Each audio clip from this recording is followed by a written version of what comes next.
creaking open, baby.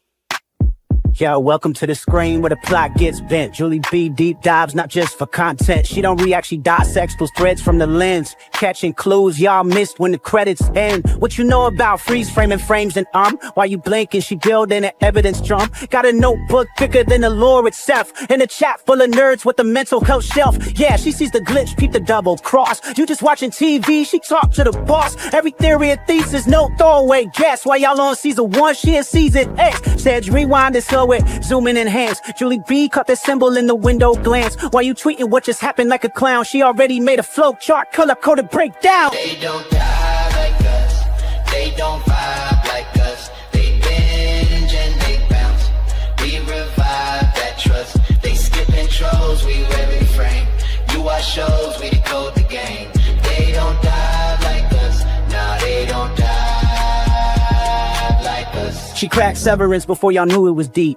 Predicted the Last of Us depths in her sleep. When the camera pans, she ain't blinking once. Catch a ghost in the glass, call it theory punch. Watch parties lit like apocalypse nights. Call-ins while they bringing alien rights. Hey Julie, I think the trees are spies. Well, I have a spreadsheet that confirms that, guys. Zoom in, boom in, she moving through clues. Spinning Discord in the courtrooms, Lord of views. Got mods with receipts. Time stands with heat. Every rewatch turns into a Reddit elite. You stuck on the surface, we beneath with maps. Cross-referencing lore with the rector's caps. If your fave show got secrets, don't be dumb. Julie got the chalkboard out in Fromville where it's from. They don't dive like us, they don't vibe like us. They skim the edge, we inside that crust. They zone out, we zone in the pain. You say plot twist, we say nope, chain.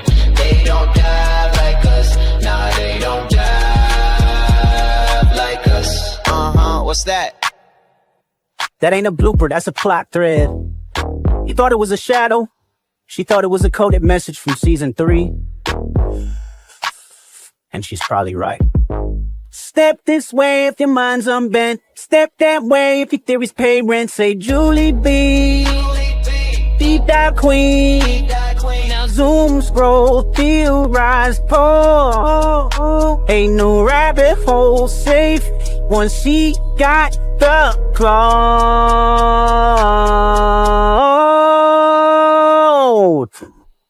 They don't die like us.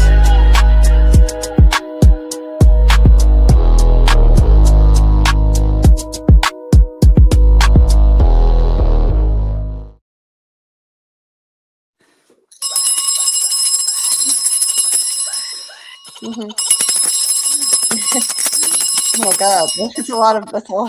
Hey guys, it's Julie B and Scarlet, and we're here to dive into the artwork that makes up the From lore, the Victor artwork, the Eloise artwork, and if we have time, the Miranda artwork too. I'd like to discuss all of it actually. Because all of it has a lot of, it's loaded with clues as to the lore behind this place. So I think all of it is worth discussing. Except for Ellis's artwork. Yeah. Ellis's artwork it's pretty much all Fatima, and it's gonna be a little after dark is what that's gonna be. Yeah. It's pretty much all just Fatima, so there's not much to say there. There's some other nudes besides hers. Yeah, there's some other nude artwork besides just her. That's true. Yeah, a guy knows what he likes, I guess. That's for sure. But yeah, and there's some interesting. It's like a lot of charcoal stuff. There is some interesting biblical inspired artwork that Ellis does. There's that one. That's one picture with a teapot that people like to go on about too. Yeah. So a lot of really interesting stuff. The Victor stuff is full of it's full of mystery more than anything else. I mean, it's just so random, some of the stuff that's in it, and with Miranda's artwork, it's starting to come into focus what some of it means. At least there are some Puritans in it. There's the men in yellow, and the boy in white. But Victor has a lot of really random stuff. Doug is in the chat. Hey, Doug. Doug Hughes. Nice to see you. Now, see, this is what happens when your parents leave you all unattended. Mm-hmm. Talk about erotic art. Yeah.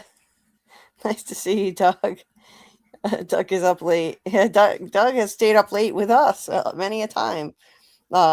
Till 1 a.m. Eastern. he's stayed up late with us a lot on the stream. Yep. Says got to get up in the morning. Yeah. So he'll just hang out in the chat a little bit sometimes because we've been starting late. I need to fix the sleep schedule so that we can start a lot earlier. And definitely for season 4, we're going to be starting a lot earlier. Let's say hi to the chat. We got 30 people in here. Wow. You guys are awesome. 30 people already. Thank you. Please hit the like button and help people find the stream. And subscribe if you're not already subscribed. I only need about 10 more subscribers to reach 2.1K. So let's see. Bill was saying so he was talking about Randall. There's Susie. Nice to see you. And atomic stuff. What were you guys talking about in here? Atoms and okay. Susie said maybe the boy in white is actually trying to prevent some kind of crazy explosion. Huh. Interesting. Getting into some scientific theory crafting here. Bill said something about the dotted cookie crisp in Victor/Miranda's drawing. The dotted cookie crisp. I do remember something that sort of looked like a cookie, but I'm not sure if it's the same thing that Bill was talking about. Yeah, I had no idea what they were talking about, so I had to ask. Yeah. Yeah, what did they tell you what they were referring to? Oh, I asked, but I've been waiting in here for a while, so I can't really do both without getting kicked out of StreamYard, so I had to choose a path. Jason, Julie's got to be reading the chat for hours at this rate because we aren't doing a rewatch tonight. That's right, Jay. Yeah, the rewatches take an extra long time because we're breaking down a whole episode or 2. Now we're doing 2 at a time. So yeah, if I were to read all of these, yeah, we would be here a long time. So I'm going to skip over some. Let's see. Bill says the deeper meaning behind art and knowledge lies in their shared process.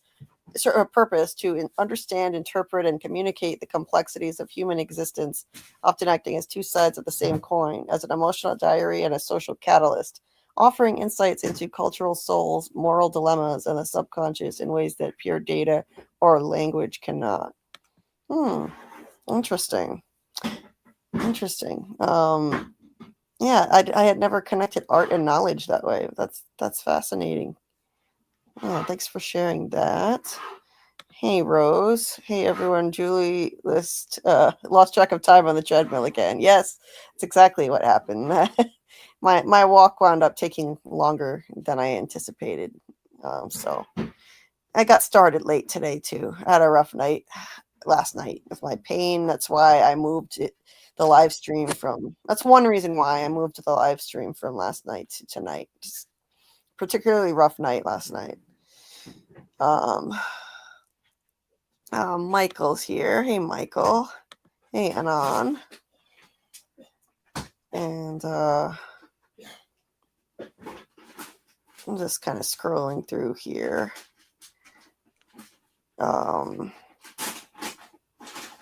Hey, Miss Joan. Nice to see you. Hey, Fromville, hit that like button as you come in. Thanks. Thank you so much for the support. Truly appreciate that. Hey, Mark Yablonsky. Nice to see you. Let's see. Yeah, Elgin. So they were talking about. Rose said, "How are they going to explain what happened with Elgin? Can't say he ran into a door." I don't know. I really don't know how they're gonna explain that. That's gonna be a problem. It doesn't seem like Elgin's gonna talk. You know, I think he's gonna keep it to himself for some reason. I don't think he's threatened either. I don't think anybody's threatening him. Yeah. Or with the screwdriver beforehand, that is. Right. Boyd, he looked kind of menacing and threatening in the trailer when Elgin said, one way or another, the truth always comes out. And Boyd said, I think he said, I will make sure it doesn't.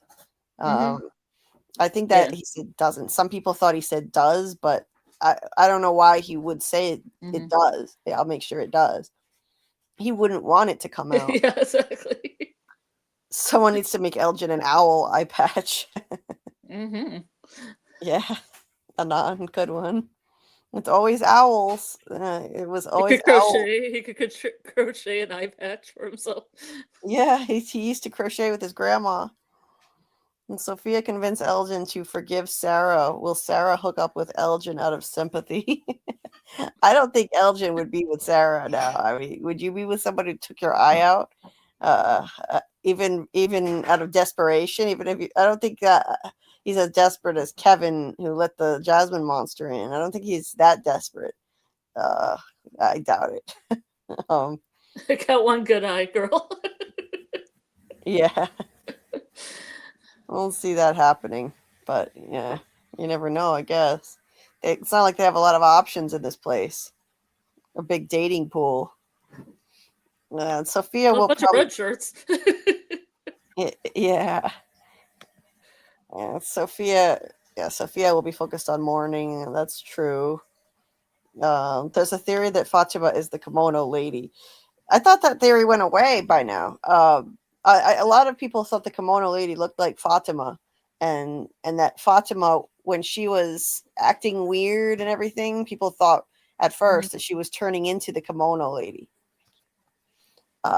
But she'd be in a scene with herself. Yeah, but it turned out, she'd be in a scene with herself, helping herself birth. Which can happen if this is some kind of time travel thing, I could, if you're going to explain it with time travel, I can see that, like that's future Fatima there. But I don't know. I don't think so. I do see a resemblance there. I see it. I think the resemblance was a little stronger in the season 2 version of the kimono lady. Yeah. And then they changed it a little bit, I think, in season 3. I think they changed the actresses or something. Yeah, they changed to an Asian actress, right? I feel a lot of it was the hair, and then also because Fatima wears, the same style of clothes you see her in. Yeah. Well, anything's possible.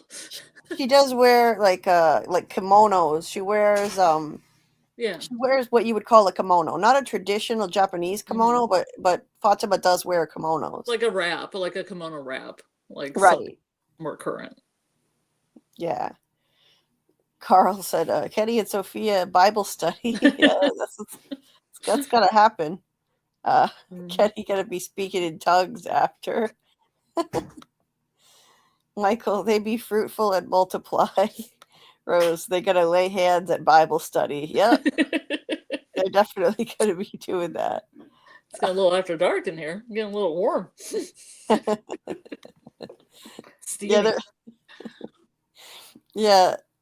There isn't. I don't actually have a spreadsheet like the theme song for the channel says. Sorry, Anon, no spreadsheet.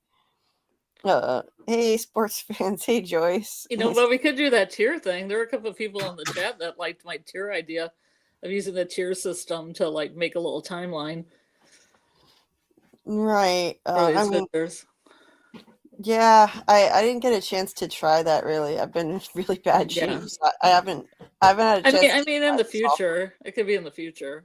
I mean, it'd be kind of fun just to have anything we could use a timeline and put pictures on it, so you could see the whole picture, the whole picture of the picture. Yeah, the story. Right. Ethan says there's a story if you just put all the drawings in the proper order, and we would do that, and then we know. Right. I mean, yeah, we could certainly try. I'd have to learn how to use the thing to put the pictures on it. Yeah. I know there's one called Tier Maker, but I couldn't remember what it was called, like the actual tier itself. But you can actually put images on it, or yeah.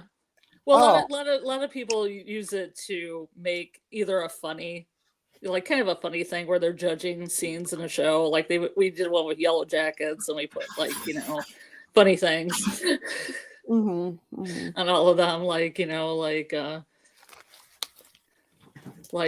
Pit Girl or something like that. Like if the scene made somebody look bad, it would be like Shauna or something. We put it in the Shauna area or Pit Girl or whatever. Mm-hmm. Oh, okay. I didn't know People sometimes do it to be funny, and sometimes they, like red will be excellent and purple will be, poor, and they'll do it very basic, and they'll put different parts, like scenes that they liked or scenes that they didn't like, and they'll put pictures from them, and then you can see like if people, people do it with ships too, like when they ship people on shows, they like do it too, and they like, see how many people like certain ships or how many people like certain scenes or, a plot. Right. Okay. It's multifaceted. Yeah, then that's something we can figure out how to do it. It's something we could try in the future.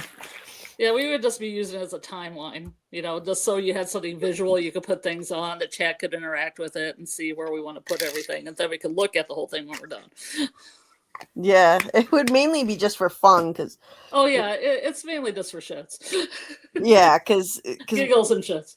Because we're looking at pictures of like random shit. We have no idea what order to put it in. Like a bloody window, a spider, a flood. Like we're in Ethan's position. He always looked confused when he was looking at him too. So that's true. Hey, with Alice and Chilly Outside. The intro was inspired by Kendrick Lamar's "Not Like Us." So if you were getting that vibe, that's why. But it was made by AI. But yeah, you got the correct impression of it. That's what we were going for. That's what Mr. Grant Gregory AI was going for when he made it for me. So he knows I love that. Thanks, J-Man Sleek. That is all credit goes to Mr. Grant Gregory AI for making that intro. Nice to see you. And okay, I'm getting close to catching up here with everybody. Rose says, Julie, let me be your opening act when you're running late. The chat is fun. Yeah, I could do that, Rose. You were really good when you called into Tony's show, so you could definitely hold down the fort with Scarlet. You'd be great. You were terrific. Yeah, you could just throw us on stage and go do what you need to do. Yeah. Yeah. Rose was a natural over on Tony's stream. He let her on the panel. Oh, nice. So, yeah, she was great. Oh, cool. Anon says, I might have new hype points tomorrow. Nice. And speaking of hypes, thank you to everybody who's hyped my Jade theory video and helped continue to gain views. Oops. That was my other window opened and played the video, this live stream video. Anyway, it's still, slowly but steadily gaining views because of the hypes on it. So thank you so much. And if anybody hasn't checked out my Jade theory video, oh wow, it's getting close to 5K now. Awesome. So that'll be the most views I've gotten on anything in like a year and a half. That's amazing. Thank you so much. And if anybody hasn't seen it yet, I'll put the link to it in the chat right now. Please give it a view. It's only 11 minutes long, and if you have any hypes or if not, just you can like the video. Anything is appreciated. Throw a comment. You can share it. Throw a comment in the comment section. All of those things boost it in the algorithm. But hypes are the most powerful tool that you have at your disposal to support content creators. It's incredible what it can do, and especially for small creators like me, you can give so many more points per hype to a small creator. I get 2.5K points for every hype. The YouTube gives us that boost to help small creators. So you really have a massive impact if you give your hypes to small creators. And you get 3 per week, and you can give them all to one video, or you can, divide them however you want, but you get 3 per week, and they're free. They don't cost anything. So let me see. I'm going to pin my video link to the top of the chat there, so it's easy to find. And we can continue. I'll continue through the chat here. Oh, Phil the Issues guy. Hey, Phil. I don't know if he's still in here, but Phil the Issues guy was there in the chat. Love Phil's channel. Phil is awesome. He's funny and smart, and he's a great co-host on Tony Teflon's channel as well. So yeah, just gotta love Phil. He's a great guy. He and Tony made me feel so comfortable every time I called in from the beginning. Both so kind and supportive and fun to talk to. Let's see. So what are they talking about here with April Fools? I'm trying to April Fools. It's April Fools. Yeah, on the East Coast it is. I was like, wait, it's not where I am. Not where you are, but where I am. In Eastern time zone it is. Yes. So, happy April Fool's Day. Was that so? Should I take what Doug Hughes says about having a brother named Randall as truth or a trick? Maybe. Do you see it in there, Julie? Where is it? Where is it? It's at 1209. 1204. Okay, I'm almost to that point in the chat. Let's see. Phil said, blame Elgin on Tilly. She says she did it and he had to kill her. Self-defense kills two birds. Oh, yeah. So you could say Elgin killed Tilly in self-defense. There you go. Yeah. They could do that. They could do that. Hey, Robert. Nice to see you. So, spoiler, the ragdolls turned out to be really the gingerbread man from Shrek in disguise. Oh, I loved the gingerbread man, Michael. We got the MIY and Phil in the house. Hey, Daryl. And Ace, nice to see you. And Percy Garcia. Elgin learned his lesson about talking. Elgin lost an eye because he told Julie he's seen at the what he's seen at the hospital the night Boyd killed Smiley. Oh, you think it wound up happening because of that? What did he tell? He told Julie? I didn't realize he did. I don't remember that. I mean, that was everything that happened there was kept secret. That Boyd killed Smiley. So, yeah. Knowledge comes at a cost. Well, between a certain group of people that were oddly the same group of people around Elgin as well. Right. Oh, okay. Samuel. Hey, Samuel. Doug says that theory is very popular among the people who aren't paying attention. So it was. I think I might have gone by it. Hey, adorned by Cherise. You said it was at 12:04. Yeah, my iPad's 5 minutes in the future. I'm not really sure why. Oh, okay. It's story walking. It's story walking to the future. And Randall is really my long lost twin brother, according to Doug. Yeah, Randall is the man in yellow too. That's another one. Oh, yeah, man. but he says he has a brother named Randall. Yeah, he does. Wait, who said that? Yeah, it says actually I have a brother named Randall. Maybe you should spread that around the fandom. I'm sure it'll drive the conspiracy theorists batshit. Oh my god. Is it a trick though, Doug? Trick? April Fool's trick or real? Is that an April Fool's or is that for real? I don't know. Oh, it's man. after midnight. Yeah. He does love to pull our legs. Yeah, Doug can be a trickster. He loves to go into live chats and just troll people. It's hilarious. It's hilarious. In a nice way, in good fun. He loves to do that. Hey there, Giga Gamer. Welcome. And please consider subscribing if you're not already subscribed or anyone else who happens to be listening. All right, let's start with the really dirty stuff first. What dirty stuff? All right, let's go. I don't think we have any dirty artwork from the show to look at. But I mean, we don't have any dirty Man in Yellow's dirty suit or some dirt, a painting of dirt. We have the literal dirt. We've got the literal dirt on this Man in Yellow suit for sure. Hey Noah. And what else is in the chat? Almost to the end here. The story is close to the end. They will die. No more make it home. No one will make it home. That's my prediction. I could be wrong though. It's a dark prediction, Ace. That is dark, man.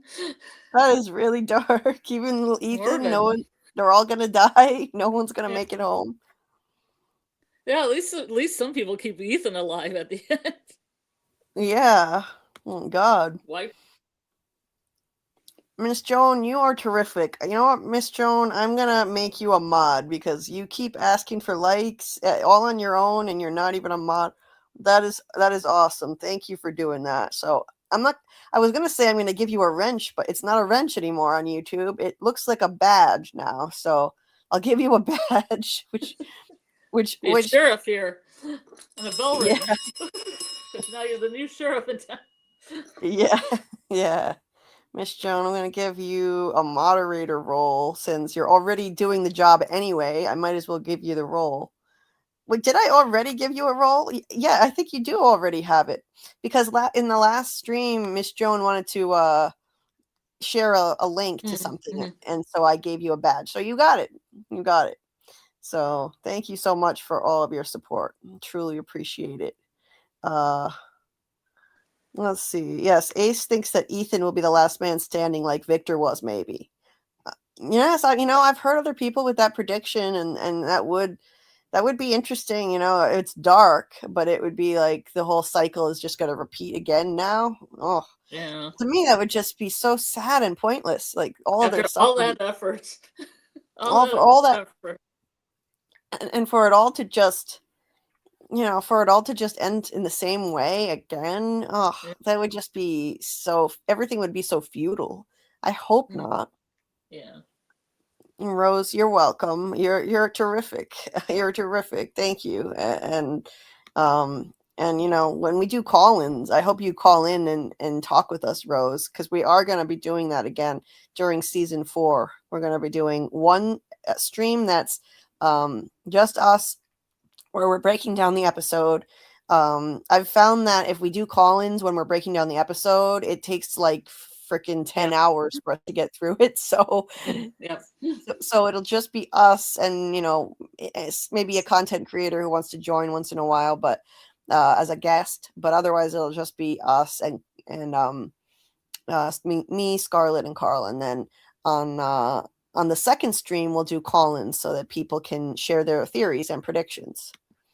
So that is the plan. Doug, the hype button is after the live stream, so it's not visible now. But when the live stream is over, the hype button appears maybe like half an hour later, next to all the other buttons, the like, the promote, share. It metamorphosizes. Yes, it does. You can hype. Yes, like Rose says, you can hype once the show ends. And on videos, you'll always see it there on regular videos that are not live. And I think, according to some, I've heard that the hype button is not available except on mobile devices, phones, iPads. And do you have it on your tablet, Karl? Mm-hmm. So on mobile devices. You're saying right now or after? After. You have it there. It's been on. Yeah. It's been on here. Yeah. I'm forgetting now. Yes. So tablets, iPads, phones, they have the hype button, but I don't think computers do. And Chromebooks. Dumb. Yes. That's dumb. Noah, thank you so much. He said, "Hey, I've been showing my girlfriend your videos and she loves them." Thank you, Noah. I really appreciate that. Thank you so much. Every little bit helps. Like every single view helps a big amount when you're a small creator, and spreading the word like that, it really means a lot. Thank you for doing that. Word of mouth is everything. So, See, Miss Jones said, I think Elgin is telling Boyd they won't be able to keep the Smiley rebirth a secret. Oh, so you think he's talking about that when he says that the truth always comes out? I don't know. That would mean, if that's the case, that would mean Boyd would have had to tell Elgin about it. And I don't know. Can't really see Boyd telling Elgin what happened with the Smiley rebirth. Mm-hmm. I don't think that he Boyd would. doesn't really tell anybody a whole lot of anything, you know? No, he doesn't. Yeah, he's like, I gotta go. He's Yeah, like, I gotta go. Jesus. We've been rewatching season 2 to prepare for the next rewatch stream, and oh my god, I will never get over that moment when Jim goes up to him and he's like, I heard a voice on the radio and he knew my name and he knew Tabitha was digging in the basement, and Boyd's just like, I gotta go, and walks away. Yeah. And never talks about it with him again. Not important. What the fuck? They never discussed that again. Yeah. What the hell? They never even revisit the topic later. He just walks away. And we know Jim isn't some crackpot. I know Jim was hanging out with Randall that season, and maybe Boyd didn't trust his judgment because of that. Maybe he was like, oh, he and Randall are screwball conspiracy nuts. But come on, no, Jim is a rational, reasonable person. Like, he's somebody Boyd wouldn't just disregard like that prior to this. So what the hell?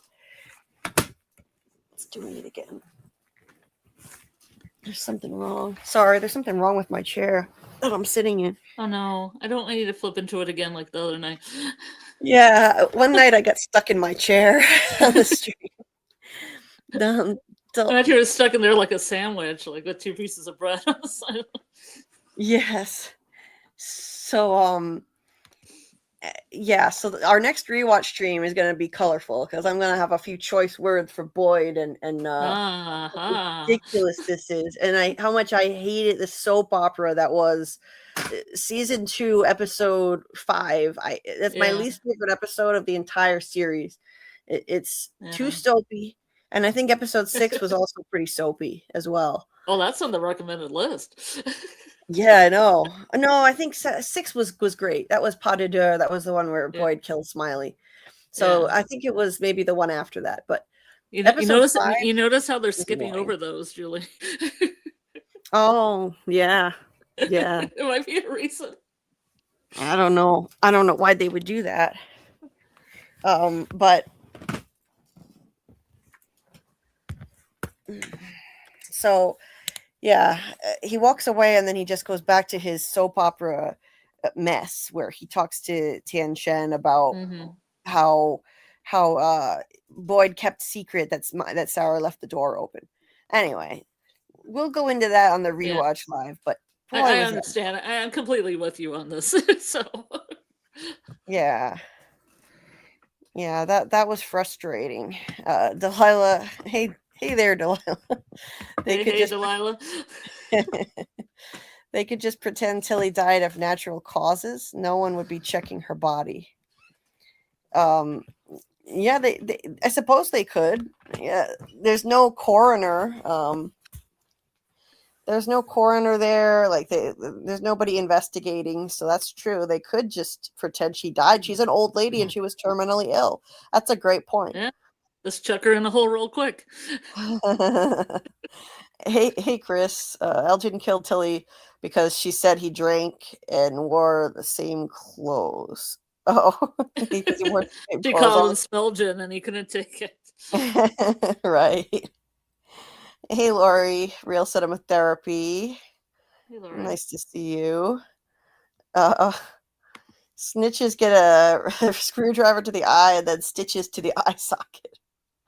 Yes. Charisse, thank you so much. She said, I will hype your video. Thank you. I want to see how far this could go. You know, normally my videos would be stagnating.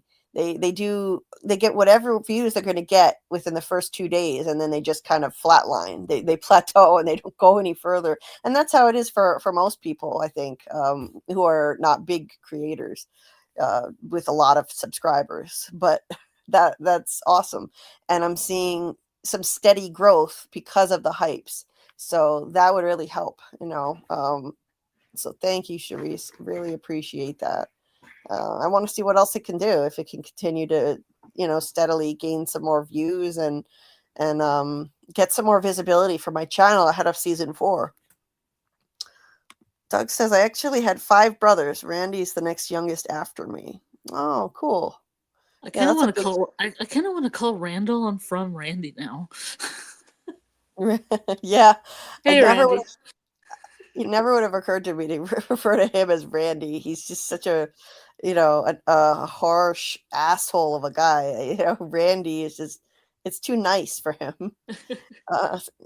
Doug says, I really do have a brother named Randall. Okay. Well, you know, somebody's going to take that and run with it for sure. Somebody's out there enough to take that and run with it. Percy says, go back to when Boyd and Elgin talked about the bile bullets.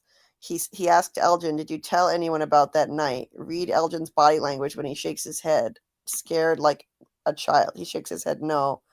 Oh, interesting, Percy. Okay, I'll definitely take a look at that. Yeah, I could see how he'd be intimidated by Boyd. Boyd can be scary. We have dirty kids. Miss Joe. Let's see.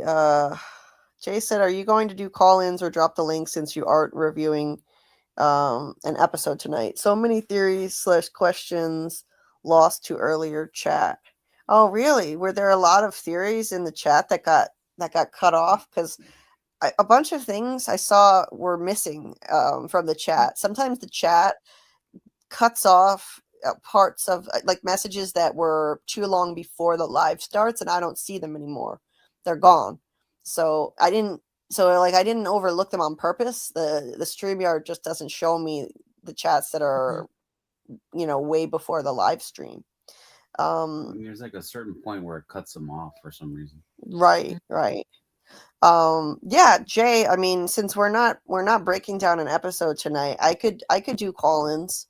I could do call-ins. We just need to you know, just keep it orderly, and we haven't done that in a long time. I would probably do one at a time. So if somebody else shows up, then you know, move on to the next one in a reasonable amount of time. Just like if we were doing phone calls. Since I don't have a phone line, we can treat the StreamYard link, like it's a phone call, and just have one at a time so it doesn't get too hectic, and then it's hard to manage. So yeah, I could do that if you'd like. If people would like to call in with some theories and ideas. And we don't, by the way, we don't have to limit our discussion to the artwork tonight. We're going to look at the artwork and discuss it, but this is also a season 4 theory crafting live. So if anybody wants to talk about any season 4 theory you have, by all means, throw it in the chat. You know, we'll discuss whatever season 4 stuff people want to talk about tonight. And you can, I'll put up the link and people can call in and share their theories too. I can do that. Let's see, let me just catch up with the chat first. Anon said, I love the everyone dies theory. That's dark, Anon. That's really dark. What was it all for?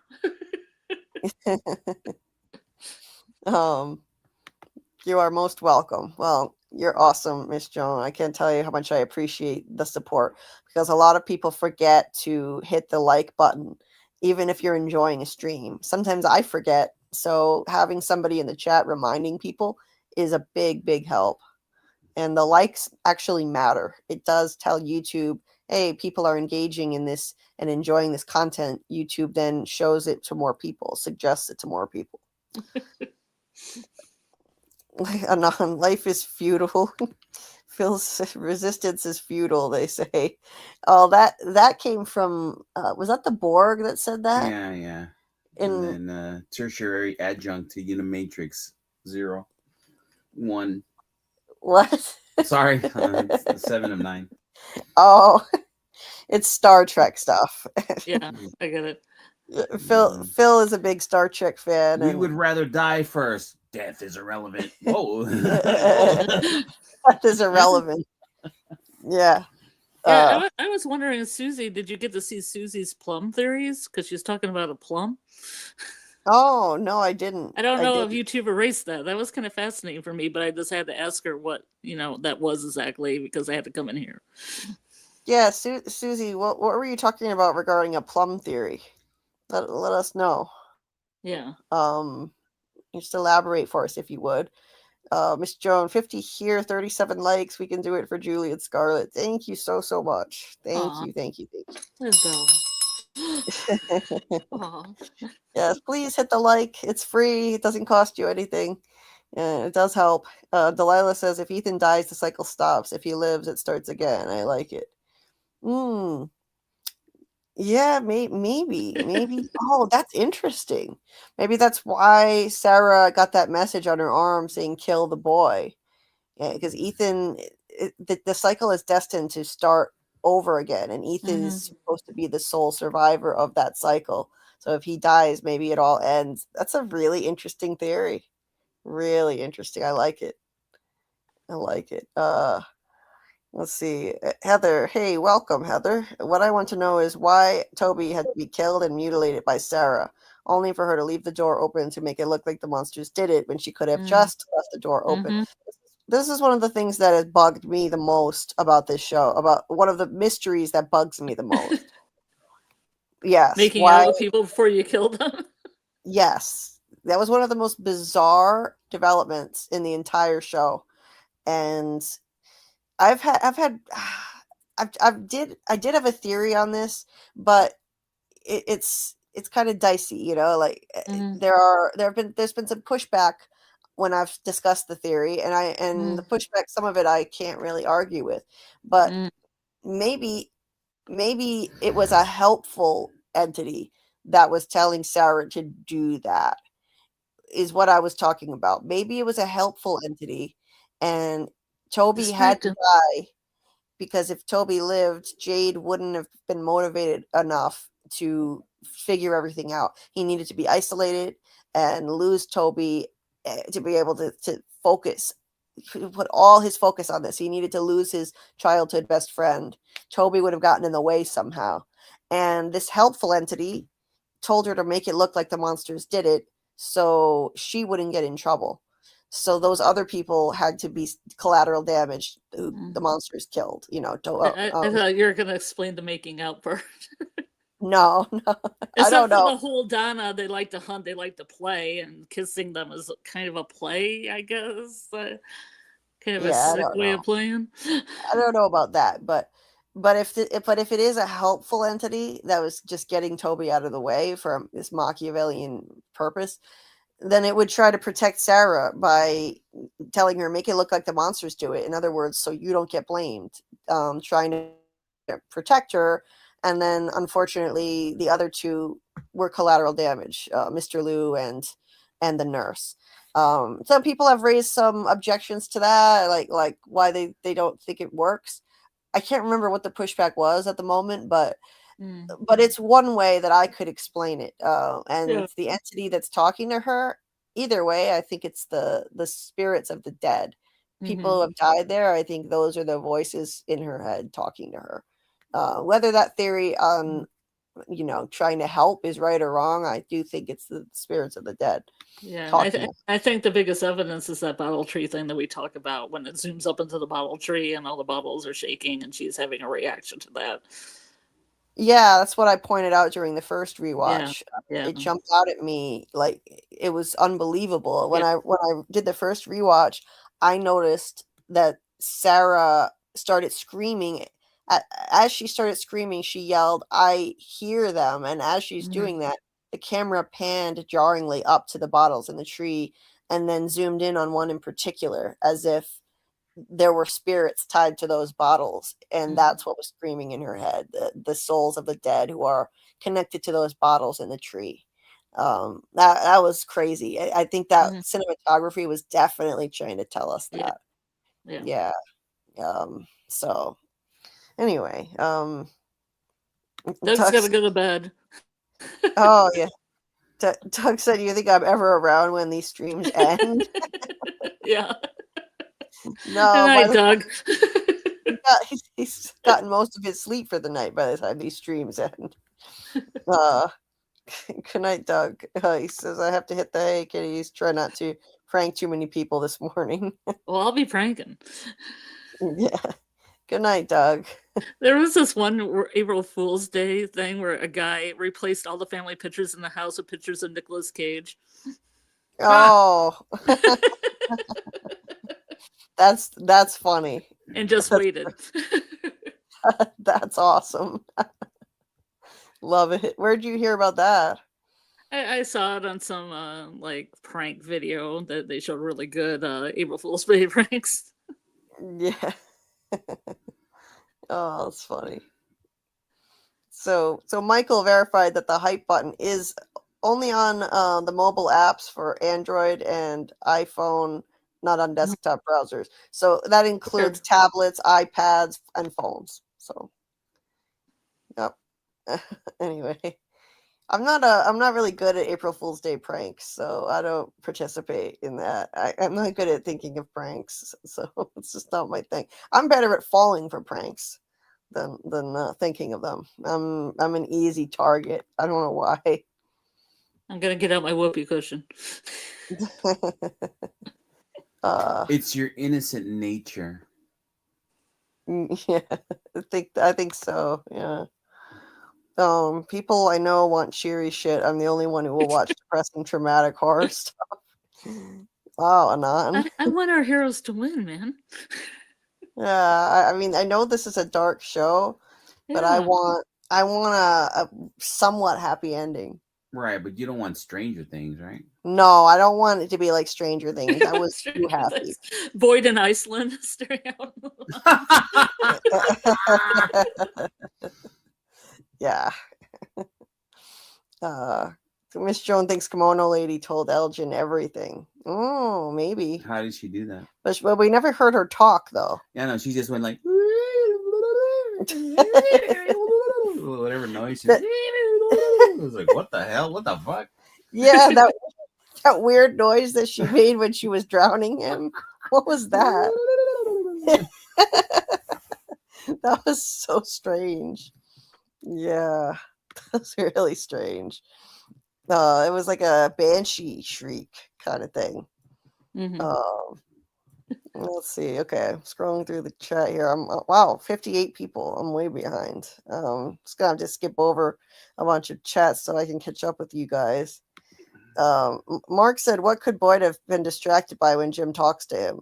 It was the drama with Sarah, and he kept the secret that Sarah left the door open and caused Mr. Liu's death, and he protected Sarah, and Tian Chen found out about it.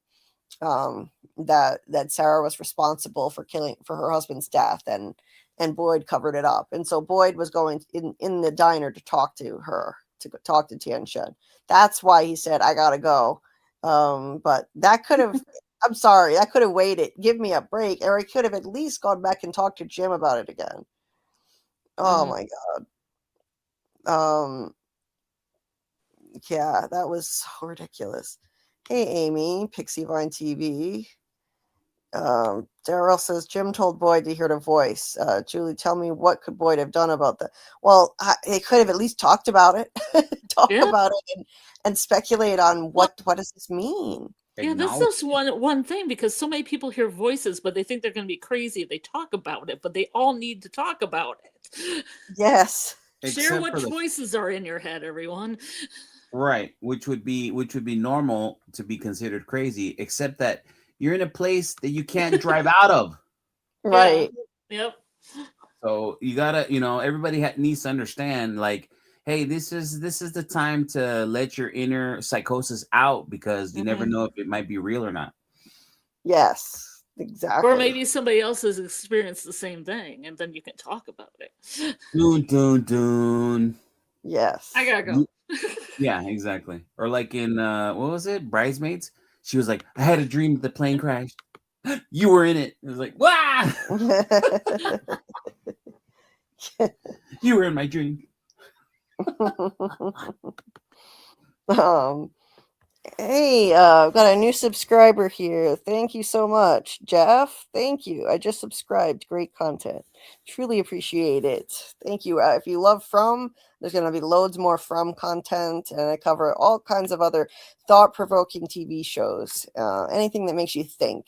And so From is top of the list for me. So there's going to be lots more From live streams, From theory videos, episode breakdowns when season 4 comes out, and you can also join the Discord if you want to join our watch parties, because in season 4, we're going to be streaming the episode every week when it drops, every new episode, and then having a voice chat afterward in the Discord. And our friend Doug Hughes, who plays the man in yellow, has said he's going to join our watch parties. So I think we're going to have a lot of fun with that. And in the meantime, we will do some more rewatch parties for From, and we might do another watch party with Doug in there soon. Last Friday, we had a watch party where Doug Hughes streamed his latest TV appearance on another show for us, and then we had a voice chat with him about that and just about From stuff. It turned into a From discussion. Just an informal little voice chat with Doug and a few other people who joined us. So yeah, it's a lot of fun doing those. Really enjoy that. And Doug said we might do he might have other stuff he could show us from other appearances on things that he's been in, and then we can have another chat with him. So that was a fun time. So the Discord link is in the description of this video if you want to join the Discord. It's also a great place to share your theories and keep the conversation going.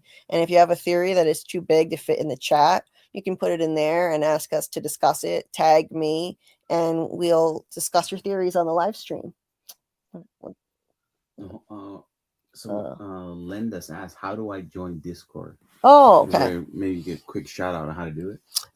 So okay, I'm gonna get the link and put it in the chat here. There's also a link in the description of the live stream. So join.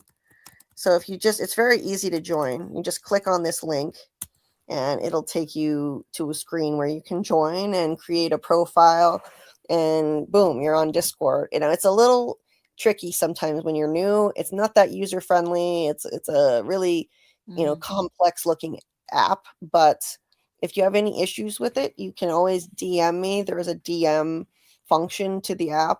You can DM me if you have any questions. And I'll be watching for new people. I always watch and welcome new people in there. So if you have questions, you can also put them in the welcome channel. You'll be taken when you join to a welcome channel. It'll say welcome, blah blah blah. Proceed to the guidelines and rules section, and somebody just joined as you were talking about it too. Oh yeah. Cool! Somebody just joined. So yeah. Thank you. If you're in the chat, thank you. Yeah, thank you for joining, whoever just joined the Discord. And so, yeah, you can put questions in the welcome section if you can't figure out where to DM me, and I'll DM you if you have any issues. So that's another thing that you can do. Anyway, so thank you again to Jeff for subscribing. Chris said Tilly gave Elgin a bad tarot reading, so he killed her. Yeah, they could just make something up like that. Let's see. Chat cuts off about 15 minutes before the live. Oh, see, I didn't know that, Rose. So when the live starts, it cuts off the old chats from 15 minutes before. Jeff says, what if the man in yellow is Donna? Oh, so like if the man in yellow shape-shifted and has been Donna this whole time, you're saying? Well, hey, those mole theories are all more on the table now than they were before. Seeing that the man in yellow is a shapeshifter now, right? So you never know. It's possible. It's possible, knowing that the man in yellow is a shapeshifter, that he could be anybody. I don't know. I think Donna's just Donna, but. Yeah. I hope the shapeshifting has some rule structure, like he can only shapeshift the dead or something. Right. We'll put it this way. Just, I know it's in the 99th percentile, but do we know for sure he's a shapeshifter? We just seen him looking like he was constipated. I mean, did he actually turn into somebody? Well, he had some Right. back issues. Some back issues. Yeah, didn't turn into anybody just yet. That's true. So we're assuming that he's a shapeshifter. Oh, and Phil appreciated your Voyager reference, Karl. Oh, tertiary adjunct. Yeah. I knew Phil would. Phil is also a Trekkie, so DS9, the greatest show. Well, present company excluded, the greatest show ever. oh yeah, yeah. He just introduced me to it. It's a great show. I've become a convert now. I do love Deep Space Nine. Yeah, Julie knows that Cisco walks with the prophets. Yes. So yeah, you guys were talking more about the plum thing. Let's see. Susie said the cookie thing in the bottom of Victor's map is like J.J. Thompson's plum pudding model, which would imply they're in an orbit, and maybe the kids are like the nucleus, aka the hatch, and freeing them could be a detonator of a sort, and the people are supposed to be like maintenance workers, if you will, if you'd like to keep the monsters in. Okay. Look at that. We should look at that. Yeah, I have the Peach Truck map, so we'll put that up. I'll pull it up and we can look at it. Interesting. Yeah, the Peach Truck map is a fascinating thing. It's it's a clusterfuck though. I've lost track of the link to that cleaned up version of it. Oh yeah. I don't know if Michael might know where to find it. Michael, if you're listening, do you know where that cleaned up? I think he's the one who showed it to us originally. The cleaned up version of the Peach Truck map from Reddit. Michael, if you know where that is, if you have a link, if you could drop the link, I would greatly appreciate it because I can't find it anywhere. That's kind of along the lines of Boyd saying, "I gotta go. No one looks at the Peachtree map." Yes. Nobody right by it. Don't look at it. Yeah, we just rewatched recently the episode where they spend the whole night in there and then nobody looks at the Peach Truck Nobody's map. Like, what's that?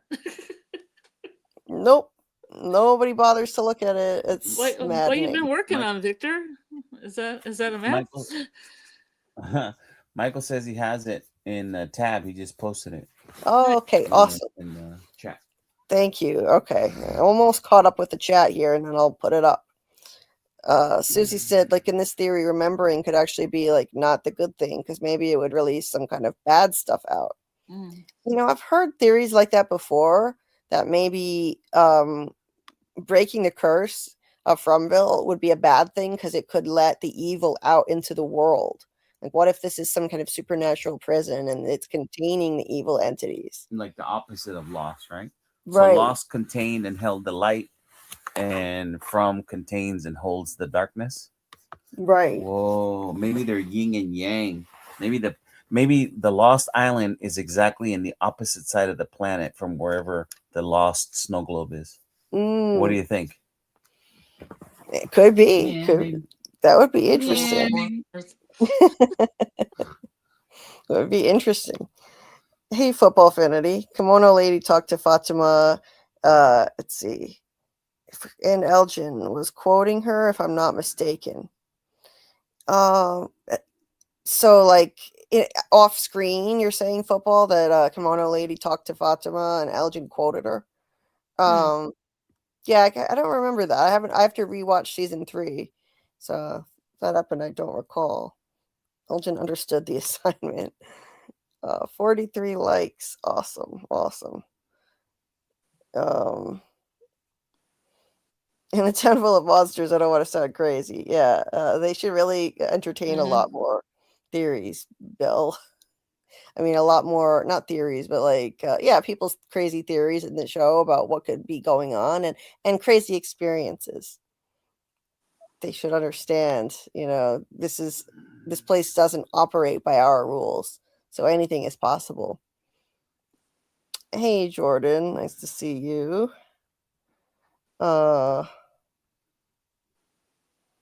Let's see. Jeff says the only person who never experiences anything is Donna, which is suspicious. Always asking Boyd what happened. It is weird that Donna never has those supernatural experiences, but so many others do. It's odd. And she's always showing up at like interesting times, you know.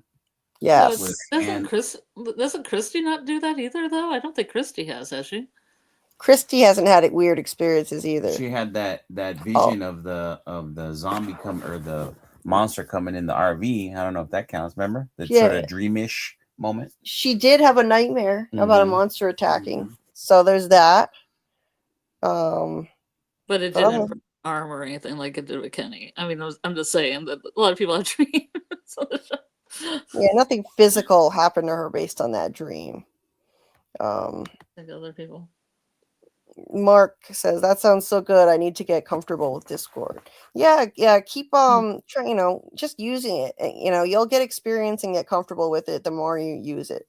You just have to kind of dive in. But yeah, Mark, it's a lot of fun. Discord can be a lot of fun. I really encourage you to join. I mean, I know he's already in there, but like join in more and hang out in there. When we have watch parties and share theories and stuff. Hey Recon, nice to see you. See Ledness, nice to see you. I think description only shows after the stream because it's not showing for me. Okay, well now you've got the link in the chat. I'll pin the Discord link to the top of the chat in a minute too. And I agree with what Michael said here. They need to have like daily town meetings, take notes, compare experiences, and put the town meeting notes in a safe place the monsters hopefully can't get into, like with a talisman or whatever. Yeah, they should with the key people in town.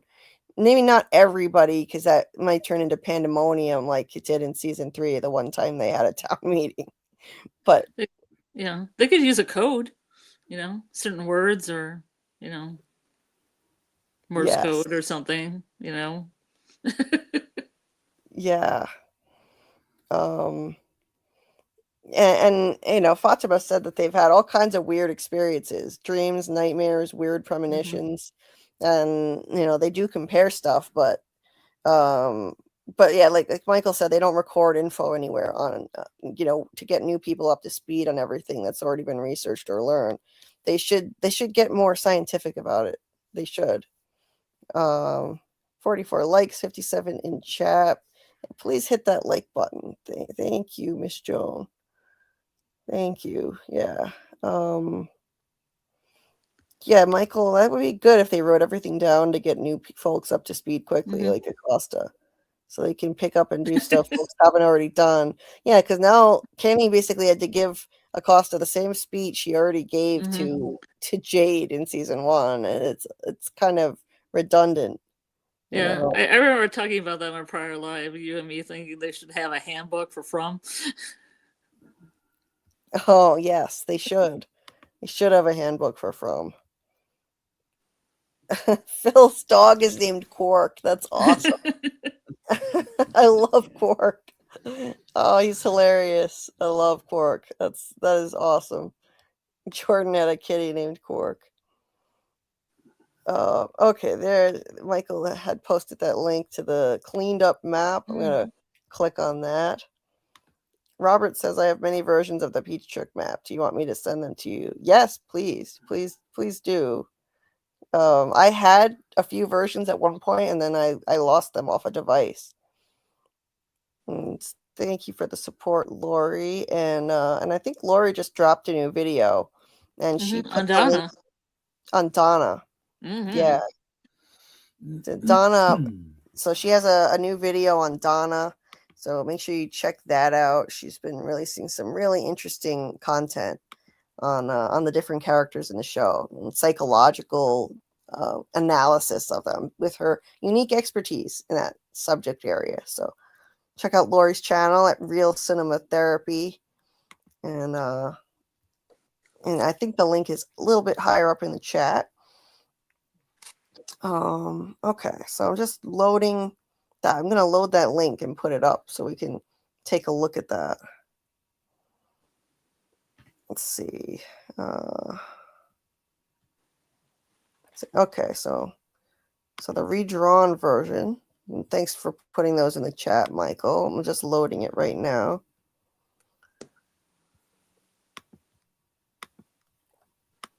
And I'm gonna replace the oh, looks like it won't let me.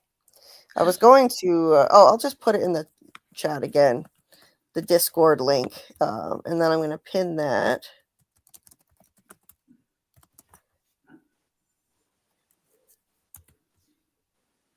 So now the Discord link is at the top of the chat.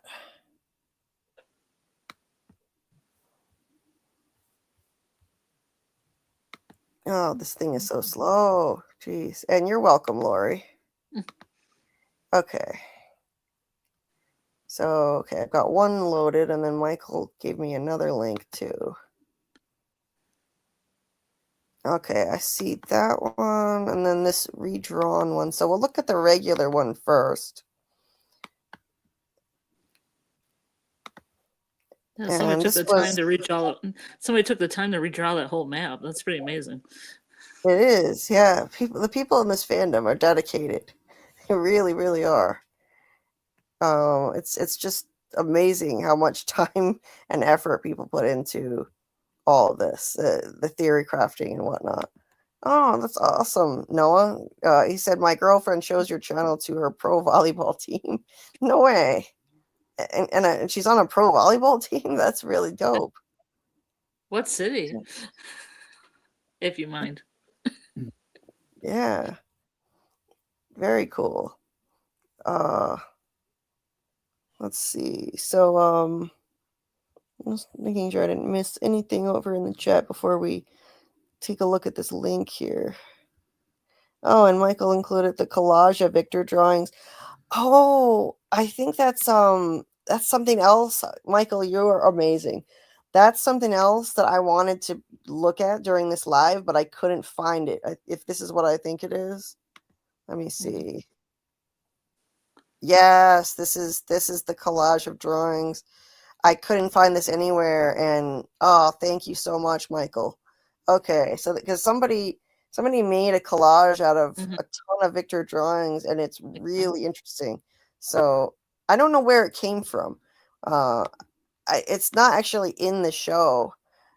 I'm not sure where this originated, but there's a ton of high definition Victor drawings in this thing. I don't know. I don't know if somebody just collected them from all different places in the show, cleaned them up, made them more high definition, and put them together. I don't know. I don't know where this came from, but it looks amazing. So, I'm so glad to have this again. Thanks, Michael. Okay. So, hey, Ryan. See, Ryan is here. Nice to see you. All right. So let's start actually looking at these things. So the collage here, that just so you know what I'm talking about. This is the collage. Hopefully did they put them in proper order so we don't have to? No, they just put them all up in a big cluster. So doesn't tell a story. It doesn't tell a story, but or maybe it does. Yeah, you never know. But some of these I haven't seen them in any other places, so I don't know. Some of them I recognize, others I don't. But there's a lot here. There's a lot of stuff here. I think I have the right thing on screen. There's a delay. So I always wanted to know why Victor drew 2 of the diner's stools. Oh, yeah. I don't know why. Yeah, I don't know. Anyone know why? 2 of the diners. There's nothing particularly exciting about it. It's just 2 stools. But okay, now I have the right one up. Okay, I'm sharing it and I'm zooming in on it, and it's okay. I think I see the problem. Oh, it was opening up a new tab and it wasn't showing the new tab. I was still showing the old tab. Okay, now I'm actually showing what I'm trying to show. So this is the collage here. And they're all put up like around the peach truck map down here. I've seen other things done by this person too, because I've seen the same logo in the corner. Yeah. Oh, really? Mm-hmm. That CBR or whatever it is. Yeah. So shout out to that person. Yay. Yeah. No, So I think I don't saw know. it for another. I think I've seen it for other shows other than From as well. This person knows their stuff. Right. Yeah, it's amazing. I don't know how they made this and made it so. Oh, the detail. The detail. Yeah. I don't know how they made it so high definition. But like there's the Lake of Tears. That's got to be a representation of the Lake of Tears with this eye crying into it. And there are the stools you were talking about from the diner. With that eyeball. The eyeball, where Right there, the thing you were zooming in on just now, is right there. Or on, it's delayed a little bit on the stream, but that the one with the crying eye right there. Yeah, that's like the Lake of Tears. Yeah. It's crying into the Lake of Tears. And there's like this thing, I can't tell what it's supposed to be. It kind of looks like a light, like a flashlight, like a beam of light. But it's too fuzzy to see exactly what it is. It's a depiction of a comet as a spaceship. No, I don't know. Yeah, you could see so many different things in some of these drawings. They're abstract. Wheelchair right there too. Yeah, there's a wheelchair. I saw somebody in the Discord, in a different Discord, say that this looks like a hand, but I saw somebody say that it's a map of the caves, like that it could be that is interesting. Like it could be some kind of map of the faraway trees. Map of the faraway trees.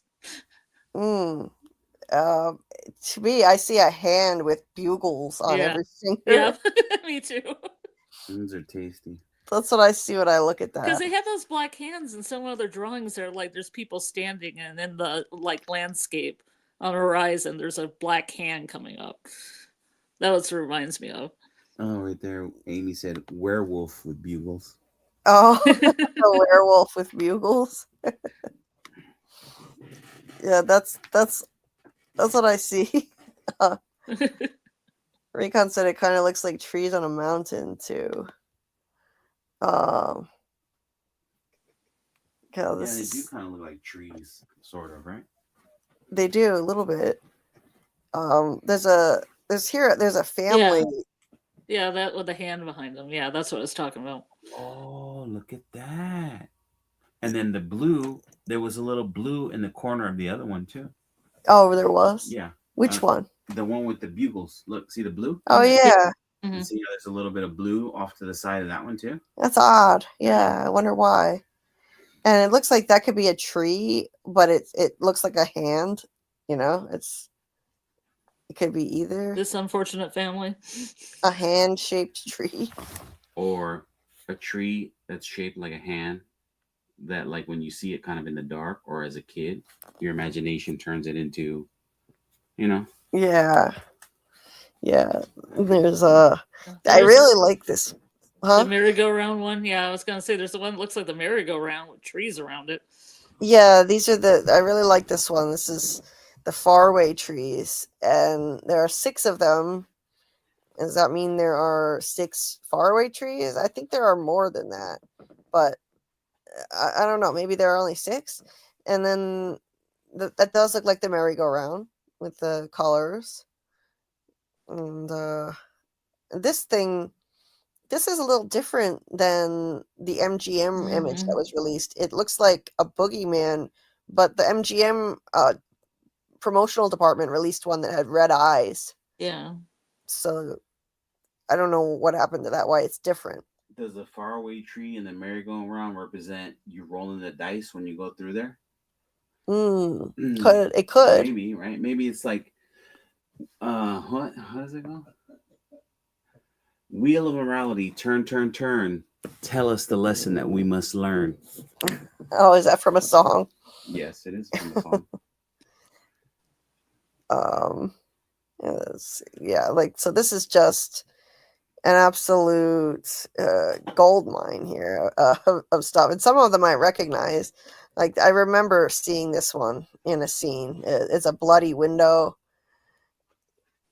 and some other ones I haven't seen. I don't know where they came from. So what you gotta do, Julie, is cut out each one of these, and then we'll do a tier system. Oh my god! Every single one, though. Yeah, that would be Ooh, a giant challenge. spider web, a giant spider. There's a giant spider web, indeed, there. And it's underneath the house. Underneath. Interesting. And yeah, so when the problem when you zoom in is that you lose so much resolution. So it does get blurry. There's a creepy lady with dark hair. That just looks like an endless cycle, a maze. Like, what does this spiral represent, and why did Victor draw that? Looks like a kimono lady to the right of that. The kind of kneeling figure is so it's sideways. It could be the kimono lady, yeah. If everybody just turns their head to the right, it looks. Yeah, it looks like it's sideways. Yeah. So some of these things are abstract. Like Victor says he draws what he sees, but why do you draw this spiral? What does that mean? He draws memories, things that he sees, but that's a spiral. So what does that mean? And what the hell is this? What is this thing with buildings on the side of it? And it looks like a giant slice of cake or something. Oh, I was gonna say it looked kind of like pizza to me, but cake, I get it. Right. Kind of hungry. Makes me hungry. Yeah. What the hell does that mean? It looks like Jade. Maybe that's Jade over there. There are a lot of spiders in his drawings. There was some bearded guy too. I thought maybe it was Jade, but I have no idea where it is on here. I think it's to the left of the pizza. And that dude too. I don't know that guy. Yeah, I don't know. I don't see the bearded guy at the moment. There's another spider. See, there are multiple spiders. Like a Where's Waldo? Yeah. There are multiple Jade? spiders. There's Jade right there, the guy with beard. Oh, okay. Yeah, I guess that could be Jade. Yeah, but he doesn't have all his buttons undone, so it's probably not. Sorry. Probably not him. Hey, and look, are those Civil War dudes behind him? Yeah. Yes. Those are Civil War soldiers. So some of them I recognize. I remember that drawing, but then there are others like this. Like, where the hell did this drawing come from? There are two people, and one of them is climbing a rope. It's Victor and Julie. Oh, yeah. But where was this in the show? I don't remember ever Colony House, when the Colony House massacre occurred. Oh, yes, climbing down instead of climbing up, right? Yes. Yeah. But I'm just wondering where this drawing was in the show. Where I don't remember ever seeing this drawing in the show. But that's definitely that has to be Victor drawing Julie and himself coming down from Colony House. But yeah, I don't remember ever seeing that drawing. Like, that looks kind of like an eyeball and some trees. An eyeball and a bunch of trees. That's what I'm seeing, a blue eyeball. Ugh. Yeah, like somebody lying down, and it's like they're in the grass and their eyeballs is there. Maybe. Or is that the lighthouse shining over the trees? It could be a dome, yeah. Could be the lighthouse.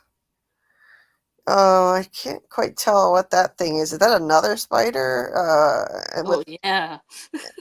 Then there are trees around it. There are trees. Kind of, right? Yeah. Might be another spider, just an oddly drawn one. And then looks like somebody's standing on it though. It does. Looks like somebody's standing on it.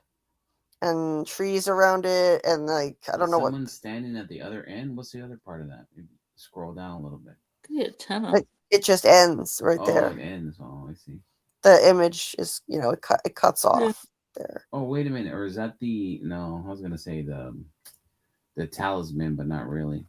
But doesn't it look like it could be the antennas too? Standing on one side, and maybe it's a girl standing on the other side. Is that a skirt, sort of? It does kind of look like a skirt, maybe. Mm-hmm. Yeah, I see that. Yeah, this stuff it could drive you crazy because they're never going to explain all this. We're never going to get an explanation for all these pictures. And we're going to put it all together, Julie. We're going to cut all these out and put them on a timeline. Then we'll know the story and we'll know how it ends. And they don't. Yeah, that's what Ethan said. They said that the pictures tell a story, and if you put them all together in the right order, then you'll know how it ends and what to do next. That's what he said in season 1. So, but how to do that, I have no idea. They'll be put in order when the story's over. Yeah. I don't know if we're ever going to see everything in these pictures. Oh, that looks like an apple. Ah, knowledge. Knowledge. Is that another snow globe? What another snow globe? Right there was a round thing. You mean above this? The pizza. That's the spiral that we were. No. Up here, that. Oh, that's the snow globe drawing. Yeah. Oh, is it the same one that they looked at close up, or is it a different one? I think it looks different to me. Yeah, to me it looks different. It could be just the lighting and the poor resolution of it, but because I think the one that Tabitha and them were looking at, it had like a silver bottom to it. I think the background was blue. Yeah. Behind it. Yeah, so it may be a slightly different version. And this orange thing. It looks like a fox. I think we've talked about this one before. Yeah, that one's interesting. I wish we could see the detail better because when you zoom in, it gets too blurry. But it does kind of look like a fox, but like there's stuff inside it. What are all these things inside it? Fire, maybe. Fire? Could be. I want to know what that thing is underneath the hand. This like weird, like looking doll-like thing with no face. Yeah, that's creepy. What is that? Or is that a opening to a doorway and light coming through? Maybe, could be. Actually, I saw a different version of this picture that did have a face somewhere else in the show. So I don't know why it has no face here, but I saw a version that had a face. But it does kind of look like a keyhole too. Not a spider. Lots of spiders. Another spider. These look like houses. Mm-hmm. What's wrong with the houses though? They're like, is there a flood happening? It looks like there's something going on here. I see a lot of blue. Is that fire? Yeah, they're like upside down with some kind of clouds or something on top of them. Is that fire or destruction, chaos? Yeah, that looks like fire. Kind of looks like fire in the corner. And it looks like blue, like maybe flood happening. But the houses do look upside down from this angle. So maybe the picture is hung upside down. They're not going to make it easy. No, they're definitely not going to make it easy. But yeah, and some of them are harder to see than others. This one looks like it was done with markers, maybe. Very hard to even see some of them. There's a pony hoof. Yeah, there's a horse. It looks like a horse's hoof there. Boyd's pony. He's gonna ride on when he rides on a pony on a boat. Oh, it's Boyd's pony. Yeah, I see a pony show up. That'd be crazy. Oh, Boyd gets his pony. He goes in the forest and there's just a pony there. Like, what's happening? There's a gun picture. It's just cut off here. I remember seeing the gun. Mm-hmm. Yeah. Victor's gun. There's a faraway tree, and it looks like 2 graves next to it. Mm. That's ominous. Hopefully not Tabitha and Jade's graves. So it could be Miranda and Eloise. Oh yeah, I can't remember if that was close. Oh, that's CR logo. That's what it is. Yeah. That person. Right. CR. So yes, this some person with CR is there. Like, oh, look at that. Looks like the big comfy couch for that kids show. Over at Pee-wee's Playhouse. Yeah. There was some show called The Big Comfy Couch. Oh, okay. I was thinking it was Cherry from Pee-wee's Playhouse. This maybe looks like fire. Yeah, all these are kind of ominous. Yeah, they are. It's seeing like a forest fire seen from far away. Yeah, it sort of looks like it could be a really bad fire like that. Like they're purging things of fire and water. Fire. This looks like a dismembered person in a big pool of blood to the left of that black face.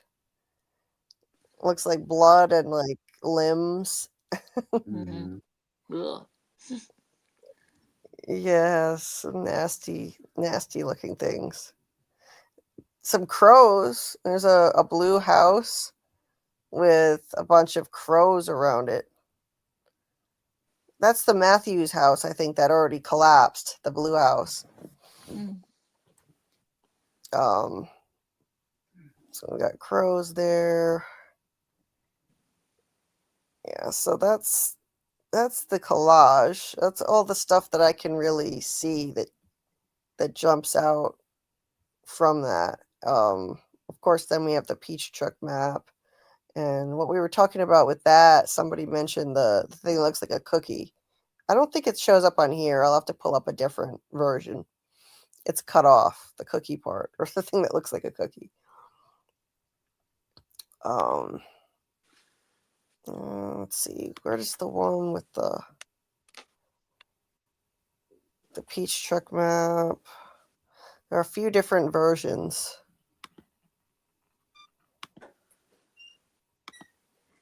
Okay, there's that. Yeah, I don't see the one with the thing that looks like a cookie on it. There's the reconstructed Peach Truck map. Reconstructing Victor's map from many images. And then I think Robert sent me one too. So let's go over to the chat though before I pull up any other images.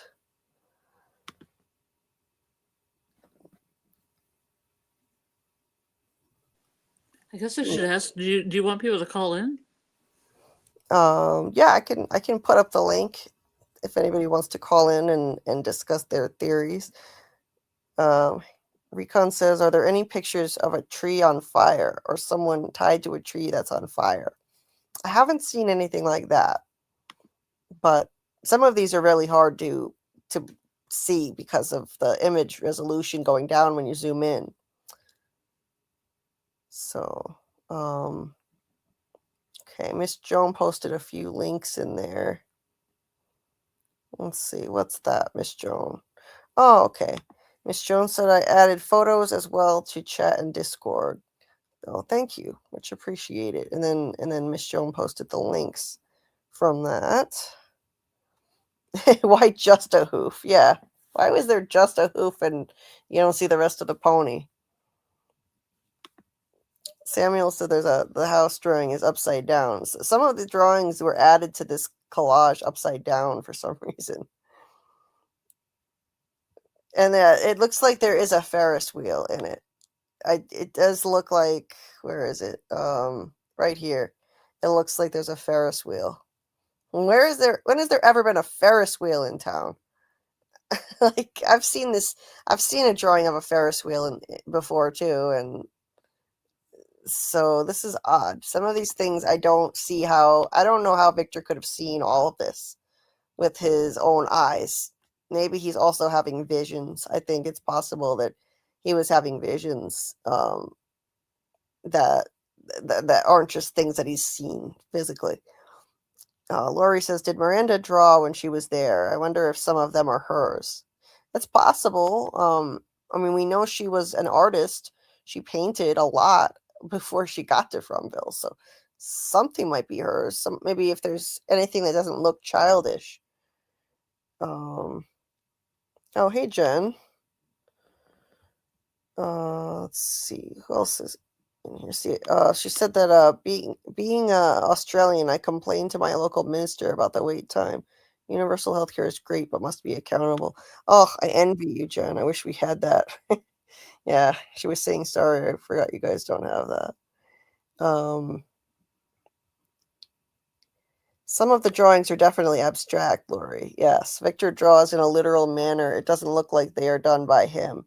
So maybe some of them were not done by Victor. And I think some of them were drawn by Eloise, too. Eloise, there were a whole bunch of pictures in the trunk of their mom's car that were Eloise's drawings. She drew, too. And they had, she drew with markers, apparently. And Victor draws with crayon. So it just looks like those chip fingers on that one drawing. I thought the same thing, Samuel. Let me see, someone suffering from a toothache. I don't know. I think that might be Amy. She had some issues with that before. Oh no, this time it's Jen. Oh, I'm sorry, Jen. I hope you feel better soon and get your tooth looked at. And like someone mentioned clove oil, that does help. Oh yeah, Karl, that's the redrawn version of the map that somebody did. Somebody took the time to redraw the whole Peach Truck map, so I'll put that image up too. Yeah, Susie posted that, and then Mijon said that he posted some stuff too, some pictures somewhere, like in the chat. Yeah. Everybody's contributing. Yeah, thank you guys for putting those links in the chat to images, and I'll put some of those up, like the redrawn Peach Truck map. Oh, that's cool. Noah said that his girlfriend is 5'10" and plays for a team out of Arizona. Very cool. And belated good night to Robert. Didn't get a chance to see that when he posted it, but good night, Robert. We'll start doing these earlier, I promise. We will start doing earlier lives.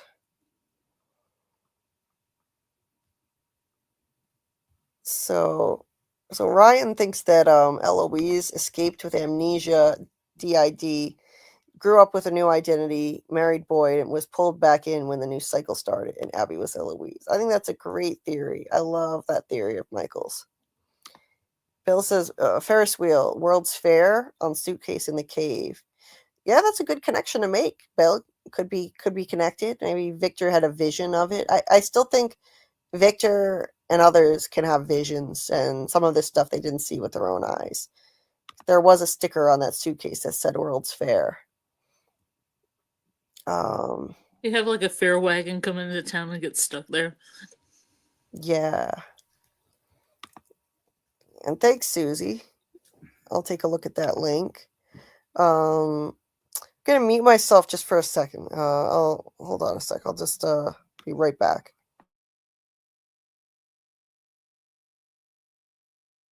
I should probably get my goats. I'm gonna get the goats. Get them out of the gates. Get them in line. My goats are skipping nowadays.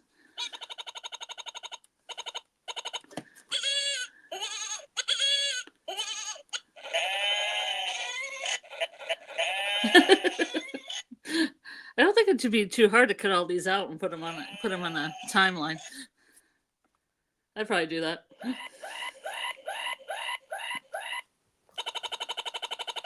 What the hell? I need a battery.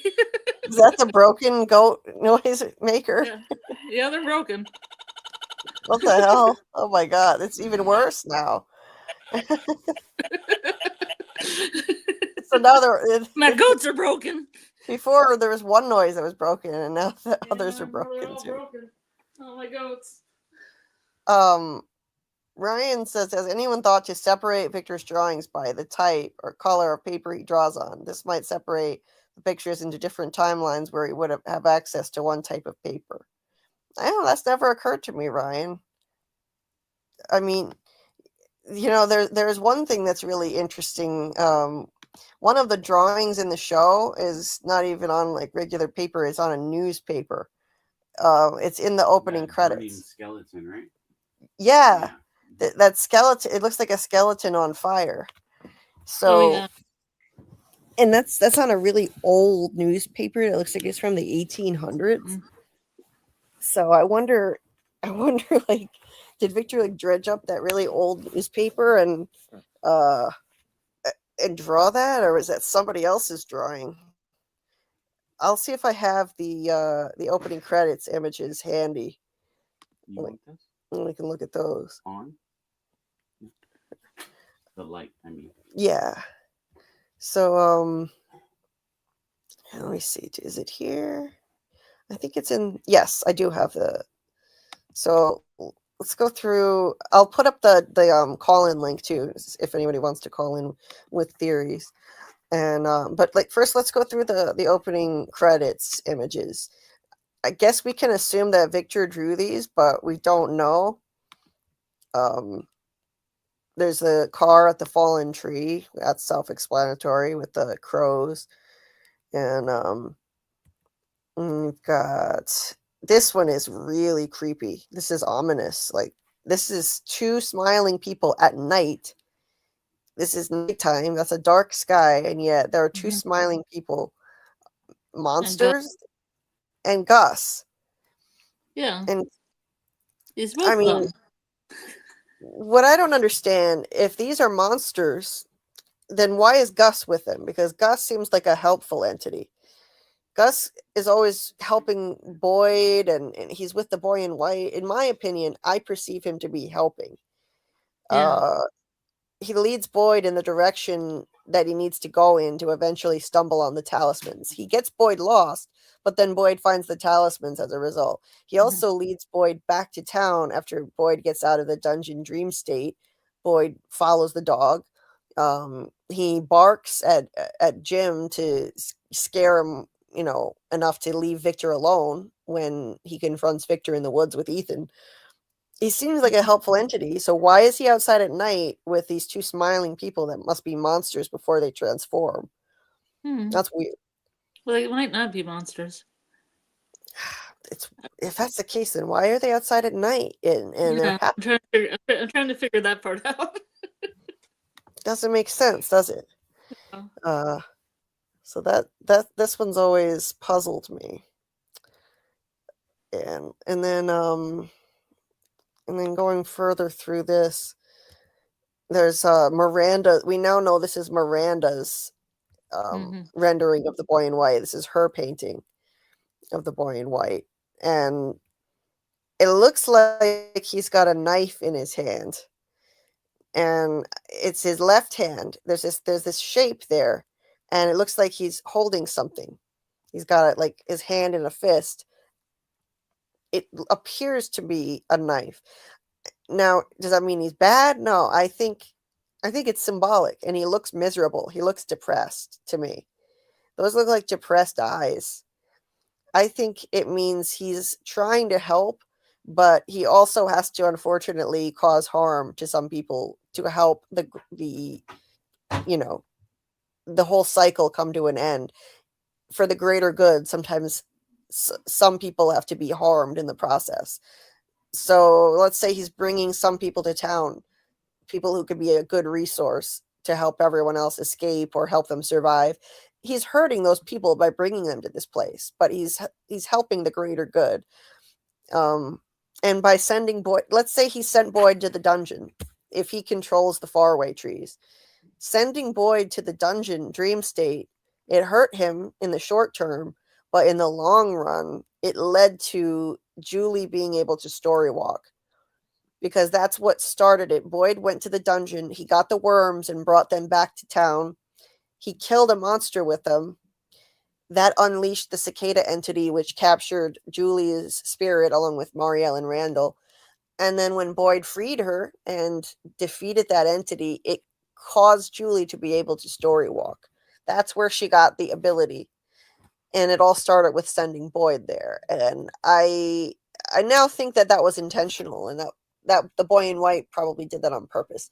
Now, is it possible that it could have been caused by the slip of paper in his pocket, though? The 1864 slip of paper. Mm-hmm. Yeah, Brandon said the mouth looks like a crow. I agree. Yes, it looks like a crow. I think that could be a symbolic thing too. I think the crows are part of crows. What? Silenced by crows, because everything has to do with the mouth and losing the tongue and stuff. Maybe the evil entity, if you believe the crows are evil, has silenced him by putting a crow in his mouth. Yeah, exactly. You know, like it's metaphorically. I don't think it's a real crow in his mouth. He's eating crow. Yeah. It's like it's covering his mouth in an ominous way, in a sinister way. And I think the crows are part of the evil entity. So the fact that the crow is there, I don't think it necessarily makes him an evil entity, but it could mean that he's trapped there because of the evil entity too, which is what I think is the situation. I think he's trapped there too. And like everybody else, he's also fighting the evil entity, and the evil entity is affecting him, and it's restricting some of what he can do. So there's that. Then there's the crows, and they're flying upside down in this. There's one that's upside down, and then there's a couple actually that are upside down, and this one appears to be upside down as well, which is interesting. Let's see, other drawings. I don't know what these lines mean around that house. It's always looked to me like it's getting surrounded by a tornado, but I don't know. I'm sure that's not what it is, but it looks weird. It looks like a tornado to me. And of course the diner.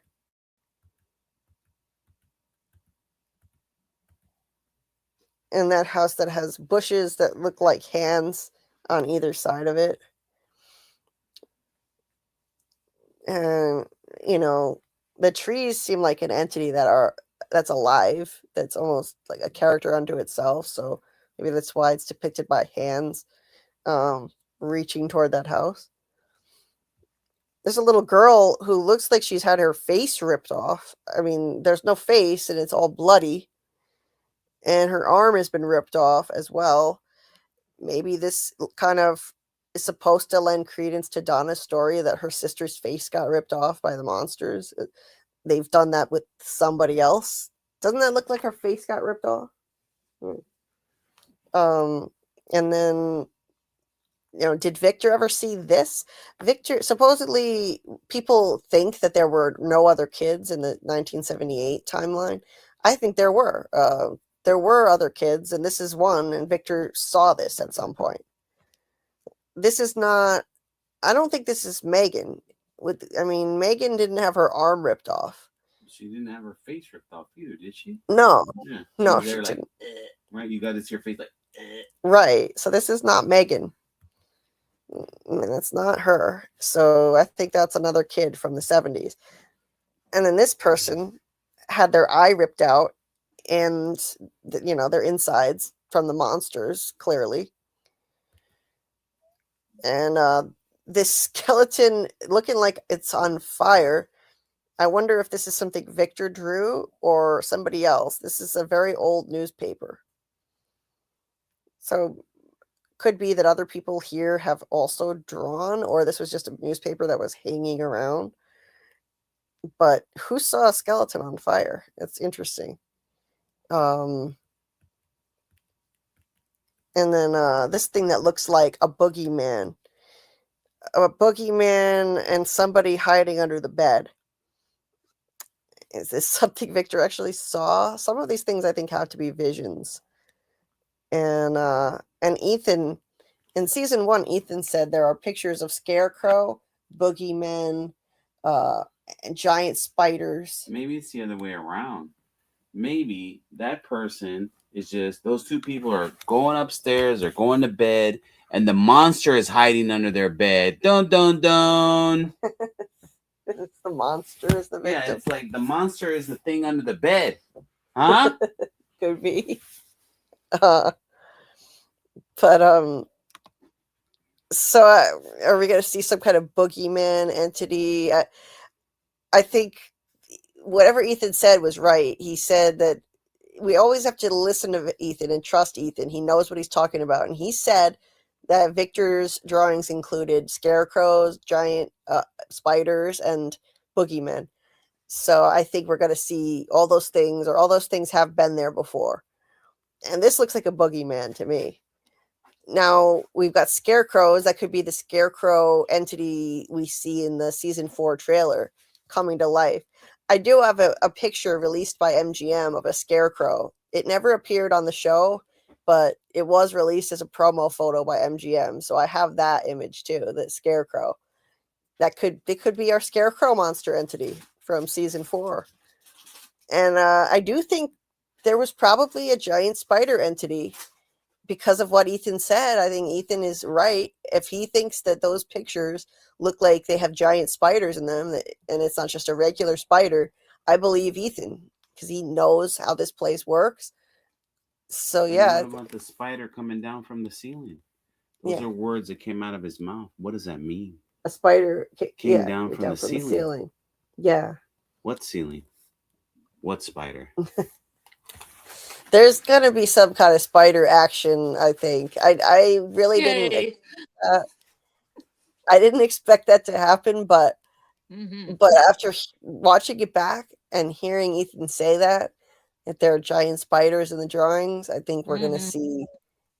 I don't know. It doesn't really seem to fit in the show, but I totally fits. All that webbing from Right. season 1. right. Little spiders couldn't have created that much web that Boyd and Sarah stumbled on. So I think that may have been a giant spider. So we may have already experienced giant spiders on the show and just didn't know it, didn't get to see it. Not enough money in the budget. What's that black stuff in that eyeball? Yeah, what is that? It looks like little tendrils in the eyeball. Is that the same wispy stuff that's wrapping around that house? It kind of looks like it, yeah. So some of this stuff is abstract. Not all of it is literal. I don't think Victor saw literally all of this. It's Samuel says, I think a spider is part of a sacrifice ritual. Oh, interesting. Yeah, like the ritual of how the children were sacrificed. Interesting. Let's see. Michael says there's also, I think, boogeymen in the hidden image on the Rendezvous site. Oh, yeah. I'll take a look at that. Yeah, remember there's a bunch of creatures coming towards what was it, Victor's house? Or it was Victor's house in Maine, right? Yes. Hey, G-Mex, the giant spider and the Lake of Tears. Yes, he said he said I saw it. I saw the Lake of Tears. And then he said he saw somebody drawing the whole Matthews family. They were all in pictures, and then he said, then somebody screamed. Oh, and he said the drawings were all in crayon, like a kid would do.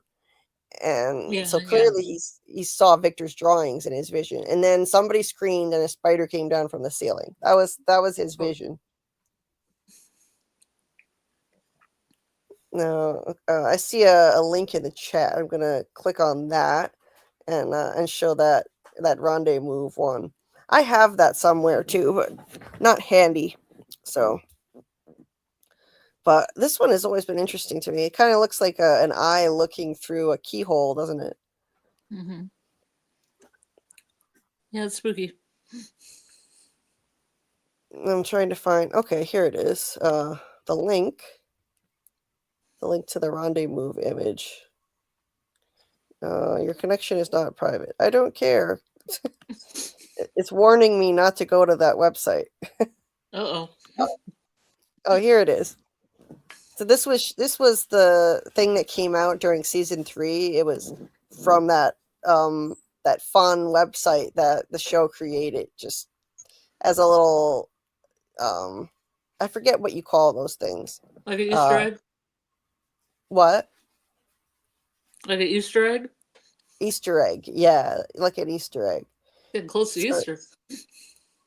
Yeah, it says 1597, and it looks like it kind of looks like boogeymen on either side of the house. I could see that. I could totally see that. 1597. So I think that's the house number of Victor's house in Maine, isn't it? I think that was it. So. Yeah, I think that was it. And see, Miss Joan posted a couple more links. Yeah, it was Henry's house. That's right. Let's see. My Chromebook is a bit slow, so just bear with me. Oh, what in the world? What is this one, Miss Joan? Was this one of Miranda's paintings? Yeah, this was one of Miranda's. This was really interesting. Let me see. Is it sharing that? Yes. It kind of looks like the Slender Man, doesn't it? That to me looks like Slender Man. Creepy. That's creepy. Yeah. That was one of Miranda's paintings. Definitely looks like Slender Man. And this, she also painted this. She painted a faraway tree. So thanks, Miss Joan, for those links. So that's a faraway tree with some other trees in the background, and I can't tell if that's a person standing next to it or not. Yeah, I think that's what that is. Mm-hmm. On that one? Yeah. And Michael, I might have missed that link. My Chromebook is a bit slow. Let's see. Oh yeah, this link. Thanks, Michael, for posting that again. Victor's dad's. So it's somebody on Reddit made a catalog out of all of Miranda's paintings.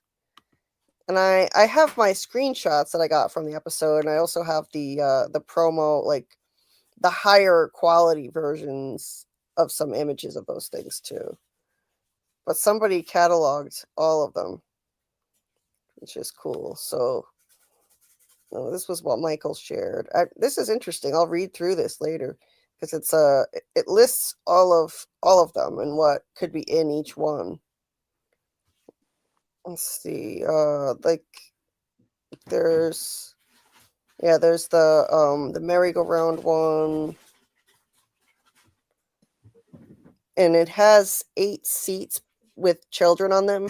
Well, but only 7 of them are filled.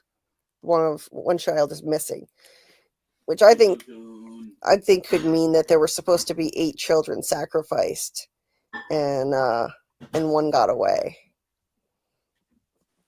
And let's see, A2 looks like the circle of stones Father Cautry buried his belongings under. Yeah, there's one that looks like a circle of stones.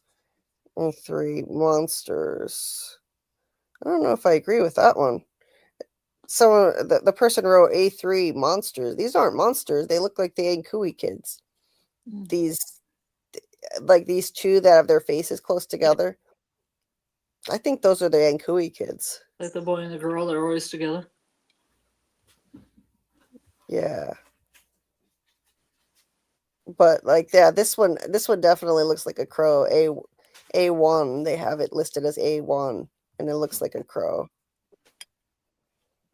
But I'll go through the whole gallery I have too of those so we can see it a little more clearly.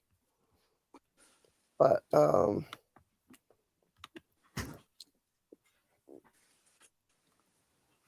yeah, I think that's an interesting theory, Michael. Maybe one kid got away and it was the boy in white. I find that really interesting, that theory. He was supposed to be sacrificed, but he got away, perhaps. But then why would he be hanging around forever? Yeah, that it raises a lot of questions. Like Karl said, why would he be hanging around forever? Like, how else did he die? Did he die some other way other than a sacrifice? And so what was his fate if that's the case? That does make me wonder. Now, let's see, getting back over to this. So let's just finish the opening credit images. Yeah. Yeah, that's from the tapestry, of course, that Ellis painted, with Ellis and Fatima in the Garden of Eden, the nightmare version. But, we're focusing on Victor's drawings and Miranda's paintings. This, I don't know what exactly this could be. It could be a number of things. It kind of looks like somebody being buried alive, maybe, or looking down. Or what? Or looking down. We don't know where the perspective is. We don't know if somebody's laying down the bottom or somebody's looking down into a pit. Yeah, the perspective on this is terrible. We have no idea. Yeah. Victor is not exactly going to win any contests for his skills. Oh, this is what I was. Oh, yeah. Yeah, that's it. This is the one we were looking at that had no face in the collage. So it does have a face. For some reason, when they put it together into a collage, the face disappeared. But that's the creepy pale person from that. Doesn't the person in the previous one have a yellow shirt and blue shorts, just like a different character in one of the other drawings? Go back to the one where you guys can't tell the perspective. Yeah, wearing a yellow shirt and potentially blue shorts. Oh, in so the previous one we were just looking at. Yeah, what about that? Is he wearing a yellow shirt?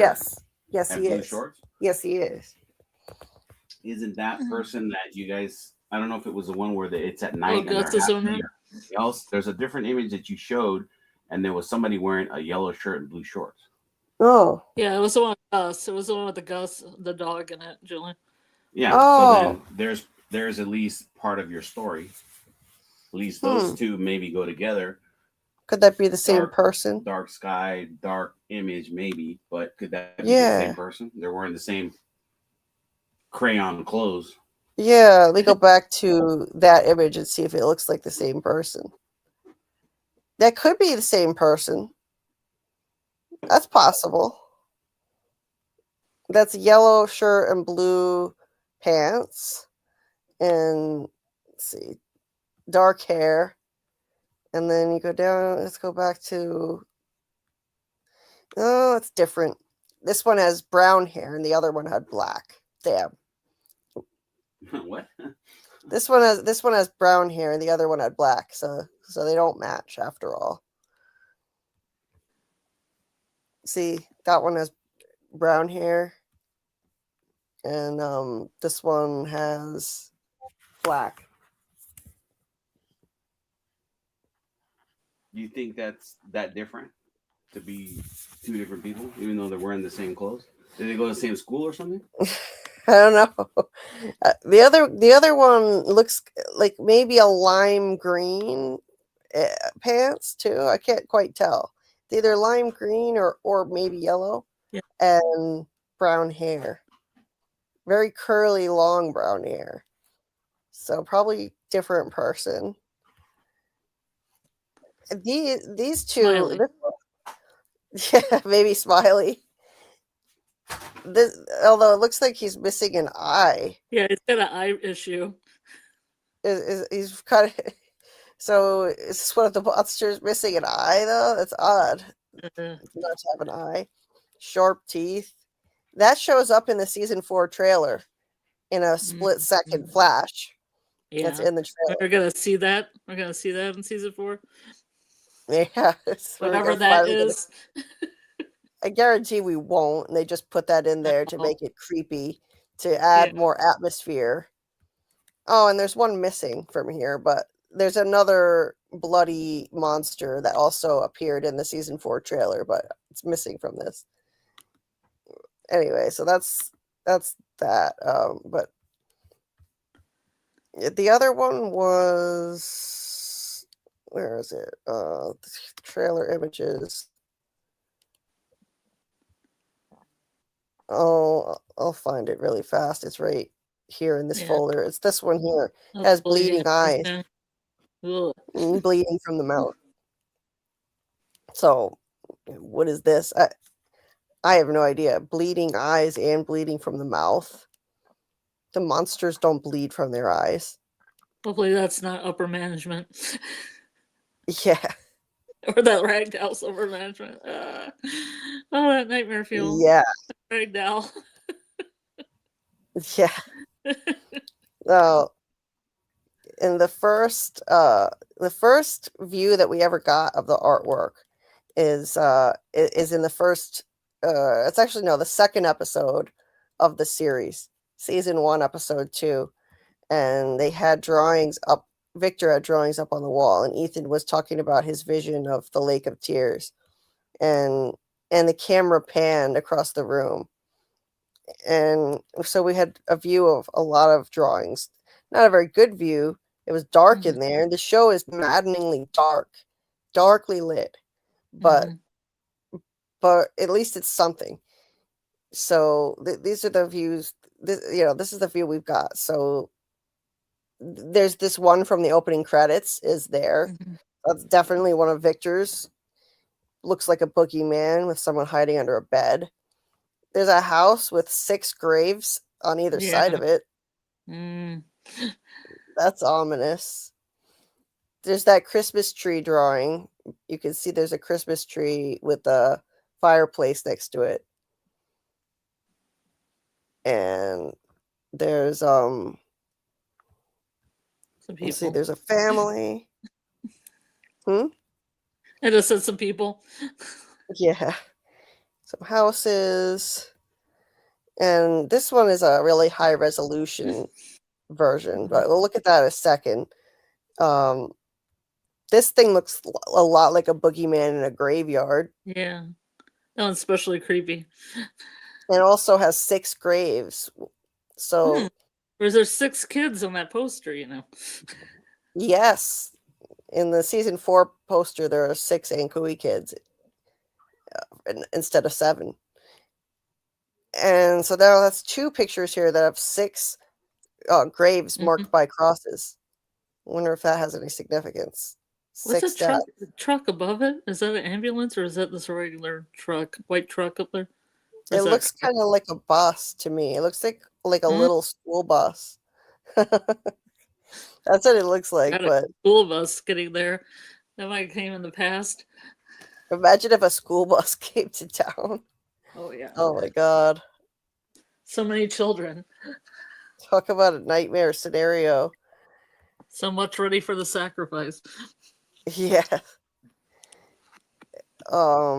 So these I won't go over too much until we can look at the high res image, but it camera pans across the room from them, and then you can see, where is it? This thing. We've seen this drawing from the beginning. This white figure, this white stick figure, and it's always been prominently displayed. It was shown a lot in the background in 2 different episodes in season 3. I noticed that, But I'll get back to that in a second. Then we see Victor drawing, and he's drawing this car crash. So it looks like he's trying to draw the RV crash, just not very well. He didn't do a great job. Because, the RV is in a ditch. The RV is on its side, so he depicts this big vehicle on its side.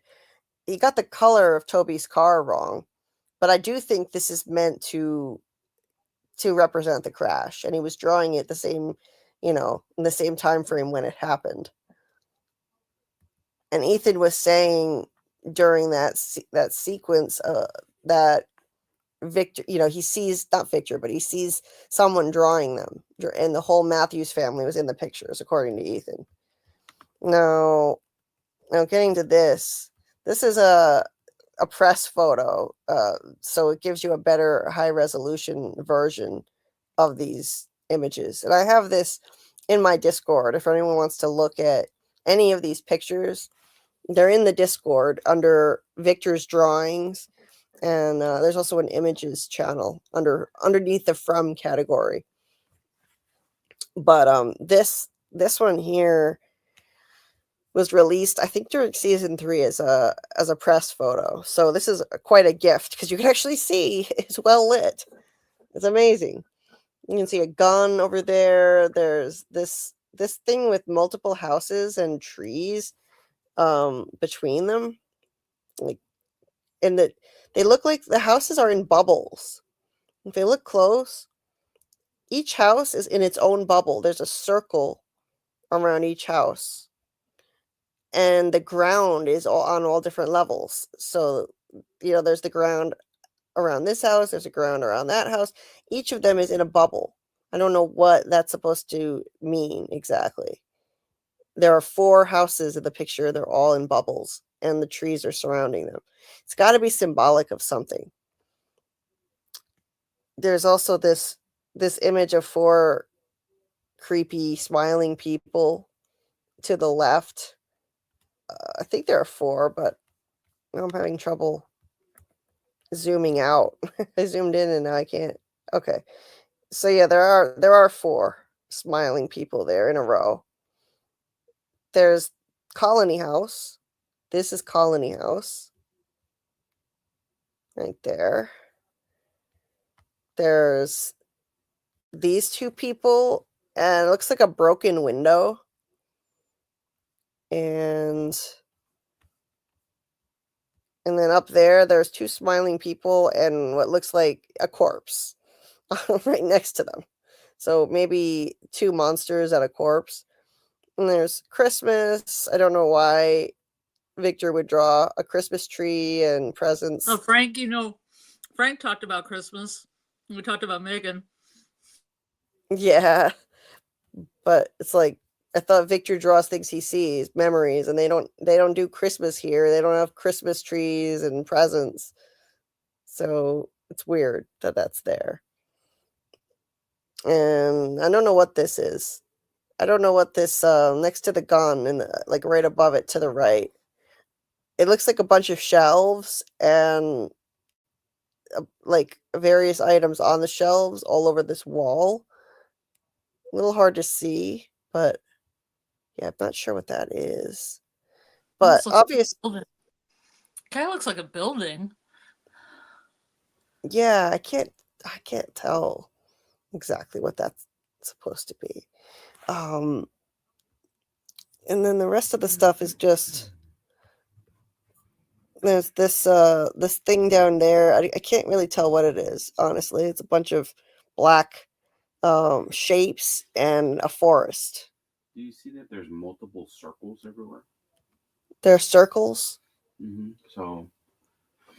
So there's the houses that you saw that were in bubbles. Yeah. Right? If you look here above the white stick figure's hand, there's a circle around those trees, and then there's another circle over here. And then when you look over here, when you're looking at calling the house, the whole thing is like drawn on a paper plate or something round. Oh. So there's a circle there. There's circles there. There's circles around the houses and the uneven uneven ground, like you said. It's basically like something's looking at it in through different perspectives. Could it? I don't know. Could it be like 8 eyeballs looking at it? Just an idea, like a spider. But 8 eyeballs. Yeah. And then that one that you were pointing at right there, I think, isn't that just to represent like hardwood floor, and then there's a bookshelf or something? Yeah, it kind of looks to me Maybe, like right? shelves built into the wall. Like that shelves, and then what the squares on the bottom just, I think, looks like hardwood floor, maybe. Just Yeah. over representation by whoever drew it. But I just noticed that when I was over there, all the circles that are everywhere. It makes me wonder. Maybe the endless cycle that they're in, that's what all the circles represent. That looks like a lake down at the bottom, surrounded by trees too, by the way. At the bottom of the bottom right. Oh, down here. It looks like a lake. Okay. Can't see the whole thing, but it looks like a lake. And then there are, what are all these creepy dark stick figures? Maybe that could be the monster just kind of hanging out somewhere. Yeah, but and a black circle. What is that black thing? Or not a circle. That's a house or not something, a circle, isn't a it? house. Maybe like seen at night, like a shadow. But what I was about to say right now too is, what if the circles represent spheres of influence? So when you're over here in Fromville, you got the monsters. When you're over there in Cannibal Town, you got the Scarecrow ragdoll things. Maybe when you're wherever Boyd was, the sphere of influence is specifically spiders. Oh yeah, I don't know if it's supposed to represent that. Like you're in different zones, right? Like when you're on a quest. This is the territory of the blah blah blah whoop de whoop state name here. Yeah. Dungeons and Dragons map, basically. Yeah, I think it could be that you go to different parts of the forest and you can unlock different threats. So that would make sense, like choose your own adventure in a bad way. But the most important image here by far, I think, is this big white stick figure. And so I saved it for last for that reason. It's the best for last out of this image. And if that's supposed to represent Doug, right? If you notice, he has a very stubby little something where it should be something longer. My condolences, Doug. Oh my god! If you look real close, it does. There's a little nub of something. There is a little nub there. Oh my god! But he's got his arms up, and it looks like when he's transforming in the trailer. He's got his arms up, and he looks like, is very skinny, like Doug, the man in yellow, is very skinny. Looks like it's naked, naked, pale. Looks like he has white hair, and he's got his mouth open like he's yelling, just like the man in yellow is yelling, and got his arms up. I think this is him transforming. That's definitely the man in yellow figure transforming, and it's been in front of us the whole time. This has been here since season 1 in Victor's room, staring us in the face, and now it's coming to fruition. I think that is so cool. And it looks like it's drawn on top of some kind of diagram of the trees and Victor's calculations on how far away they are, because you can see that there's a list of numbers and he keeps crossing them off and writing other numbers below them. So they're getting closer. The numbers are getting smaller as it goes down. He had said the trees are getting closer. So 545 steps, he keeps crossing it off, and the numbers get lower and lower down to 500 steps and then 480.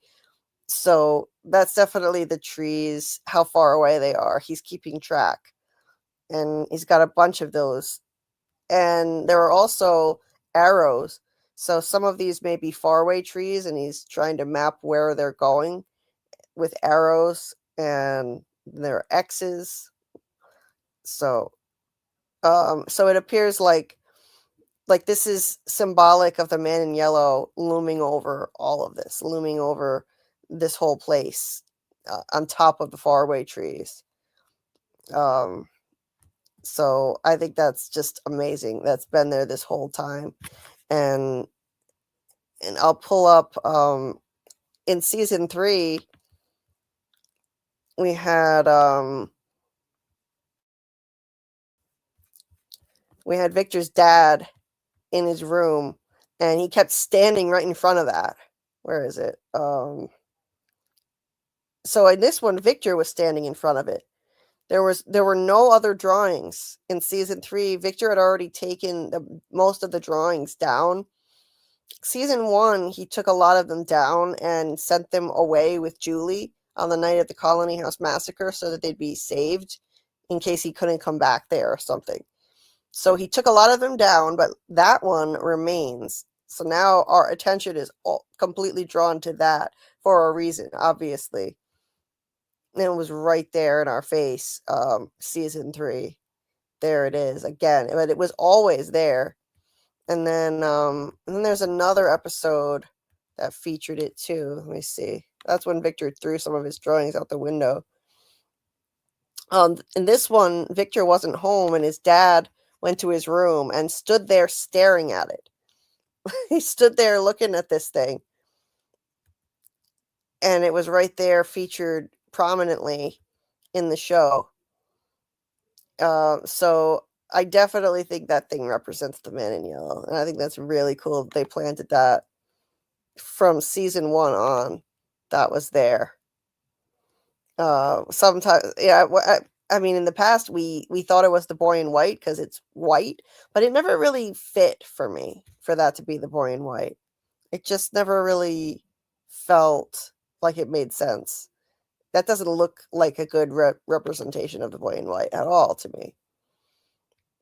But yeah, this is the figure looming over this whole place. This is it, and Henry's standing there staring at it. And in this one, it looked like there was a light shining on it. Like, hey guys, look at this, like the scene was almost trying to draw our attention to it. There was literally a light shining on that drawing, and everything else in this shot is darkly lit. So it was always there, and that's why, like, I wonder what else could be in these drawings. That's why we have to pay attention to these drawings. That's why we need to pay special attention and see, like, what else could be a significant thing that's going to pop up in the show later. It could be any of these drawings that we've seen. Oh, wow, we're up to 76 people. Thank you for watching. Please hit that like button if you haven't already, and help people find the stream that way. It really does help the channel out a lot if you hit the like. And consider subscribing if you're not already subscribed. I only need a few more subs to reach 2.1k now. Hey there, LV. They say, why did Victor or his mom or sister draw that? It's a good question. I mean, and who drew that? Who saw this happening? If that's the Man in Yellow transforming already, who saw that to actually be able to draw it? Maybe his mom saw it. The only thing I can think of is his mom saw it in a vision, and then she painted that. Because his mom, Miranda, had visions.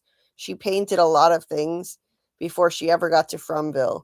So maybe in the past, she somehow witnessed him transforming, and no, well, it could be. But how long is he? I mean, when has he ever taken this form before and then transformed? So I think it would have to be a vision of the future.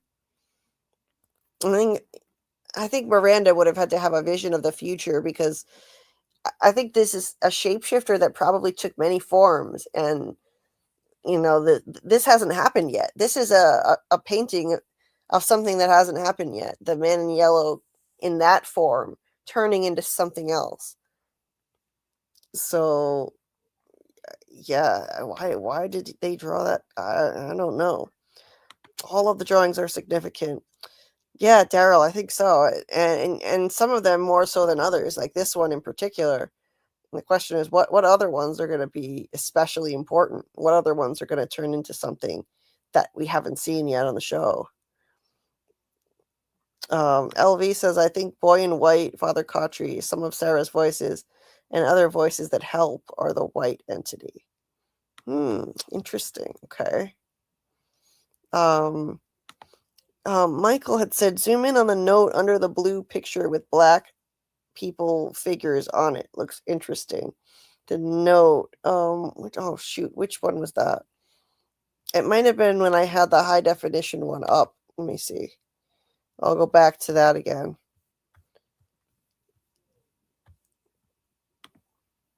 I don't know if he was talking about this one.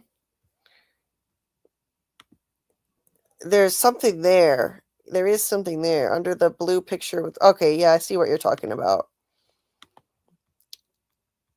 There's, yeah, it looks like what he did here was more mapping out of the trees and where they go, more counting the steps, because he's got more lists of numbers, and then he crosses them out, and it goes from I think I can't read what it says, but 200 something, and then he keeps crossing it out, and then it says 232. So he's counting the steps and then mapping out where the trees go. There are arrows, and then up there it looks like he's got zones.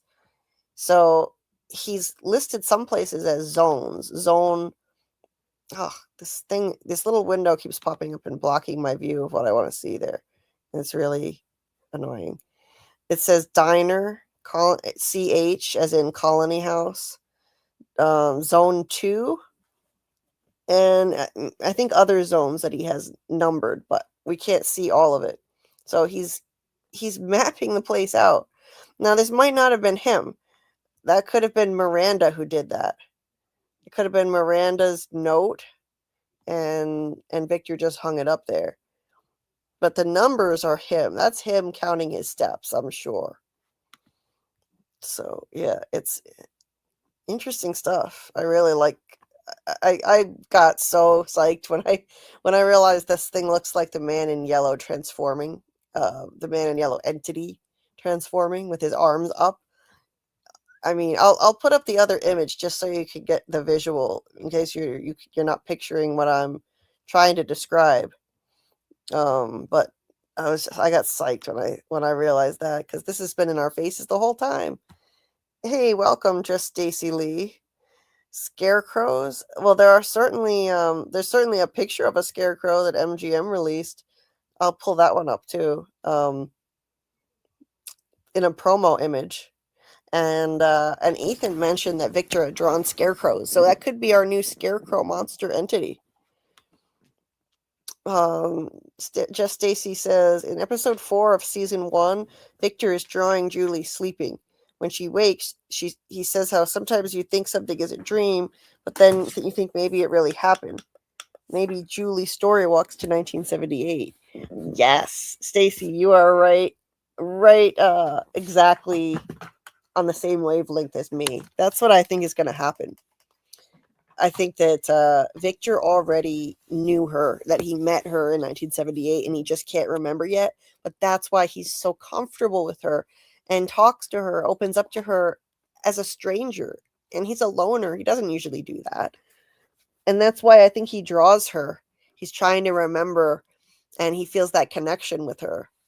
So, yeah, I think that's exactly what happened. She met him when he was a child, and I think he may have saved Eloise. I mean, she may have saved Eloise. Julie, that is. I've been meaning to make a video on that. I'm going to get around to making a theory video on that soon. I think Julie may have story walked back and saved Eloise and met Victor. Yeah. Hey there, welcome, Emery. Looks like the tree is falling. And Brandon, I see Brandon is here. Nice to see you. Brought in a newcomer, Amber. Welcome once again. Oh, nice. I didn't see that. Well, welcome, Amber. And sorry to anybody I may have missed. I'm not new.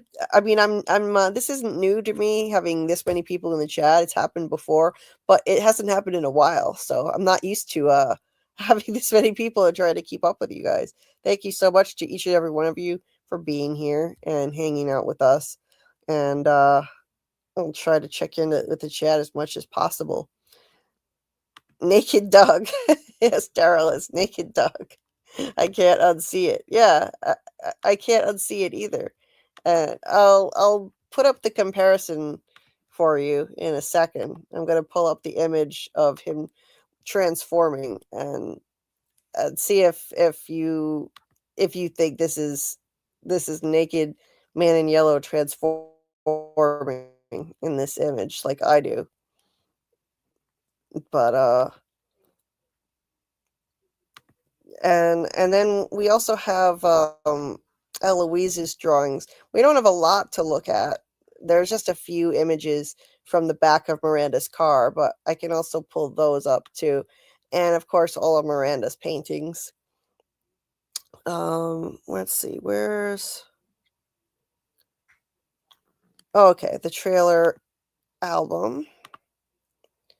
And I'm gonna put that up on the screen just so you have like a direct visual. You know, I can't unsee it. That's the man in yellow transforming. So we've got, okay, I found it. Now I'm going to even make it even easier, and I'm going to flip it. So I'm going to flip this around so you can even get a better view. So he's got his arms up, he's screaming just like the image, just like the drawing. I really think that is him.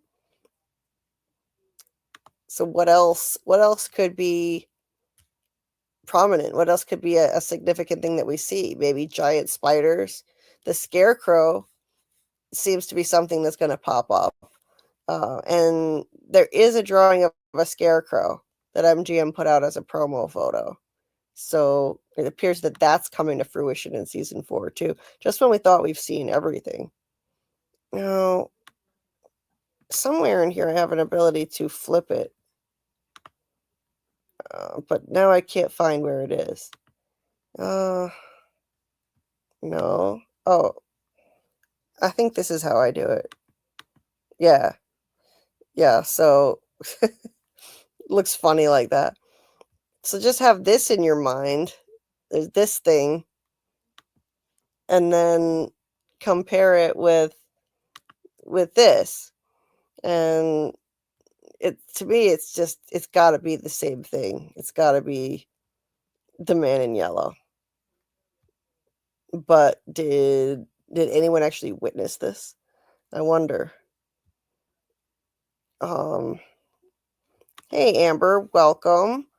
Hello everyone. I'm new to the group and I love From, and I can't wait until the 19th to be glued to the TV. Well, welcome Amber.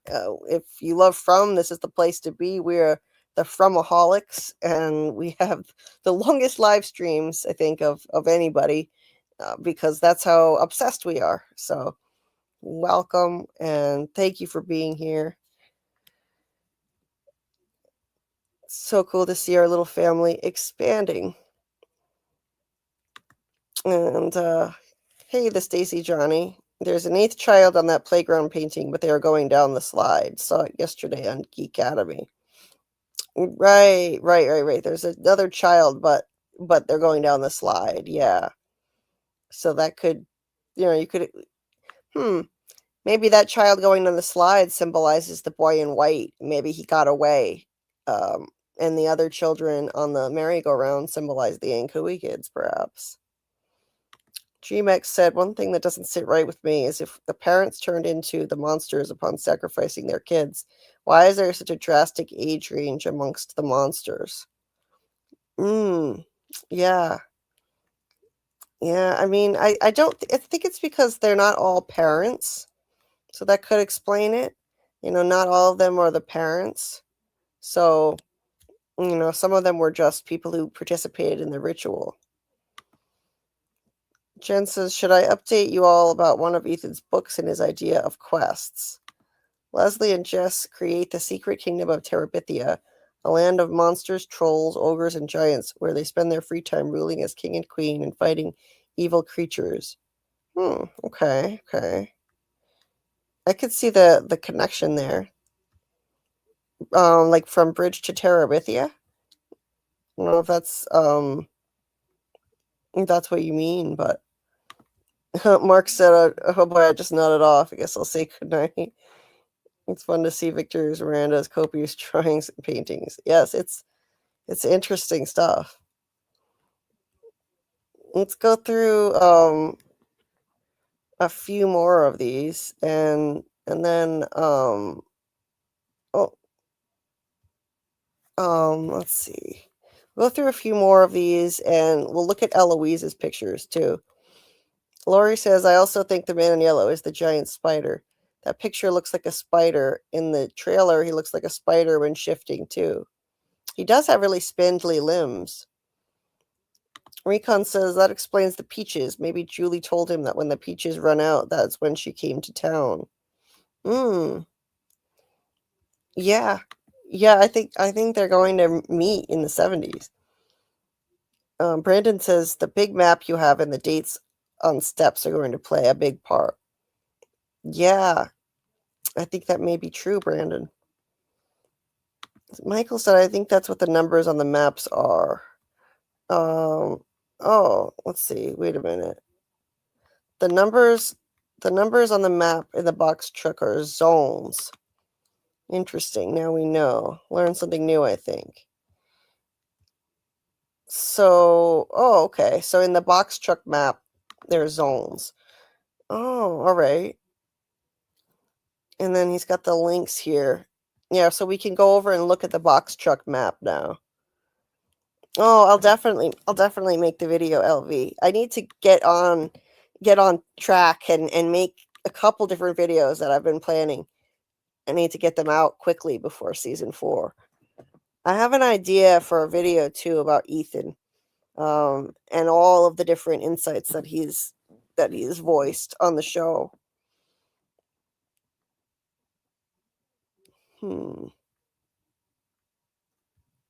Pan down to confirm. Pan down where, Recon? Let's see, zone 1, zone 2, zone 3.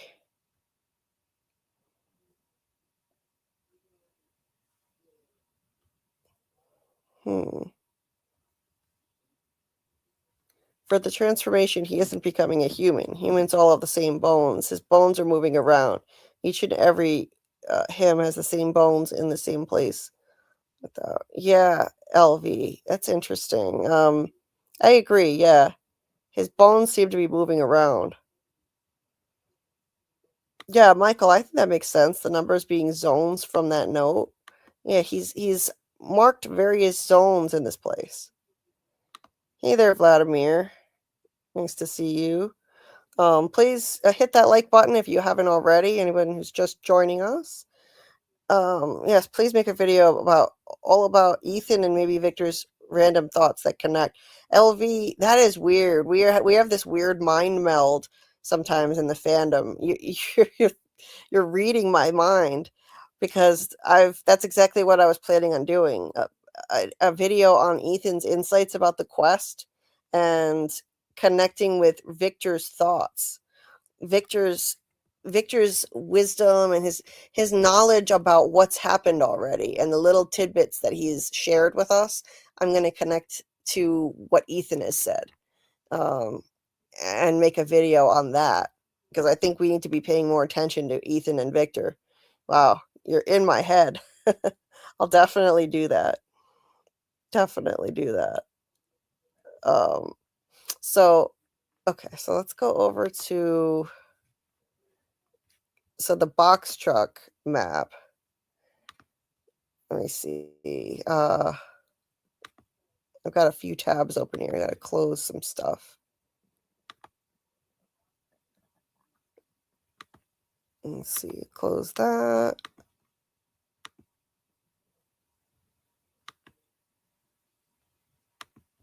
Okay.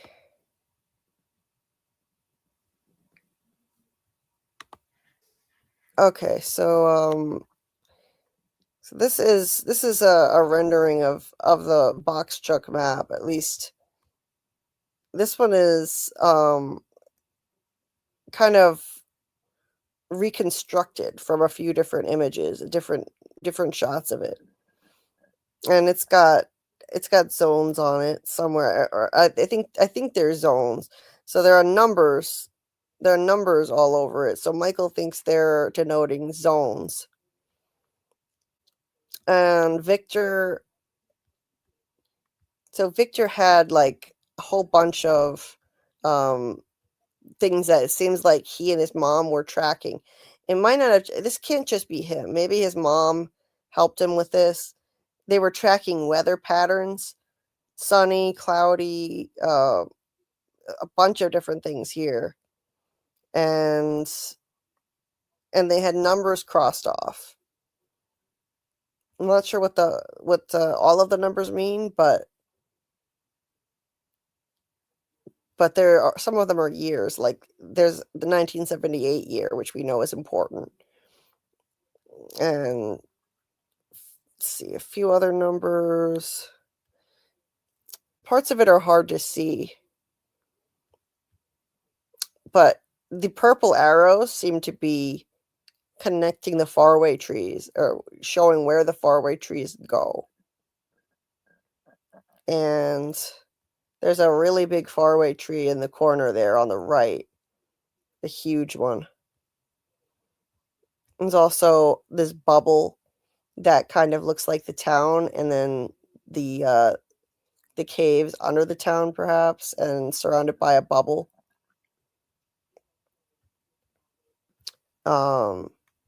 There's the lighthouse. Yes, really interesting stuff. And I think Robert was going to send me some images of this too. I also have another image of the Peach Truck map in my folder. That might be a little easier to read part of it. Hold on.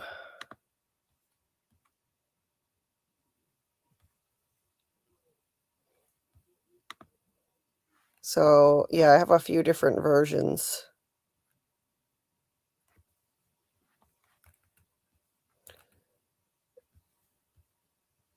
This one is a little bit blurry, but you see more of the color is intact.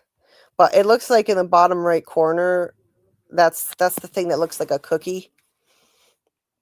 What about the redrawn one? And I'll show the redrawn one that will make it a little clearer. Hold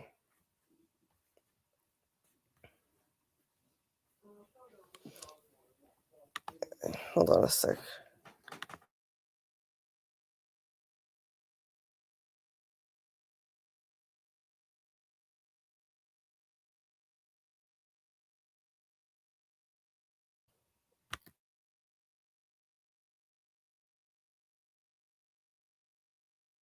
So,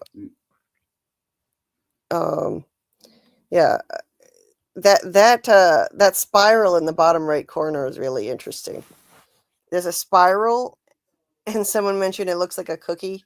I've always thought it looks like that too, but in this version, it's a little faded, so it's hard to see.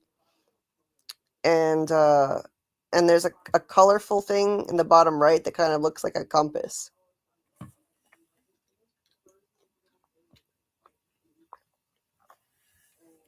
And then,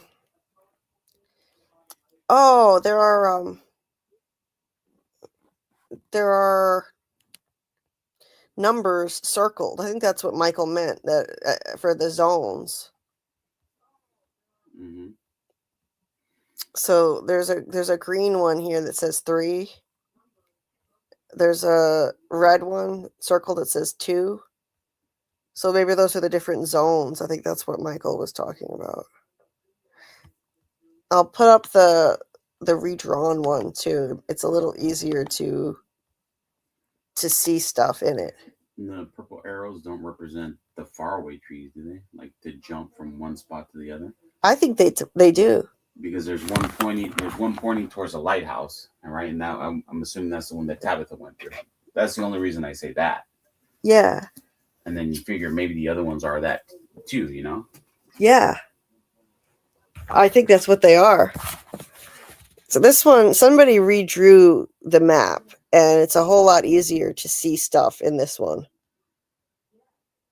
It's a lot easier. So yeah, that looks a lot like a cookie. And it's like maybe the spiral indicates the cycle, the never-ending cycle or a loop. And there's this thing in the corner that has, it kind of looks like a merry-go-round, but it doesn't have as many seats as the one that's in the show. That one has is. some of the same colors, though, doesn't it? It does. It has some of the same colors, but only 6 seats instead of 8. But like, it looks like somebody was tracking the weather and counting to see if there was any kind of pattern. Because there's like sunny, partly cloudy, rain, thunderstorms. What are those little X's by those mountains down there? Those aren't like crosses or graves, are they? They might be graves. They're like a huge graveyard that we haven't been to. I do think that maybe it was may indicate graves. So maybe it denotes how many people have died. That many people, or maybe there's a giant graveyard somewhere. Yeah, that's really creepy. And there are numbers listed in random places too.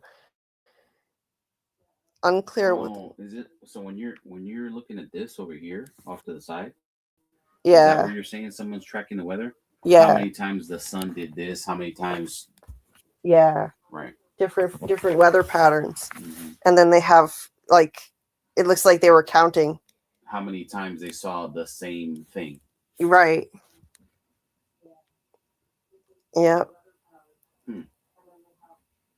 Interesting. People have spent hours just analyzing this alone. You know, there's so much here. There's this thing here that reminds me a lot of a Scarecrow. It always did. I'm trying to zoom in on it, but it won't let me.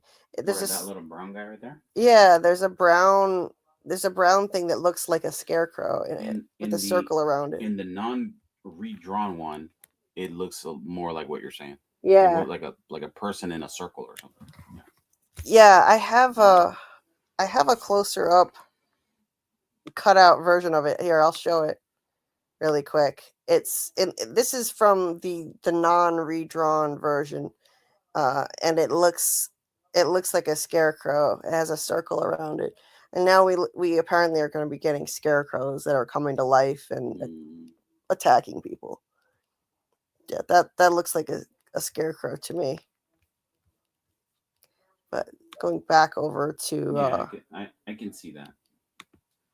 Yeah, right? Looks like a Scarecrow. Mm-hmm.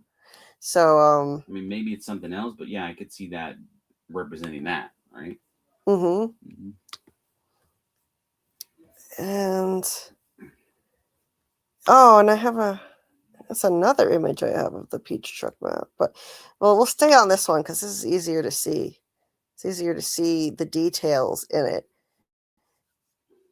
They've got the diner mapped out here. There's the diner, the church, the motel pool, the motel sign, the blue house, a few other houses. There's the barn to the right, and Colony House up the road. It's not a very good map. Like it's very. It's not to scale. It's not to scale, and it's all jumbled up. But at least you can read more, or you can see more on this cleaned up version. Whoever took the time to do this. And why would you say that the years are drawn? Obviously, 78 is important because it's a massacre, right? Right. But then why is 1984 written down? Yeah, I don't know. Like 1984, there wasn't a cycle between 78 and 2022. Well, no, I was just. Yeah.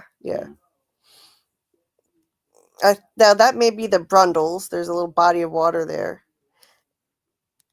And it's that weird little bubble in the top right. It looks like a little town with a bubble around it. Is there like a pocket dimension within this place that we don't know about? Maybe that's like a pocket dimension inside of a pocket.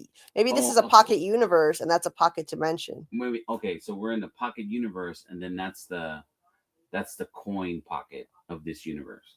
Yes. Yeah, it could be. And then why does that look like a hopscotch map in the top right? That looks like hopscotch up there. Yeah, that's what I thought of too when I saw it. Yeah, it looks like that. Well, this place is very childlike, so it kind of does fit. And then up near in the top left, it looks like a graveyard to me too. There, those look like graves. Where? Oh, right there. Yeah, near the top left part. Mm-hmm. Those look like graves. And how many faraway trees are there? There's 1, 2. Some of them I think are harder to see, but I think all of these purple arrows denote faraway trees. So let's see here. Leave it right there. 1, 2, 3, 4, 5, 6, 7, 1, 2. 10. No, I lost it. Well, if we just go by the purple arrows, that's what I was just attempting to count on this screen over here. Okay. But go ahead. I'll shrink this down to the full screen thing, and I'll just count the arrows. 1, 2, 3, 4, 5, 6, 7, 8, 9, 10, 11, 12, 13. I'm counting. Wait, was that 13? 1, 2, 3, 4, 5, 6, 7, 8, 9, 10, 11, 12, 13. Yeah, I'm counting 13. 13 faraway trees if we're to believe this. So. And why draw the 2 years in the same color as those arrows that you just counted? Yeah, I don't know. So okay. I'll log in on my phone if you want. Yeah, please. So yeah, there's a lot here. There's a lot to try to digest from this. Clearly Victor and probably his mom were trying to track something. I don't know. I don't know if his mom had any involvement in this, but Victor must have had help, maybe from the boy in white. There's no way he could have done this all by himself. I think this is a lot. How would he have known all these places? And I mean, has he explored that much? I don't know. But let me go back to the chat here. Good night, Amy. I'm writing a song for my gaming intro. Oh, that's cool. That's cool. You're multi-talented, Amy. LV says, I just noticed the lighthouse. Yeah, that's because we can actually see what's going on in this map, unlike the original map, which was so hard to see. Now you can actually see the lighthouse more easily, but it was there in the other one, too. Hey there, everything broke down. Nice to see you. The new stuff we find with this show, we can find so much just from revisiting all this. It's amazing. Hey, welcome, Ram. The map is like the most depressing version of Chutes and Ladders. Yes, it is. It really is. Extremely. And looking at this, I'm seeing a crow's beak. It kind of reminds me, the black line to the right kind of reminds me of a crow's beak coming to a point at one section, perhaps. Michael says on the original map, not the redrawn, there's a 1506 kind of in between the two blue lakes or whatever, which seems commensurate with the number /date in the lighthouse. Oh, okay. Yeah, there's a 1506 date in the lighthouse. That's the oldest date that's in there. Samuel says double-headed arrows can indicate bidirectional movement. The entire forest in town could be expanding and contracting periodically. Ooh, interesting. It's not just the trees that are moving. Ooh, I like it. I like it. Brandon says, why is the pool diner labeled 1? Let me see. Yeah, I think that's just that whole area is zone 1. Victor has certain places labeled as zones. In that other picture that I had up, there was a list of places, and some of them were denoted as zones. So maybe that's zone 1, zone 2, zone 3, perhaps. Could be that. Look at the lighthouse pointing to another green road with numbers. Right. Missing detail, Recon says. No Dale embedded in the pool. Right. LV says, wait, so the part of the forest we haven't seen is on the other side of the town. Yeah, it appears that way. There's a whole lot we haven't seen based on this map. Yeah, we don't have there's a new addition to the map that needs to be updated because we've got a new part of the scenery. We have concrete proof now.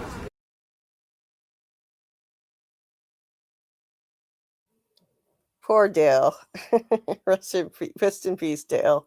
Don't mean to laugh at your misfortune. Let's see. Anyone becoming scared by the map, don't look at it before bed.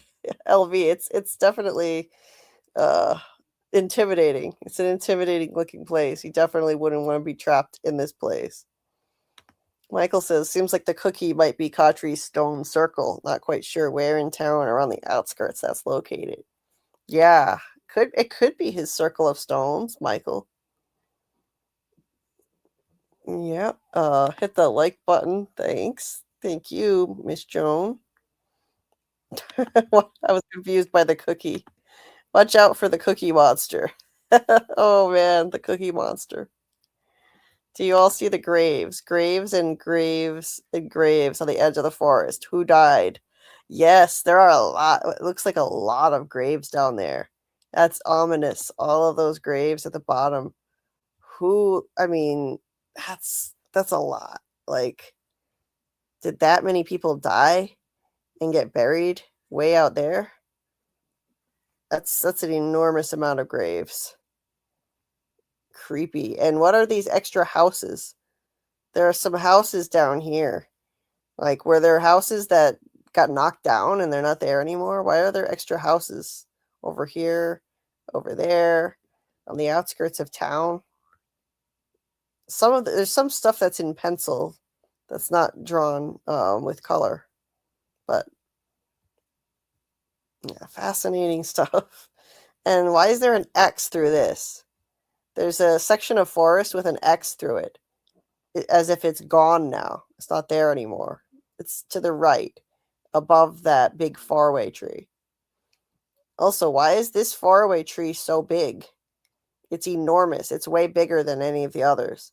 Is this the most important one? Maybe because it's the most important one, it's the bottle faraway tree.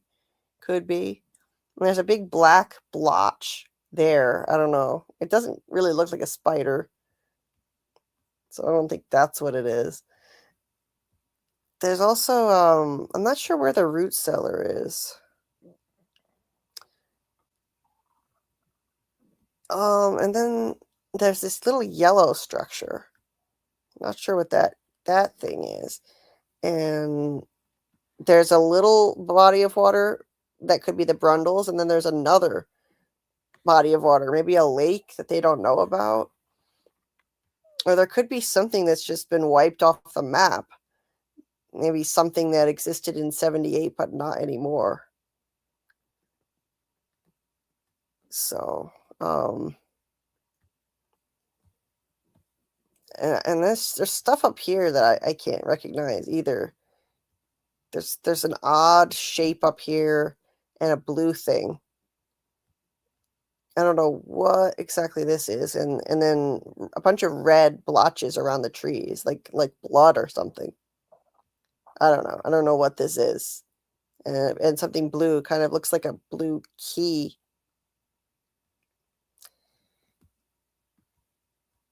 But oh, I forgot to. I was going to put the chat link up if anybody wanted to call in and share a theory, and I completely forgot about that. We got carried away here. Sorry about that. I can still do that.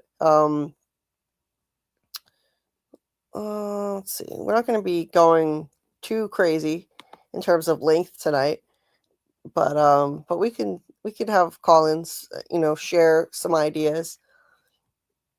Hey there, Marshall. Nice to see you. Hello from the 319. And Brandon said the X area is the spider web area.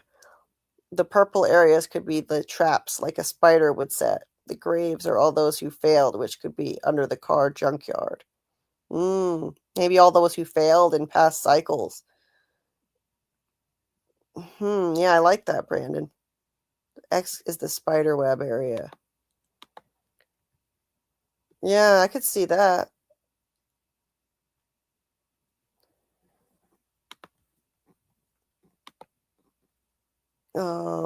One of the places on the map looks like a cookie. Yes, it does. Susie, did I miss the cookie talking stuff? I'm sorry, I have something else going on. Yes, it's this thing down in the bottom right corner that looks like a cookie. That's what we were talking about, Susie. And no, we didn't really miss much.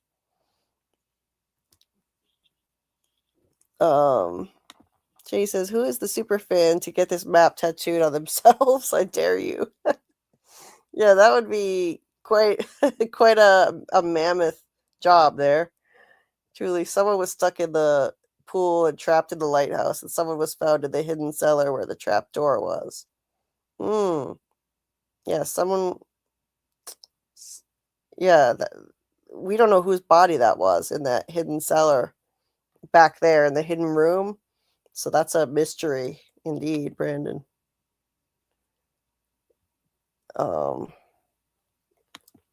We're losing and we don't even know the rules. That's what Boyd says in the trailer for season 4. Yeah, they're in big trouble. They're in big trouble. 18 more days till oh my god, I'm not ready till season 4 comes. Let's see. Michael says the 1752 may be just above the circular town drawing in the upper right of the map in the original, not the redrawn. So not sure about the numbers next to the faraway tree on the right. Yeah, I don't know. There are a lot of numbers, and I'm not sure what they could mean. Why hasn't someone destroyed the jukebox in the diner? Well, Marshall, Kenny destroyed one of them, but there's still another one. So I'm glad. I like the haunted jukebox. I mean, they're not always bad. Sometimes they're okay. They played Jim and Tabitha's song in season 1, and then it seemed like it had a good influence on them and made them start communicating better with each other.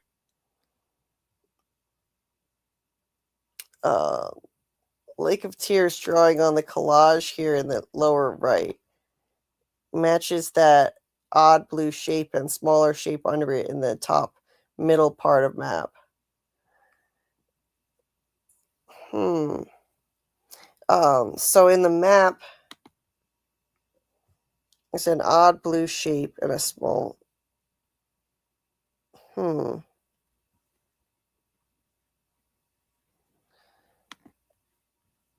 Oh, I think I know what you're saying, Michael. So I think you're talking about matches that odd blue shape and smaller shape under it in the top middle part of the map. Yeah, I can't figure out what that thing is, but maybe it is the Lake of Tears. So I'll go back to that again, but I think you're talking about this thing way up at the top here. There's something there, and it sort of could match the Lake of Tears drawing. I'll go back to that. I think you're referring to this, Michael. Correct me if I'm wrong, but this one right here. Yeah, I could see that. I could see a resemblance for sure. I could see a resemblance there.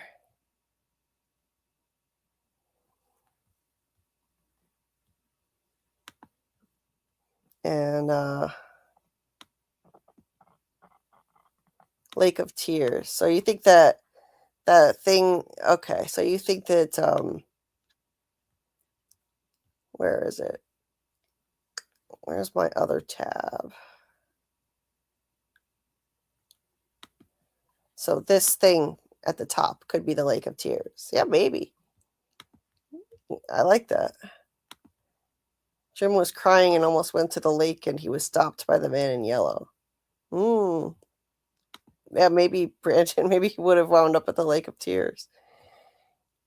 There is a higher res Lake of Tears on Victor's drawings on Discord. Oh, cool, Recon. Okay. I'll take a look at that.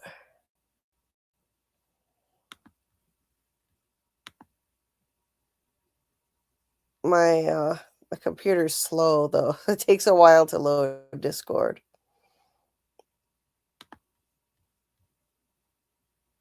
Yeah, that's a good catch, Michael. When will Boyd get a pony and a boat?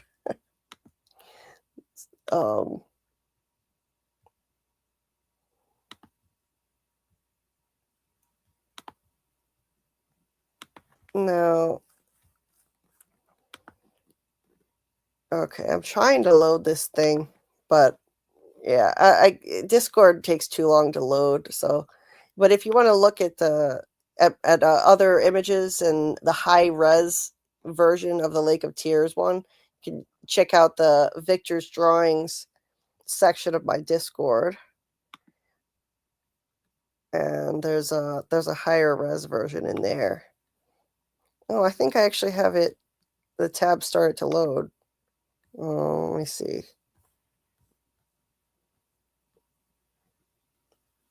Can't find it at the moment, but it's in here someplace. But yeah, I have a lot of images in that section. So, oh yeah, here it is. Recon, thank you for that.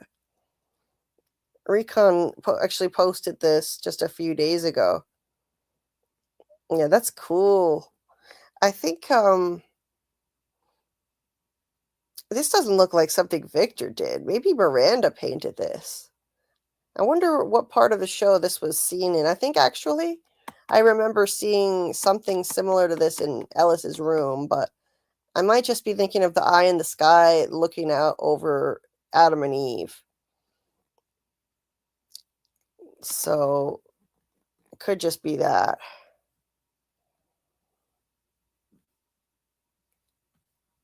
But that eye is such a crybaby. Oh, Miss Joan, you posted a link here. Let me see.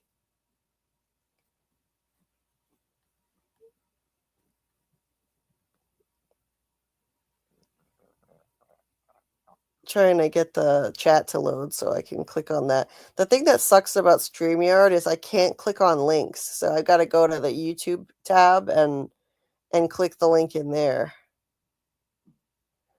And it takes forever to load. It's taking so long. Okay, I'm going to just reload it. So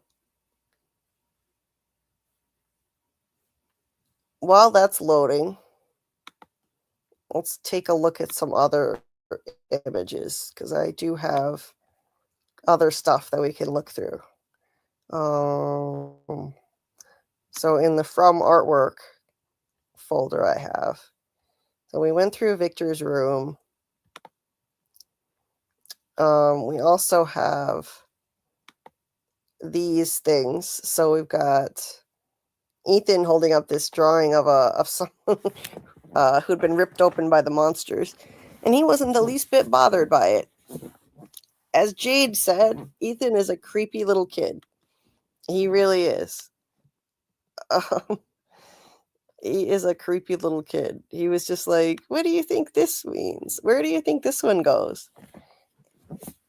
And he had said that he thinks that the drawings tell a story, and they just have to put them in the right order, and then they'll know what it means. they'll know what to do next. So if we could just figure out, where they go, what order they go in, we could figure this whole thing out. But trying to understand that it's not easy, because these things are pretty random. Let's see what else is here. See, Miss Jones shared a few links. I'll click on these. Okay, so Miranda's painting. Oh, this is a creepy one. This is a creepy face that Miranda painted. There's that. Then there's this one that looks like a Puritan. Looks like a Puritan, possibly with graves in the background. Yeah. Oh, that's another gold mine. Miranda's room full of drawings. But okay, let me go back to this again. So Ethan showed that. He had this drawing with a giant spider. And this is the massacre. This is, I think, a rendering of the 1978 massacre, but the Star Magic sign is missing. So that's strange. But Victor, when Victor remembered the massacre, this is what he put up on his wall. He got this drawing out and he put it up on the wall, as if to mean this is the massacre that he experienced, that he witnessed in 1978. He put it up on the wall along with pictures of the boy in white, the dogs. Like, if I actually go to that episode, the pictures told a story. That was from season 1. It's from season 1, episode 4, I think. Yeah. A Rock in a Far Way. That was the one where he remembered the massacre, and near the end, he put the drawings up on the wall because he realized it was happening again. And he was putting it all together. Like, okay, seeing the boy in white and the dog. Here he had heard the dog again. So he went through his stuff and he found a few specific drawings. He put them up on the wall. And sorry, this is running slow at the moment. I think I have too many tabs open with images.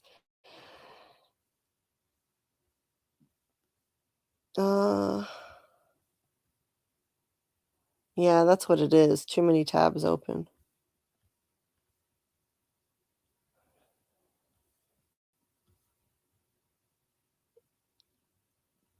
Okay. So at the end, he put up a few pictures on the wall. Put up the boy in white, the dog. So the dog, which goes along with the boy in white, and he saw them together after the massacre. The faraway tree. And then the last one he put up was this one. It was this massacre picture. Now I'll compare this to that other one we were just looking at and see if they're the same. But that one, oh, okay, so no, they're different. They're different. This is a different massacre picture. So that's interesting then. So there's So there's this one. This one I think is from 78, and you see there is no motel sign in this picture. And so this is what happened back then. And the pictures tell a story. He's realizing that without saying it out loud, you can tell what his thought process is. But since the boy in white has turned up again, and the dog, he heard the dog barking. And then he took Ethan to the faraway tree. The next thing that's going to happen eventually, he's expecting another massacre. So at the end of the episode, he started digging graves. And now we haven't had a total massacre yet, but we did have the Colony House massacre. And that's why he was so ready for it. He was all packed up and he had a rope tied to escape out his window because he had seen the boy in white again with Ethan. And he knew, okay, it's starting again. He saw the boy in white. He first saw the boy in white not long before there was a massacre in 78. And the boy in white is turned up after being away for a long time. He didn't see him for a long time, and now he's back. So, like Ethan said, the pictures do tell a story. If you put them in the right order, you can predict what's going to happen next. And Victor is predicting what's going to happen next based on seeing the boy in white and hearing the dog. So he thinks it means this is coming. And now I'm gonna bring back that other image and show it is a different massacre picture that Ethan and the family are looking at, and it's one without the star magic sign in it. It's a motel sign, but no star magic. So that would suggest there was some other massacre where a lot of bodies were laying in the street, or there's one that has yet to happen, perhaps. Let me find it here again. Oh, I've got it. So this one here is different, obviously. It's not the same as the one Victor hung up. There's the motel sign, but no star magic. So when is this? We haven't seen this happen yet. It does appear that there's a child with a teddy bear there, and we don't have any other little children. It looks like a little girl with a teddy bear. So I don't know. Maybe there were other people before the Matthews got there, including a child with a teddy bear, and their bodies were displayed in the street like this. This is something Victor probably saw before. Based on the presence of the child, I would say this is something that's already happened. It's not a future drawing.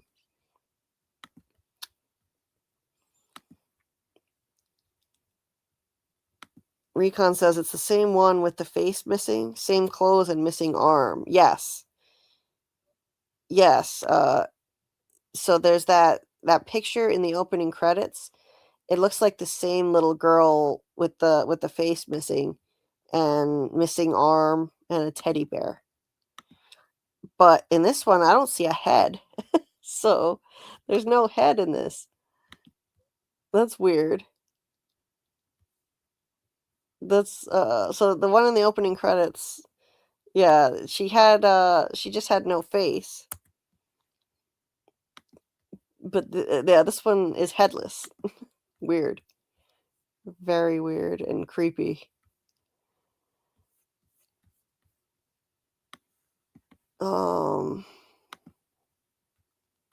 Now my app is glitching on me. What the heck? I hate when it does this. It won't let me just go back to my main photo area.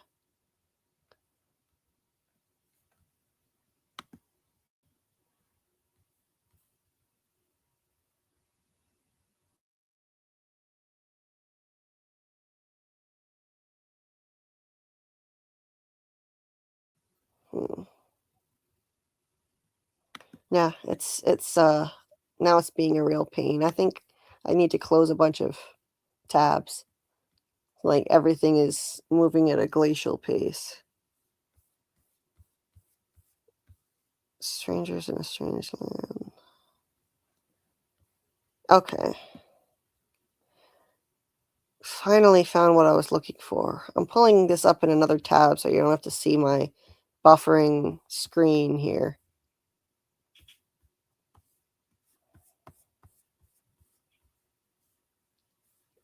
I was trying to find the picture of the... Okay, I found it. The girl with the missing face and the missing arm and the teddy bear. So maybe they then take her head off after that, because then in this other drawing she has no head. And it's the same outfit. There's a blue jumpsuit. She's wearing a blue jumpsuit in both of them. And she has a missing left arm.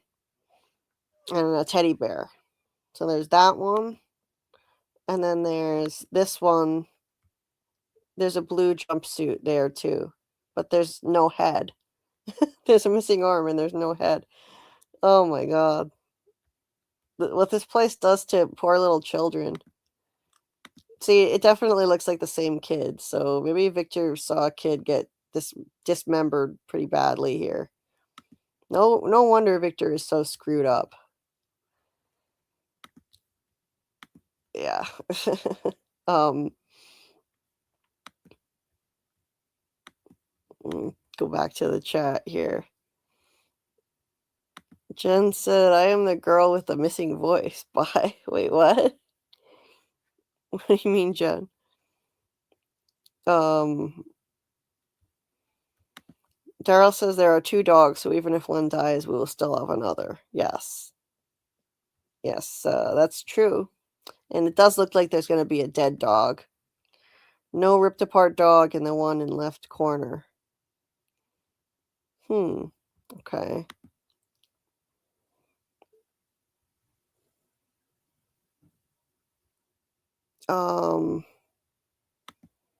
Why does the dog have a human body with paws and a tail ripped?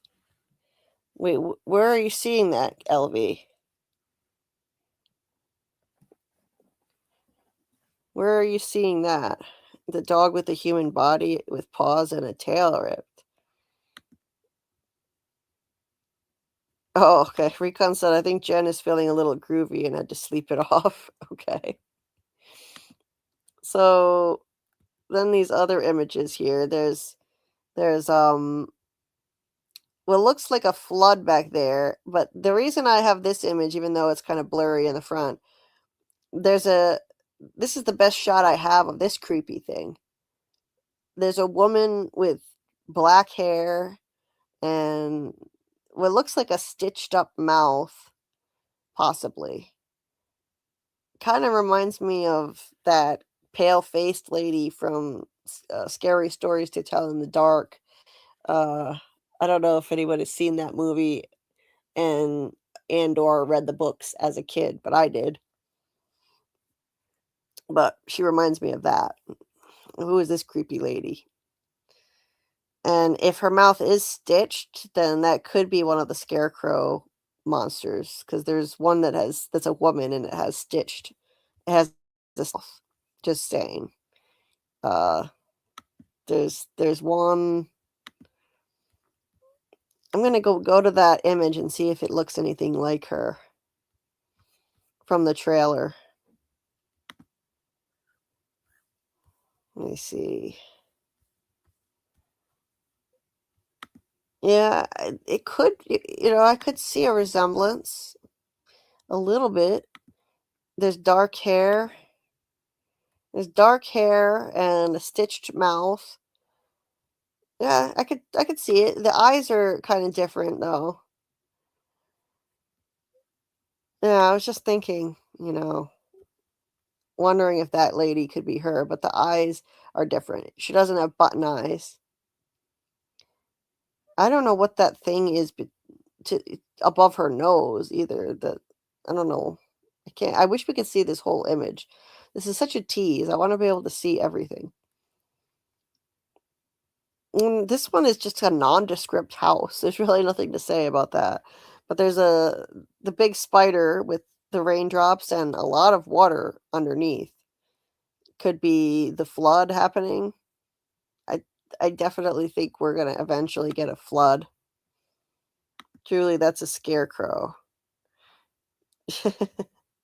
She does not look like a scarecrow. No, she doesn't. She doesn't.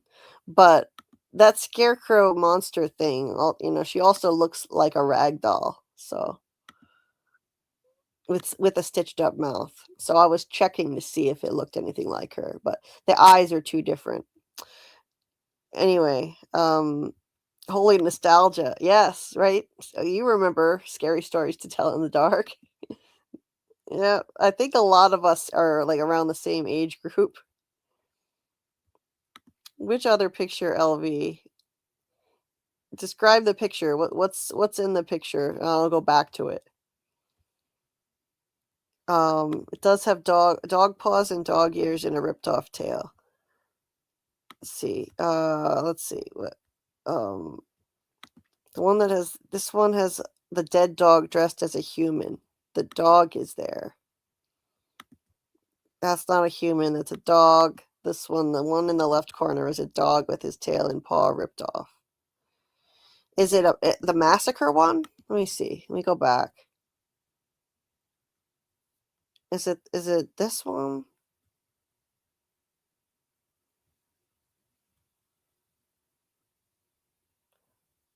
I don't know if you mean this one from the massacre, maybe.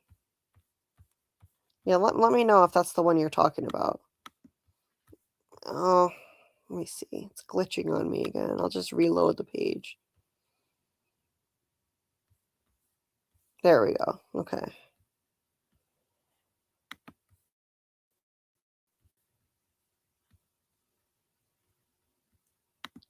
Recon. Boy in white is old enough for a midlife crisis by now. Probably.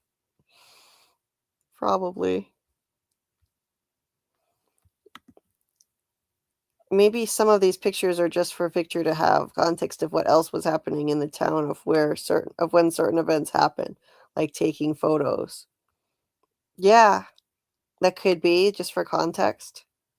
Oh, the other massacre one? I'll go back to that again. That was from episode 4, A Rocket a Far Away. Let me see.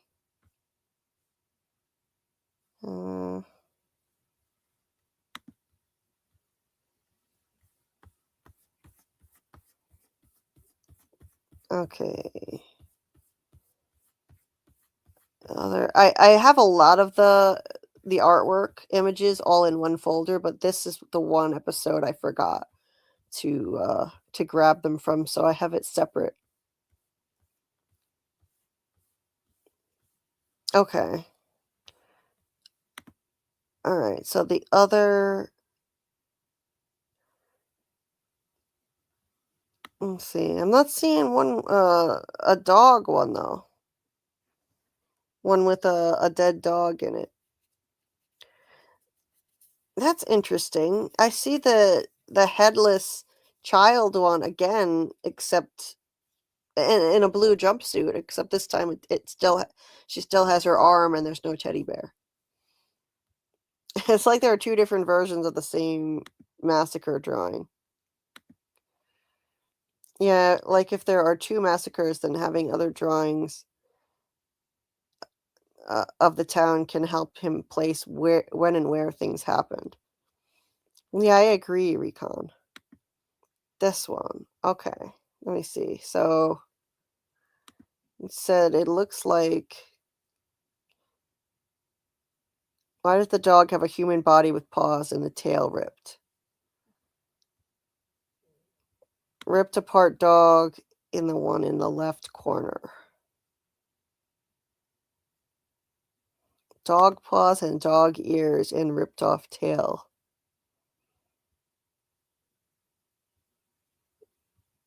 Dead dog dressed as a human. Okay, let me see if I can see what you are seeing. So, could be, so the one on the bottom left.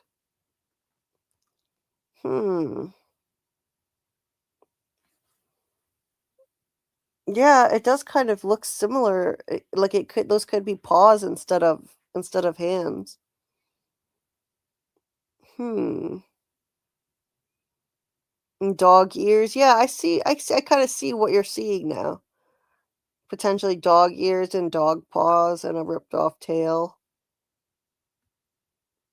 Yeah, could be. Could be.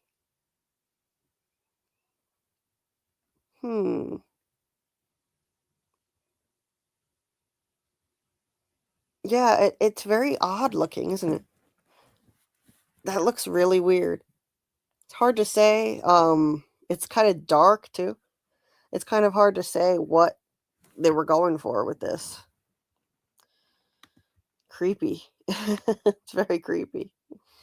Top left. You can see the paw, the left top deceased.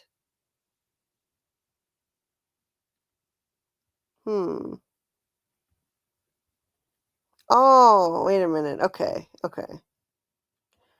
Yeah, it looks like paws with claws on them. I see that. Yeah. That looks like a paw with claws sticking out. A person with dog ears. Yeah, I could kind of see that too. It looks kind of like dog ears instead of human. Sort of looks like a human face though. It sort of looks like a human face, but I could kind of see the ears, paws, and tail. Yeah, I see what you're talking about now. Creepy. Yeah, I don't know. I don't know what that would mean though. Weird. And then there's like this piece that's just, this part is ripped off of, I think this is ripped off the same thing. There's an arm with what looks maybe like a paw that has long claws on it. There's an arm laying here. And oops. And it belongs to the same person or whatever this thing is, because it's got a green sleeve. So that was ripped off of the same entity there. Weird. Very weird. Let me see. It creeped me out. I shouldn't have zoomed in. Yeah, seriously. It's creepy. Oh, thanks, Miss Joan. I added more pics to Discord. Can't add to chat. Oh, thank you. I'll take a look at that.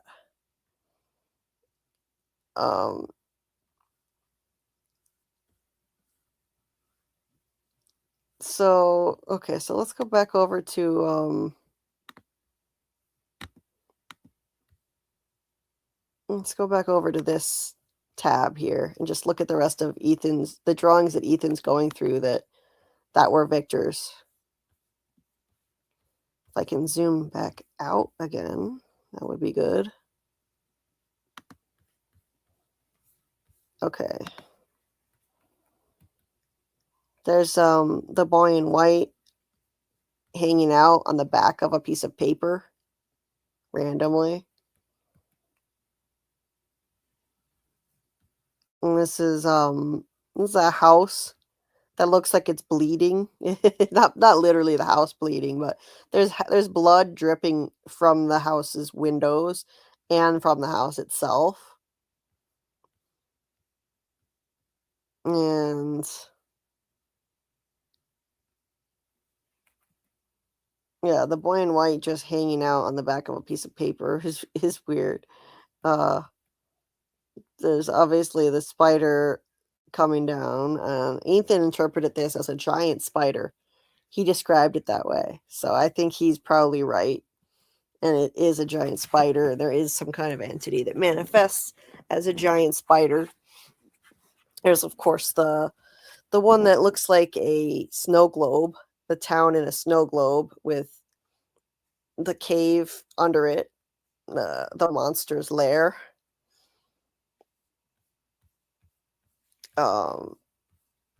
Which I think is just a metaphor. So some of these are symbolic.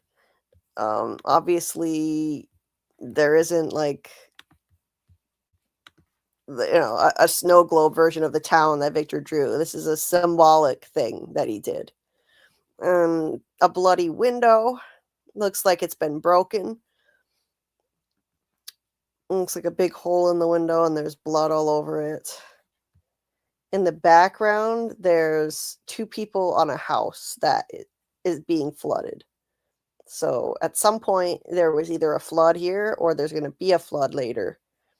And there's a person laying on the roof with a yellow shirt. A lot of people have said they think that's Boyd because of the yellow shirt, and potentially Donna standing next to him.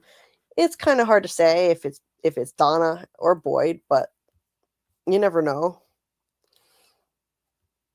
In the background, it looks like two people waving at night, kind of like the image in the opening credits that shows that. This one is a little clearer of the flood.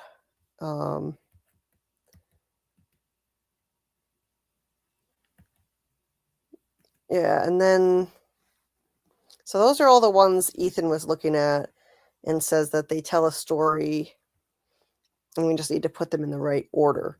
Unfortunately, now they're all underneath the Matthews house where nobody can access them. Hey, Green Manera. Nice to see you.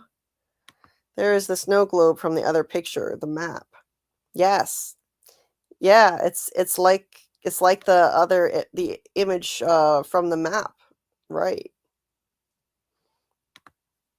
And Miss Joan is posting all kinds of links and sharing images in the Discord. So thank you for doing that. And you can check out images in the Discord if you want to look at them more closely yourself. I have a lot of images in there too. Now,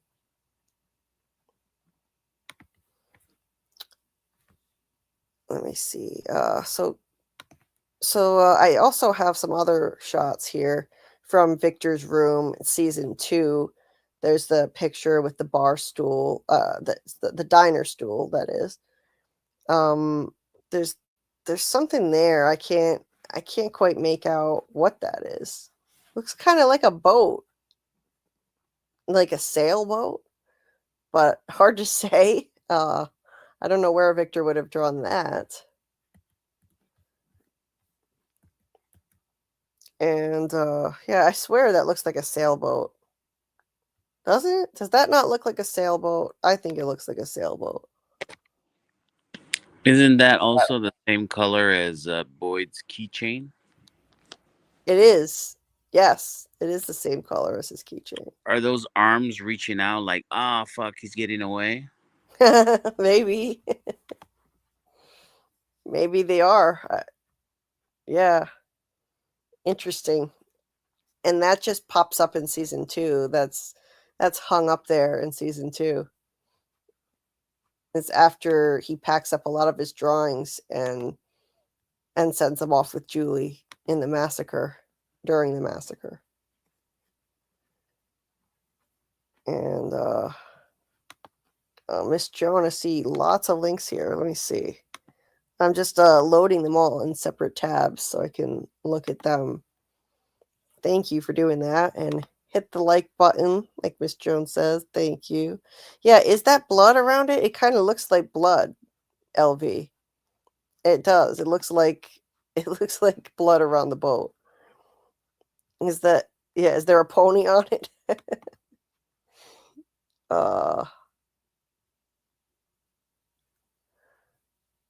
Acosta talks about a flood to Boyd. Oh, interesting point, Daryl. Yes.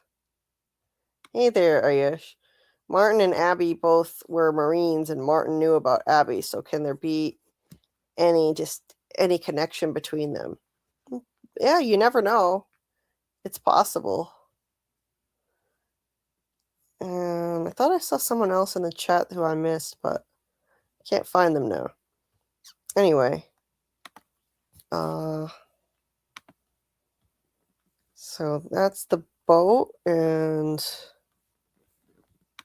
see if there's any others that we missed. There's something behind Ethan that I can't make out. It looks like a bunch of people on a sunny day, but it's too blurry to make out the details. And then there's this thing. This looks like a car driving. It looks like a car on the road that Victor drew. That doesn't look anything like his other drawings. So I don't know where that came from, but that does not look like a Victor drawing. That looks like the back of a car on a road. And it doesn't look anything like Fromville, so I have no idea what the deal is with that one.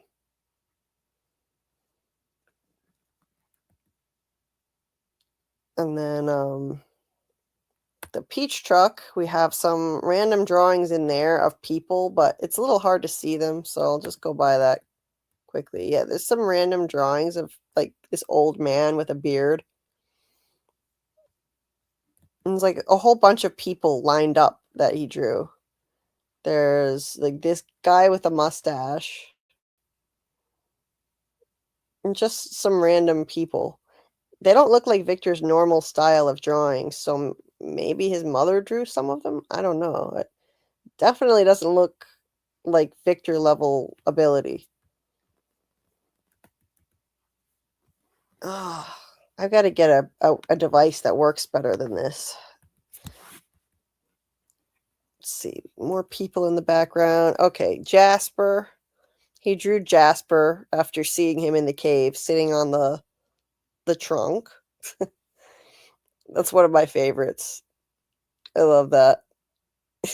It's creepy face.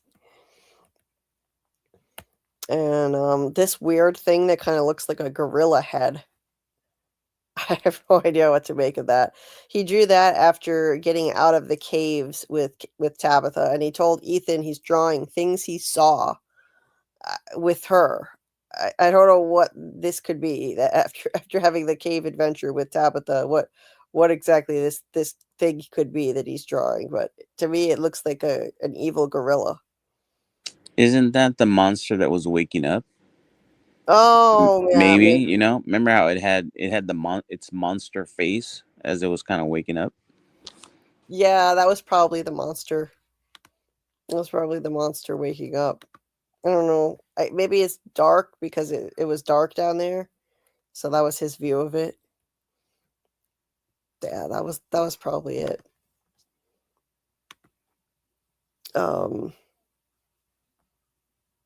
Jasper looked cute in that drawing. I agree, Daryl.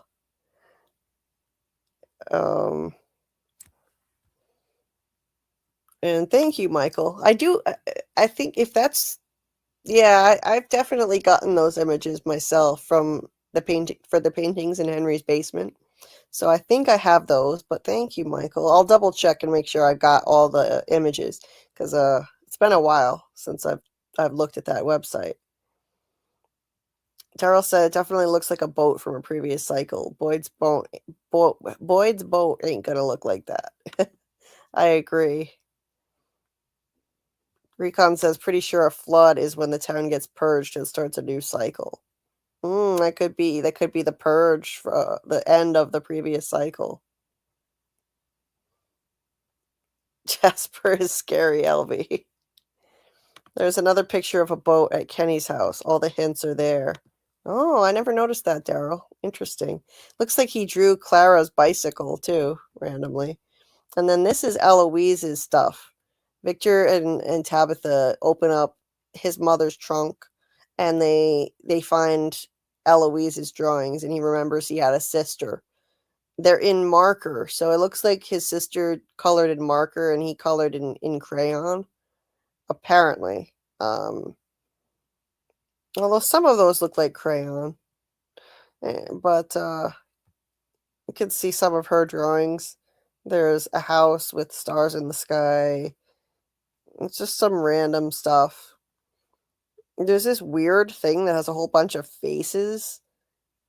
Like a whole bunch of faces here, all squished together. I don't know what that is, but it's weird. I just got a tiny little corner of it. There's also a picture of Civil War soldiers in this, too. There's a picture of 2 Civil War soldiers. There's one of them.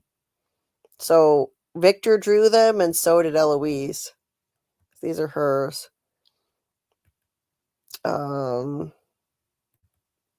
That's a better view of all those faces underneath the Eloise and Victor picture.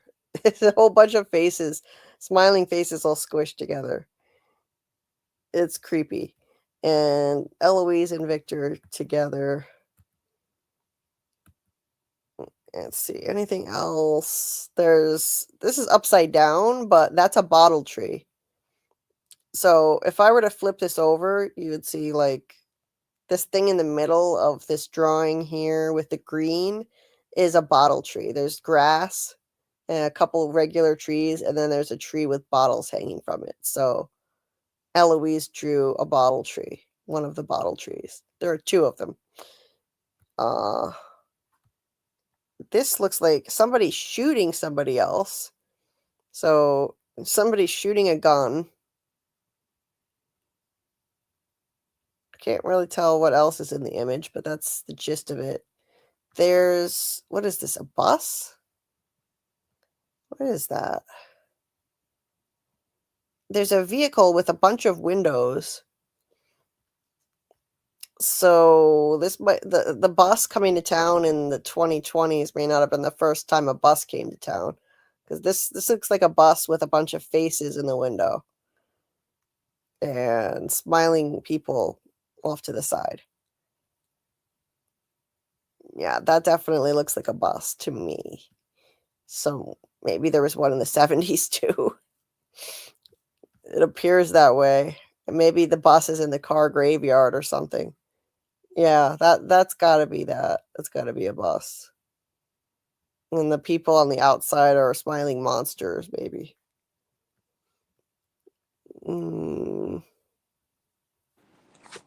There's a short white bus on the street that looks very old and doesn't have any wheels. Have you ever Oh, noticed that? There's a short bus. Kind ooh. of. I think you can sometimes see it when Boyd is over by the box. Like you can see the little short white bus behind him. Sometimes it might be that one. Yeah.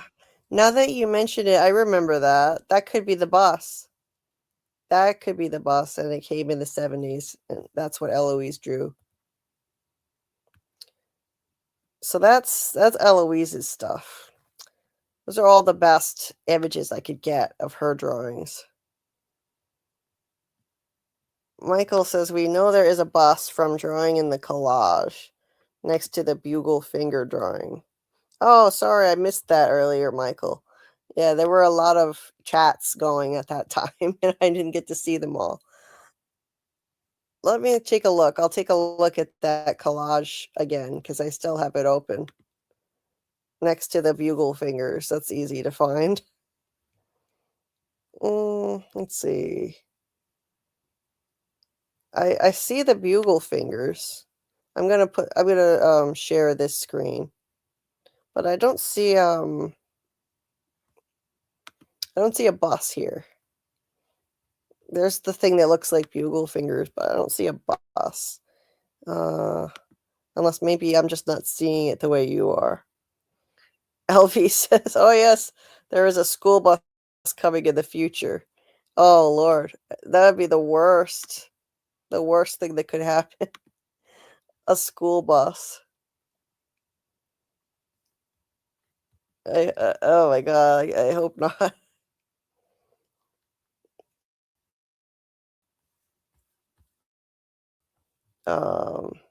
In the current one, just to the left of it. To the left of the bugle fingers? Oh, maybe this car hitting it?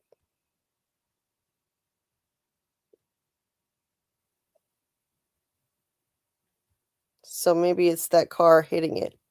That could be it.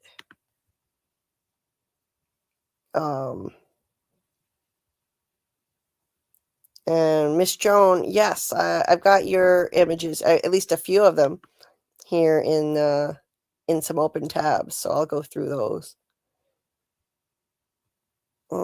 Yeah. So that's that is that. And then just a few more things I have here in this folder. And it's mainly just, this is something Victor drew before he ever got to town. So Tabitha found it. And it's Victor. It looks like Victor, Eloise, Miranda, and his dad, probably. See, look, yellow shirt, blue pants. Oh, yeah. It's a recurring theme. It is. Even though one of them, quote unquote, had brown hair. Yeah. It's so sad. Victor once was a normal kid drawing normal, happy things, and it turned out so poorly for him. That's before he ever got to town. And then later in season 3, Ethan goes through more of Victor's drawings. So this is from season 3, and Ethan's looking through Victor's drawings again. We've got a few people holding hands. They look like kids. One of them has pigtails. And then there's some creepy guy to the left with a beard. Wait, yellow shirt, blue pants. Another person with yellow shirt and blue pants. It looks like a girl with pigtails. And there's a creepy guy with a beard to the left in all black. That has a beard? Right here, yeah. Looks like a guy with a beard.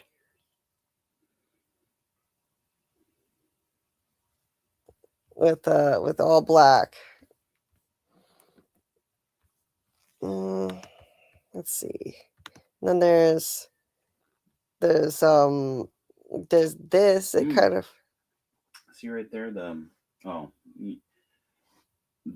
girl's hand looks like the quote unquote paws from that other picture. I think it's just see right there as well. See the hands? Yeah. I think it's just how kids sometimes draw hands. Yeah. Yeah, it's just the way kids sometimes draw hands. They might look like paws with claws.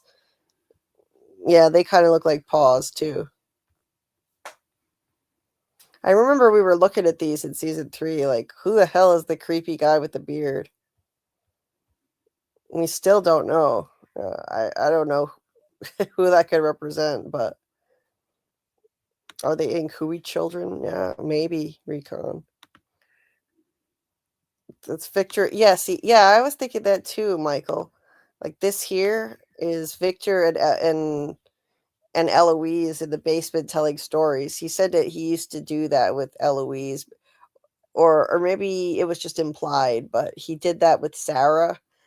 He and Sarah went down in the basement and pitched a tent down there and talked, and it made Victor feel safe. So I mean, this is Victor and Eloise in the basement doing that. Say that looks like a tent, but he said that they pitched a tent in the basement.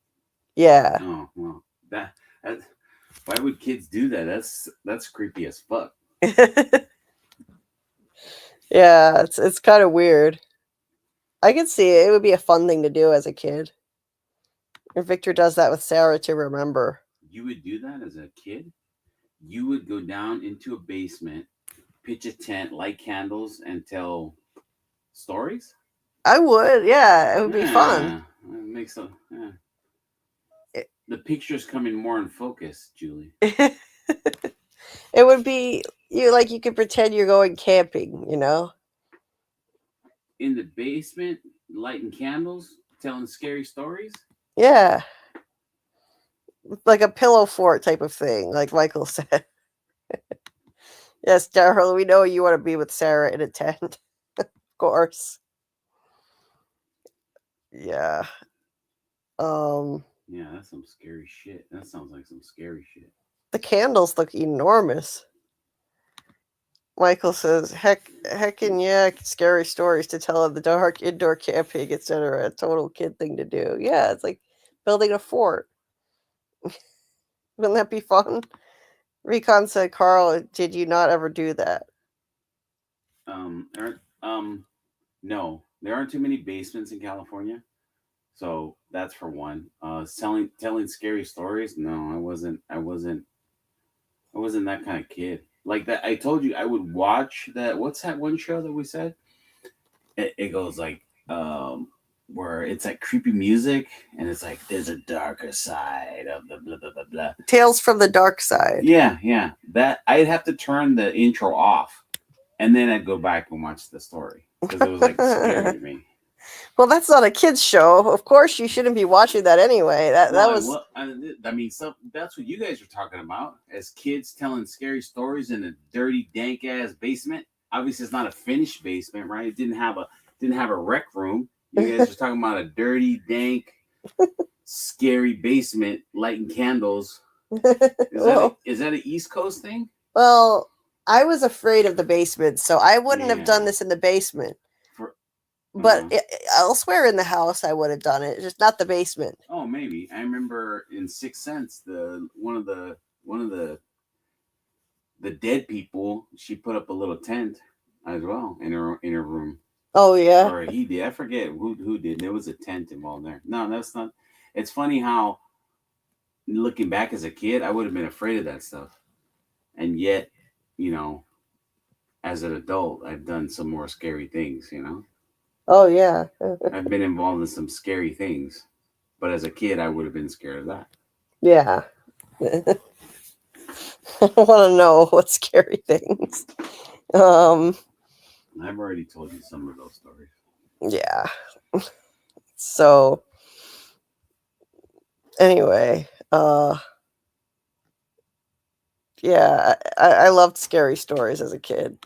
Recon said you missed out, bro. I did. If that was it, I missed it. Yeah. I would do that. Basement? No basement for me. What's all over the floor there? It's like, what are all those little? Is it leaves? If it's the basement, then it can't be leaves, right? But if it's outside, it could be leaves. Right. Maybe it is outside. Yeah. Maybe it's where Martin was chained up at, and these guys are like, "Ha Lee, we're having fun." Yeah. Creepy kids. Yeah. So, yeah, I think that's. Oh yeah, there's just a couple more things that I have in the folder. There's in Victor's room in season 3, they find this creepy white dress thing.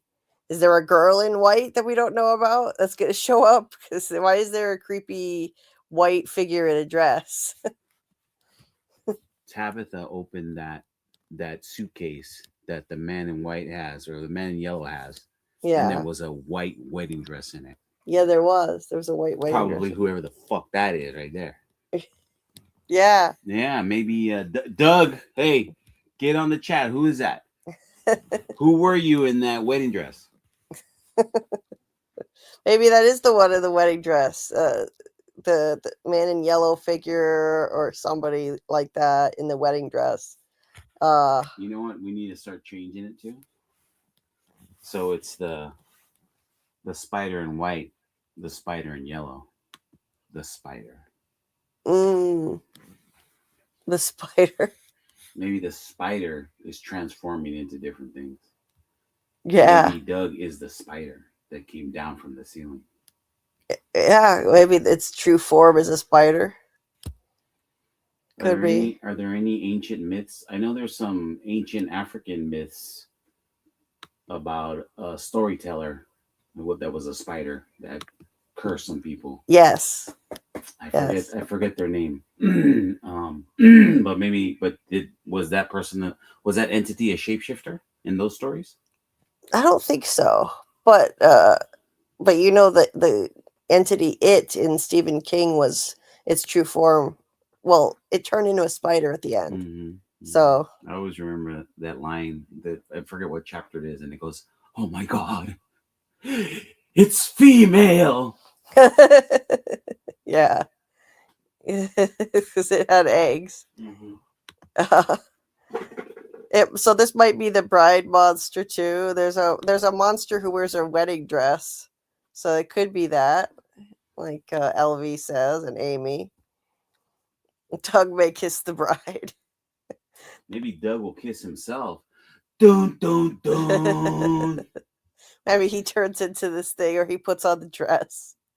Doug just put it on. Yeah, there's a wedding dress in the suitcase. Yeah. Somebody made a meme with Doug's face in a wedding dress.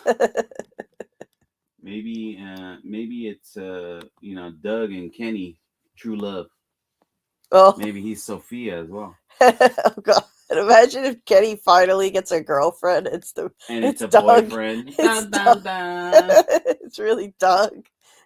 Well, Oh no. Well, depending on certain stereotypes, maybe based on the little nub we saw, they would match. Oh God. That's messed up. It is messed up. Who said that?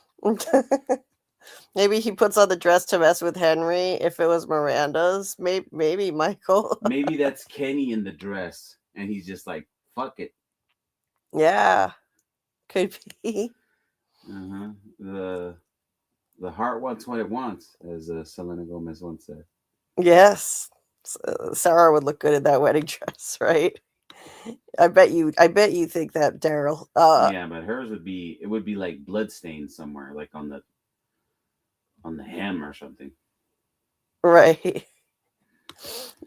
Michael said it. That's why Henry is freaking out in the trailer. Because Miranda puts on Miranda's dress to mess with Henry. Oh no. Because I think it was Miranda's dress. I really think it was Miranda's in that suitcase. Tabitha picks it up and looks like she recognizes it. It says, "What the fuck?" Oh, okay. So I think it was hers in a past life, aka Miranda's. So maybe that's why Henry's freaking out. Doug puts it on. Maybe he flips the page and looks at a different drawing and sees that or something. Sees a representation of that. Because when he's like, yeah, he has that face like, yeah. Is he? Can we see what picture he's looking at in that moment? No, right? We just kind of see that it's in that scene, right? It's at that place, right? It's at that place. He's in front of the same thing, and he's wearing the same clothes.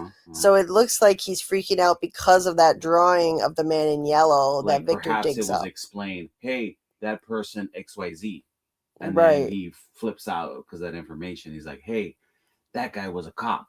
Oh my God. Right. That's my you know that was my running theory. That's been my running theory, that the man in yellow was the detective that was looking for them for years or whatever, and then he's dead. He died.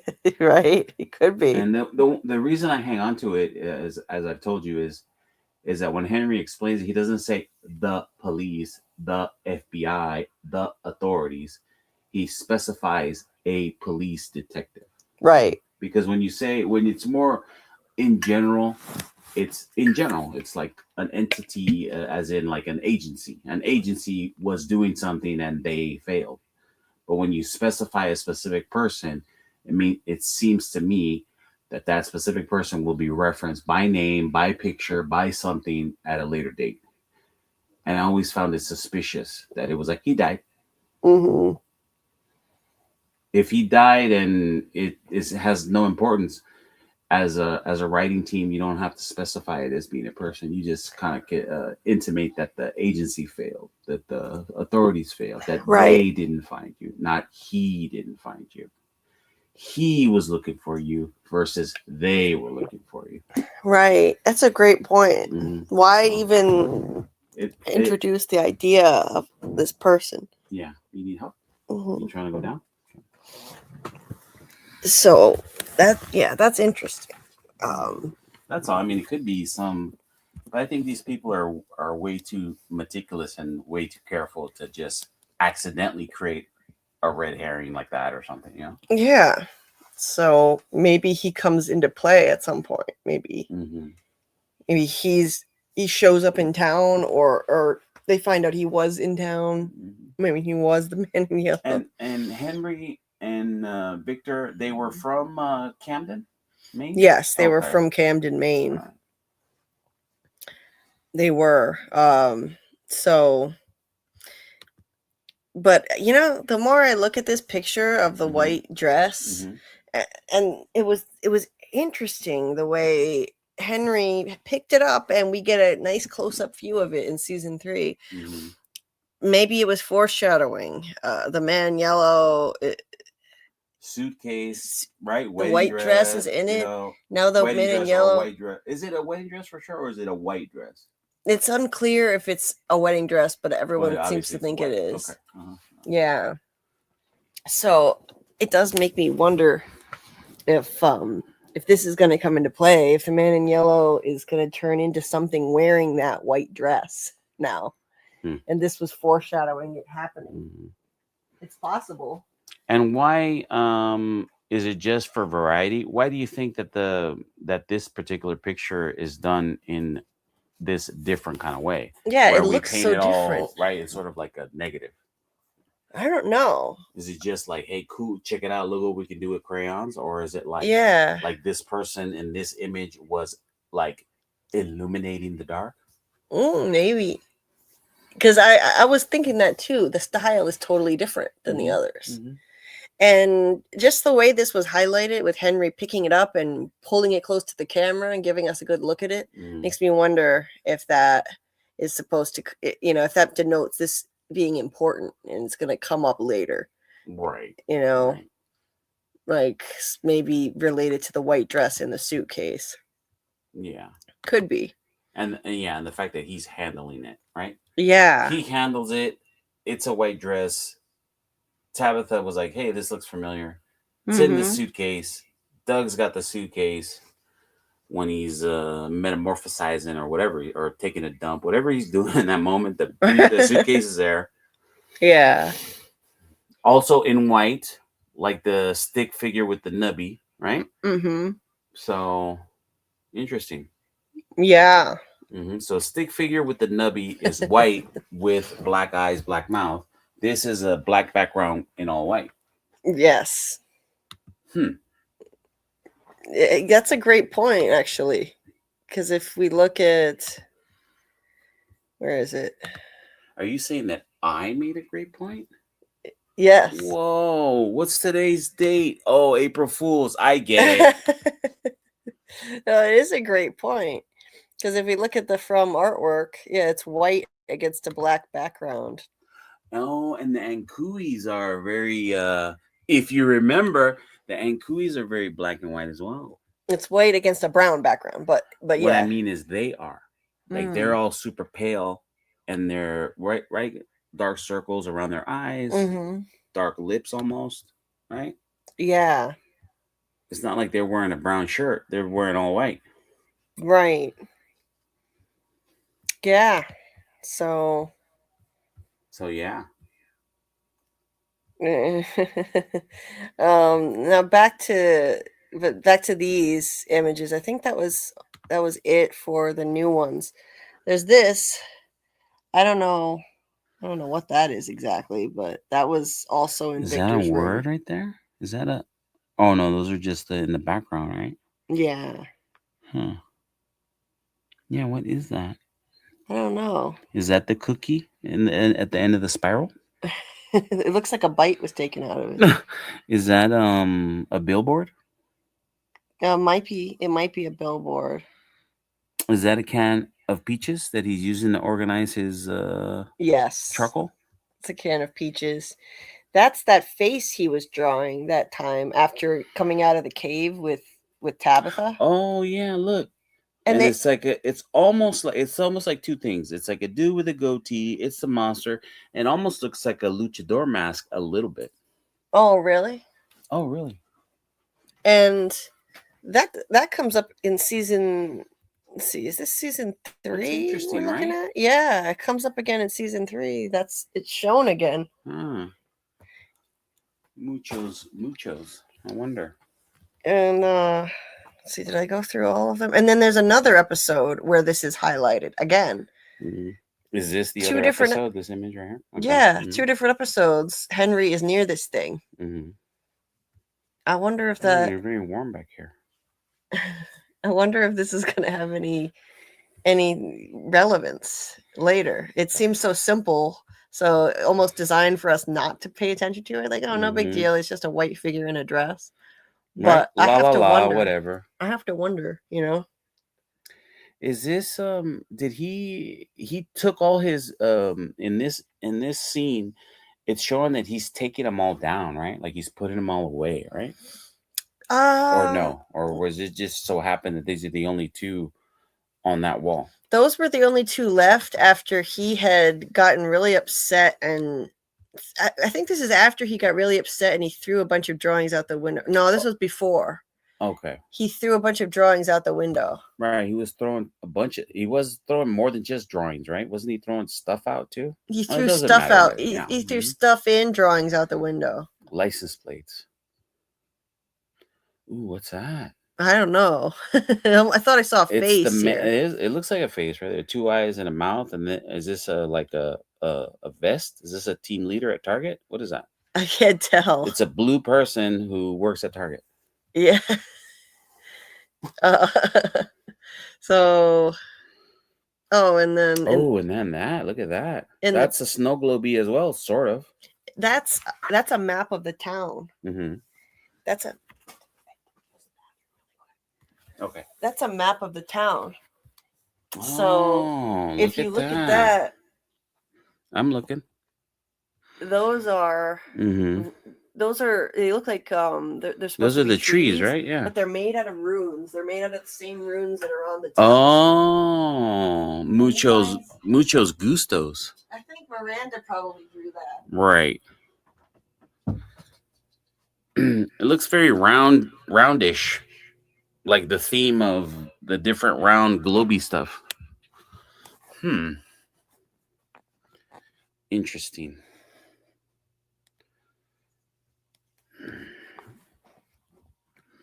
Yeah, sorry guys.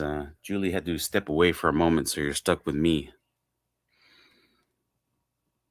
Do you guys think that all these different spheres have any significance, like in those drawings that we saw?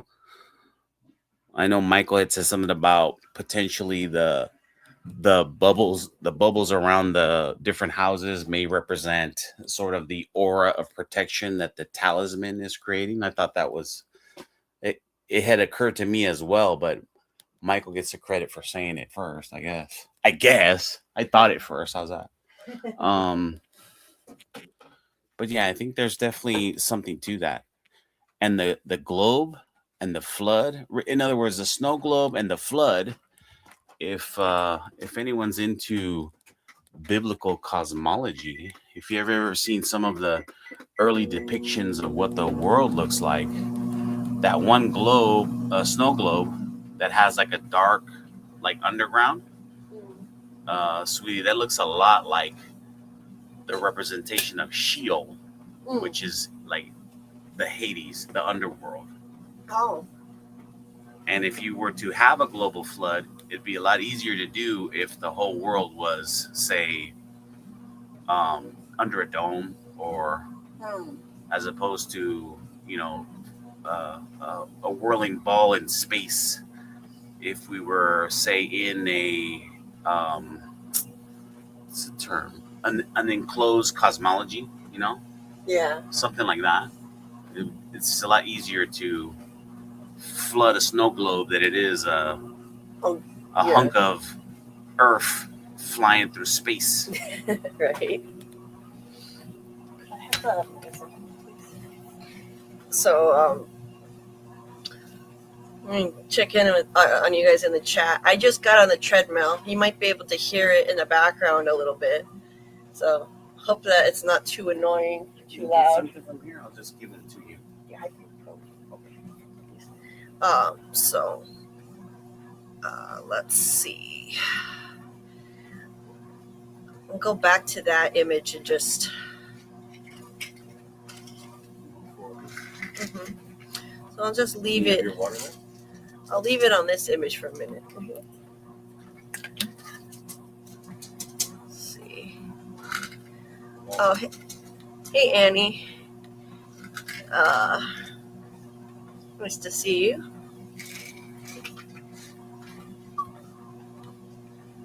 Yeah, maybe they're Donna's pocket dimensions.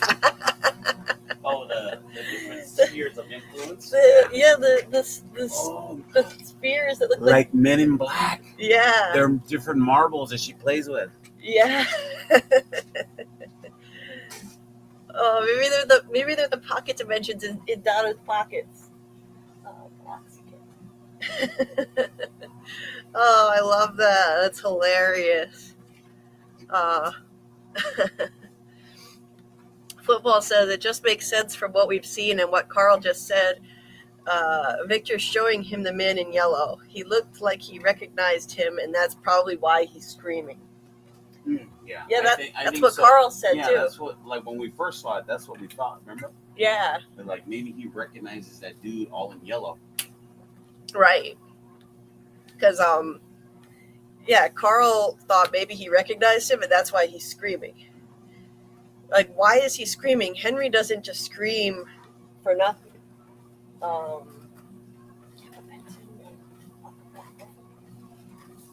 So, like, I'll show you what we were talking about here. So, where is it? So he's looking at this, and we see that he's in this location. They give us this very helpful establishing shot first. So we see there's this overturned old refrigerator that's that seafoam green color, and Henry in his plaid shirt looking at this man in yellow, and then he's really studying it closely too. He's staring at this intently, and then at the end of the trailer, there's a shot of him screaming, and he's also in front of that blue refrigerator, screaming. Seafoam green refrigerator, that is. He's screaming. He doesn't just scream for nothing. He's not like Victor. He's not constantly having tantrums. Even when he got trapped in this horrible place, he didn't make a fuss. He's never made a fuss, even on the night when the monsters were out, the night that he got there. So what is he screaming about?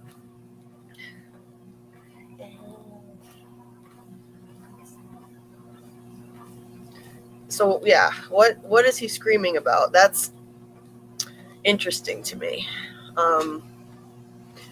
Getting back to the images, let me know what you guys think in the chat too, on that. Like, why would he be screaming? It's okay, Henry, I'm here. It's the refrigerator Jade sat on. Thank you. It's the refrigerator Jade sat on in the finale. Feel better? No, not really. Yeah, I remember that. Wait, he sat on that refrigerator? Yeah. He sat on that in the finale at some point. Oh. Mm-hmm. In the season 3 finale. Check that out. LV says he recognized his wife's car behind the man in yellow. What color was his wife's car? I don't think it was white. Is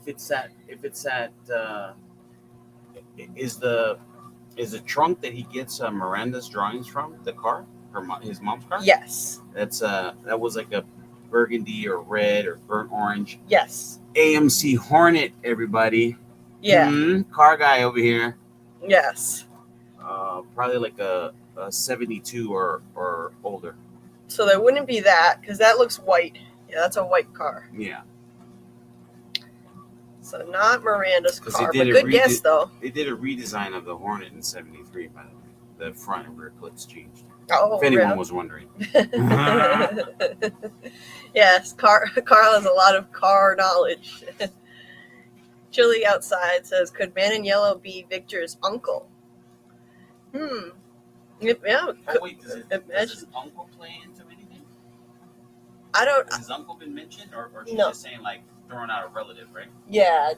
No, he hasn't been mentioned. Oh. Amy says he's screaming because he probably remembered he left the stove on.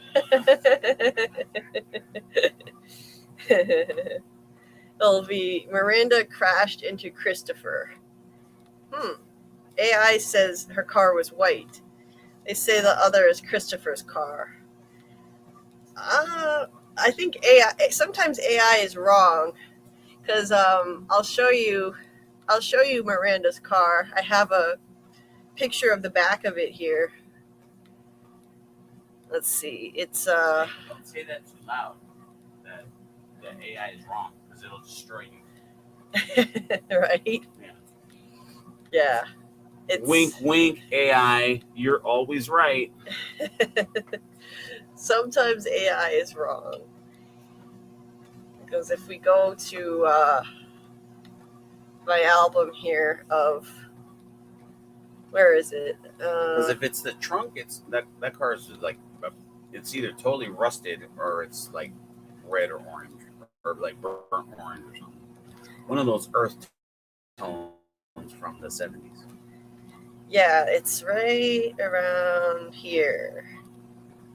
That's Miranda's car. Yeah, see, that's like a brown or a red that's gotten all rusted. Yeah, that's it right there. That's where he found Eloise's drawings in the back of her car. So it could be the AI was confused and mixed it up with the cars that Victor drew crashing into each other because one of them was white. And there's a car in the background that's white too as they walk up on that car. The Hornet replaced the Rambler, if anyone was wondering. Oh. AMC got rid of the Rambler name for no good reason and replaced it with the Hornet. Yeah. Hornet, Pacer, very ugly cars. I like the Pacer, but the first Hornet was kind of ugly. Oh yeah. This is what we call a digression. Yes. It's a digression, all right. Recon says mostly always AI is wrong. Really? For context, my research is in a specific type of AI. Oh, okay. So you have some expertise in this, Recon. Yes. Yeah, AI hallucinates a lot. That's true, Michael. Yeah. So Miss Joan had also put some links in the chat. The one type of artwork we haven't really looked at is Miranda's paintings, Miranda's artwork. And Miss Joan put a few images in the chat. I think they're all Miranda's artwork. There was this one, which looks like a lady. I think that's a woman Puritan, but women didn't dress a ruffled collar like that. But women didn't dress with hats on like that. That's a man's hat. Are you sure? That seems familiar to me. Yeah, I think. Well, I don't think women wore hats like that. No, I don't think they did very often. Yeah, but that looks familiar to me. I'll do my own research right now as you're on it. Yeah. And look up, what would you say, 18? No, not 18, more like 15, right? 1560s or something? Yeah. And then there was this guy with a really creepy face, potentially holding, I don't know if that's a talisman or what. It almost kind of looks like a talisman. And there's this one here. It looks like skulls. Looks like some skulls. And then this one has... Yeah, see, Michael's saying that's like a steeple hat or something. I'll Google it real quick. And this one has the Ankui kids. I think these represent the Ankui kids. I know they don't actually look like modern kids, but these are a bunch of kids on the merry-go-round. But there are Where's the slide one that somebody talked about? There's the one on the slide. Okay. So I think that means like escaping from that. Sliding away? Yeah. So I think that could be the 8th kid who got away. There are 7 kids on the merry-go-round, and there's one seat that's empty. The seat on the left here is empty. There's a green seat that's empty. There's 7 kids. So I think that represents the 7 Ankui kids. There's one seat empty, and then there's a kid over here. So maybe that's the boy in white who got away. Just symbolically, obviously. That looks like a girl, but symbolically could represent one child getting away. Maybe. I think that's there for a reason. This one, I'm not sure quite what this is. I think this is part of the Colony House painting, and Miss Jones shared this one too. I'm not sure if what those stones are in the front yard, but it's really hard to tell. Oh, are those stones where Katri was at? Could be. Yeah, I'm not sure for context what that is. See, it's sort of similar, but that hat's different, right? So, but that's all, let me change it to like 1600 or something. So some women did wear tall hats like that. Yeah. Well, there's definitely these kind of hats, right? But those look like conehead dunce. Sorry, guys, this is in the background. This is, you guys can't always see behind the curtain. Yeah. Michael posted a link here.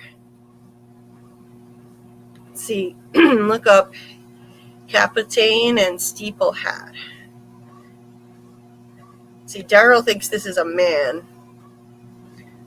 See, Annie says, Julie, I was telling Tony about the boy in white's shoelace. He didn't get to it, but did we notice it's also an infinity 8 sign?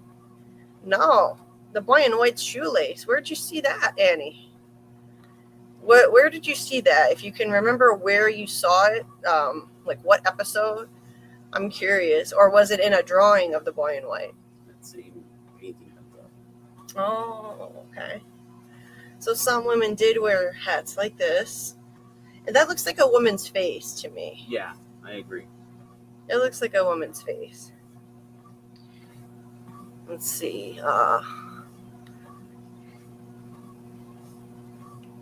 Michael said after watching, I think it was either Tef's Live or the other dudes from Art Rundown from a day or two ago, one or the other, they were talking about the hats. I see.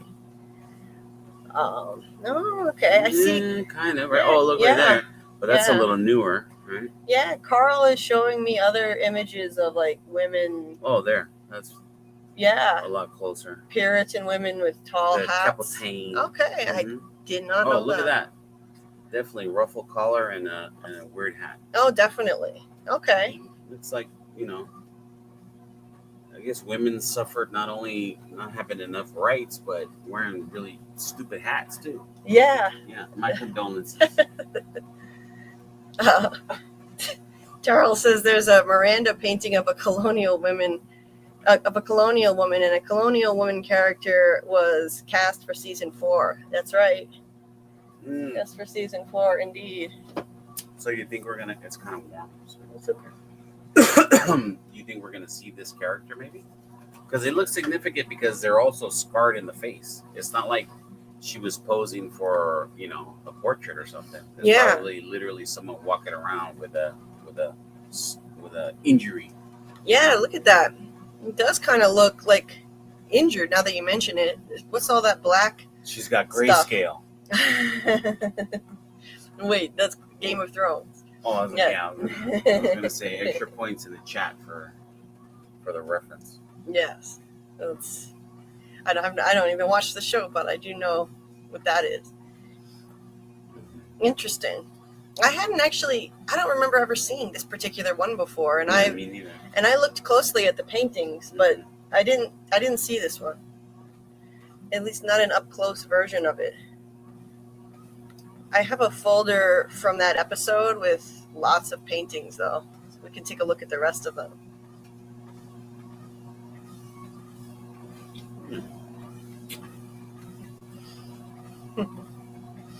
Oops, Handmaid's Tale. Wrong show.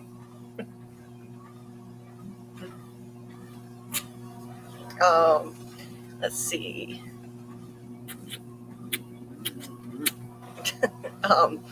Let's see. I'm trying to find. Okay, it was episode 2 of season 3. When We Go. That's the one with. The paintings. With Alma? Was that Alma? Was it? It might have been Alma.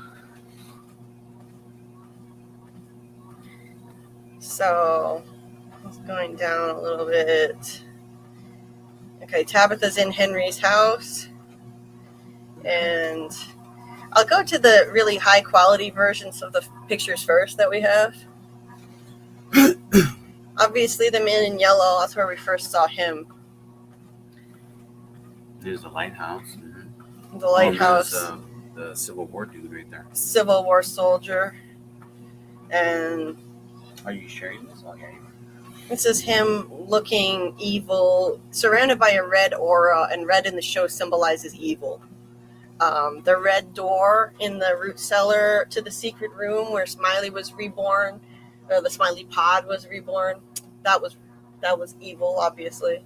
So does that mean that at least I saw it on the redrawn map, remember where Michael was like, oh, is that the symbol of the Lake of Tears and blah, blah, blah, blah? Did you notice that there was red over there?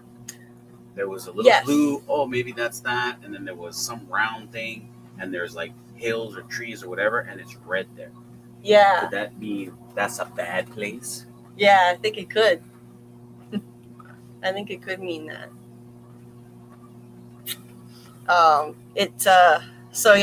Red tends to symbolize evil.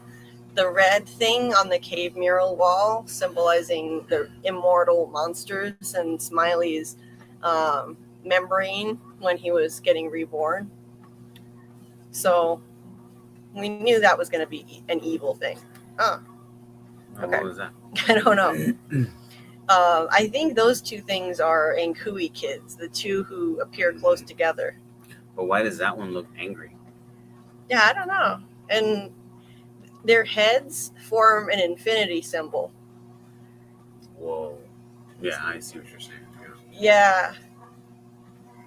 And they meet in the middle, so I think that it can be severed. But their heads do form an infinity symbol here, and we see the same infinity symbol inside that ring in the season 4 trailer. And it's also in the cave mural on the far right. So it's a symbol of the immortal curse of the monsters and the curse that's bringing Tabitha and Jade back lifetime after lifetime, reincarnated. So infinity symbol makes sense there. Oh, and there's more Ankuis. More of the Ankui kids. Is that after they decompose? The one in the middle, the skulls? Probably. There's a skeleton in the cave, a really small skeleton in the season 4 trailer. Mm-hmm. And it's probably from those kids. It's a skeleton hand. Right. I wish it would let me zoom in, but for some reason, this image doesn't allow me to zoom in. Oh, and that's the Slender Man that you guys pulled up earlier as well. Yeah, that looks like the Slender Man. I'm going to do something. I have an idea. This will let me zoom in. Oh, there you go. Share this instead. So this is another Puritan woman with the white bonnet on. So there's that one there. There's the gas station. There's more Ankui kids. The close-up of their faces. And the two of them holding hands. Those are the same two that Tabitha saw holding hands in season 2. Right. So that's really interesting. They seem upset. They seem just a little upset. So it seems like Miranda, when she painted this, she was remembering the same two kids appearing to her in the same way. In every lifetime, it must happen. And one of them is her daughter. Their sleeve is even torn in the same spot. Oh, okay. The little girl has a torn sleeve on the left arm, on the shoulder. And yeah. But were they like, as she painted it, was she like, no. Probably. She was anything like, if she's anything like Tabitha now, probably. No. Come here. I'm calling you. Don't touch me. No. She summons them there. And she's like, don't touch me. And she's like, don't touch me. No. Yeah, she summoned them to the cave opening, and then she freaked out when they actually came, when they showed up. Sounds kind of female. You summon someone, and then you're like, don't touch me. Whoa, what's happening here? No. You know, it's what I just noticed though, Huh. it's black behind the kids here. Maybe they appeared to her at night. Or maybe the black isn't representing the time of day. Maybe not. But maybe in her memory, they appeared to her at night instead of in the daytime. But the Ankui kids never have appeared to Tabitha at night. They were always there in the daytime. Right. The monsters come out at night. The kids come out in the daytime. They never... And never the twain shall meet or whatever. Yeah, which is... I think it's meaningful because they're the monsters. Because then they would be like, yo, do you Ankui me or what? Right? Because the monsters knew those kids. They sacrificed those kids. Yeah. Some of them were the kids' parents. Yeah. And they never see them. So I wonder if the kids ever came out at night in Miranda's memory, and that's what we're seeing here with the black. Those definitely are skulls. So maybe she also saw a pile of their skulls in the cave. That's what I was going to tell you when you were showing the Miranda drawings. Yeah. Maybe that pile of happy faces was a pile of dead people's skulls. Oh, it might have been. It might have been. And maybe Miranda just drew a happy face, like, I guess, right? Right. Instead of skulls. Eloise drew those things. She might have drawn them with happy faces. I'm sorry. But she might have drawn them with happy faces. Right. Oh, you put that there? Yeah. Oh, okay.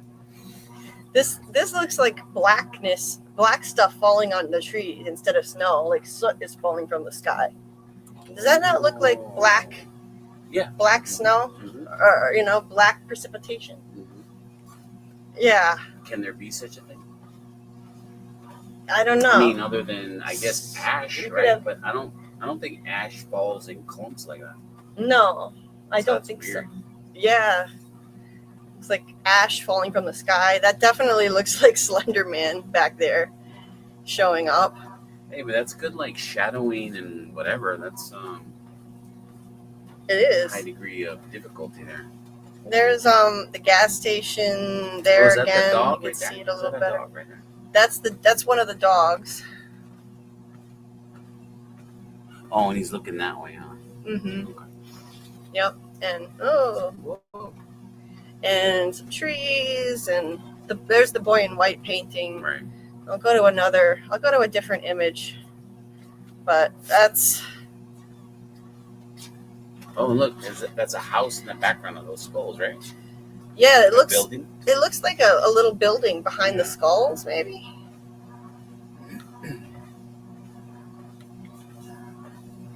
I've got to go back to I got these images from the MGM website, and there's something wrong with them. They won't let me zoom in. Ooh. I think that's Fatima drinking blood. Or maybe some other woman drank blood other than her. Maybe some other woman was forced to birth a monster and drank blood. Would you say that one right there maybe is the milkman? That could be the milkman. And then this kid down here looks very concerned. Yeah. Let me share this so we can zoom in on it. And then that arm up here is throwing up the W for the west side, right? The west side above W. Fatima's, is he throwing up a W? It looks kind of so, like yeah. Representing. West side. Mm-hmm. And I think this is a woman drinking blood. And I don't think it was the first time ever for Fatima. I think in the past, someone else killed a monster, and the monster was impregnated. Someone was impregnated with another monster, and then that woman was compelled to drink blood. That's what that represents. What would you say this image is here? It forms like the W. Oh, so are these crows? Over here. I maybe. Is this light? Is this light? Is this mirrors? Is this, what is that? This is a sideways image of the church. See the roof of the church is right here. It comes to a point. Oh, okay. And I think that's lightning striking the church. I think that either that or it's light coming out of the church. There's light hitting the church. The power of faith. Or it's the power of faith. Yeah. But that's definitely the old stone church. And the crows, are those crows then? And I guess so, possibly yeah. possibly below that, graves. Oh, so those aren't crows? So those they are might- markers, you think? Those might be crows, the things that look like they're floating. Right. Those could be They're crows. up in the air, or are they? They appear to be in the air. Hmm. So they might be crows, and then graves below that. Right. And then they're like, let's get the hell out of here. And they're flying away. Yeah. So that's. I wish we had an image of that right side up so we could see it better. Yeah. But there's that. That looks like a creepy kid. I don't. That kid looks very concerned. Something very wrong with that kid. And They just saw their quarterly grades, and they're like, the milkman's gonna spank somebody. that does look like the milkman up there. That does kind of look like a milkman outfit. Yeah, the hat looks kind of like a lady milkman though, with red lips. With the red, or is that blood, or is it the juice of Safu? What is that? Oh, let's see. Anybody? The juice of Safu. I don't know that there's anybody who's a Dune fan.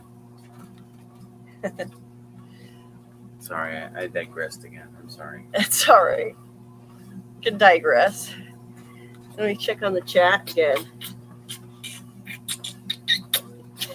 I don't know what that noise was. Amy says Milkman's the real dad.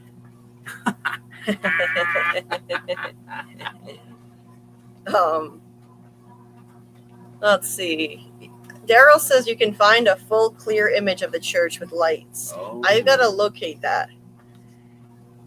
Michael says it's a ray of light coming out of the church. We've seen that image better elsewhere, right side up.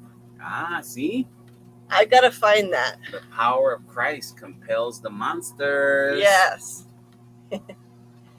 Yeah, I've got to find that. I will see if I can dig that up. Julie just zooming in on the scariest shit. Yeah, just trying to give you some nightmare fuel. That's all. That girl with blood keeps giving me the eyes. I can't look away. Yeah. Seen that image of the church in full, but don't know where it is. Yeah, if anybody knows where it is, let me know, because I don't know where someone found that. It wasn't on the press. This is from the press images from Amazon. Hey there, Mike Light. We don't know if the 7 children are related to the nightmare creatures. Well, that's true. We don't know if the nightmare creatures are literally their parents. That's just an assumption that fans have made. Wasn't it also based on what Fatima said?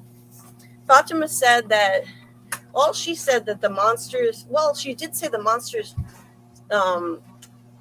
it promised them they would live forever. They sacrificed their children, because it promised them they would live forever.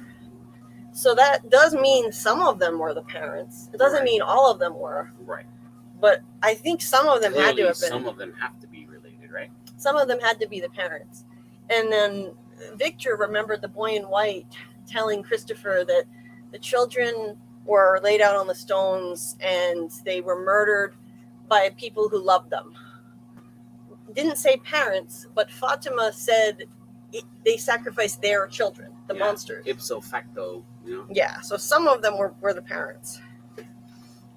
Mike Light says, that what if the man in yellow, the zombie twins, and the ruffle collar hat wearing women are stronger, higher level monsters?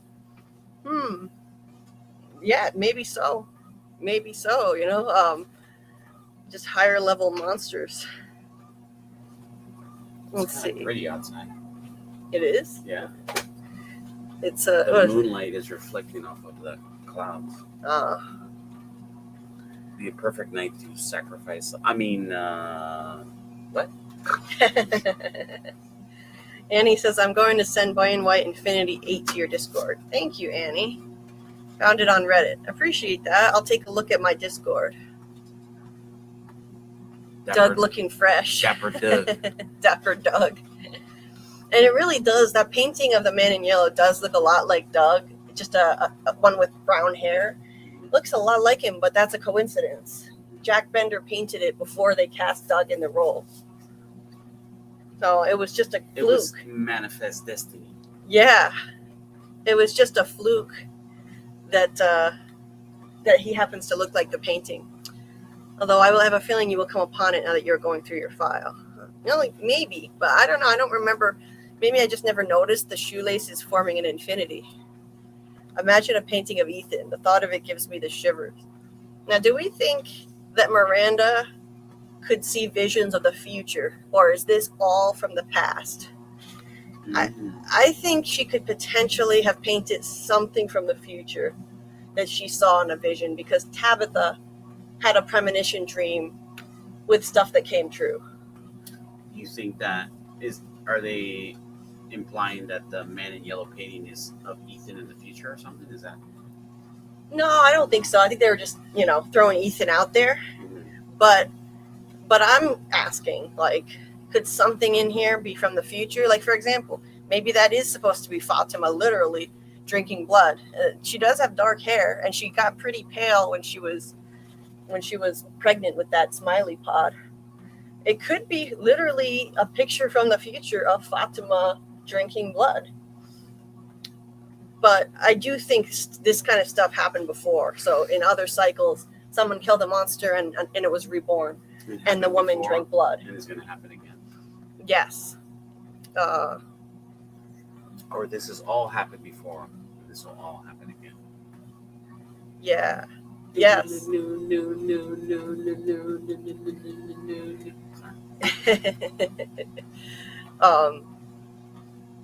Just looking through to see if I missed anything important in the chat while we were looking at the pictures.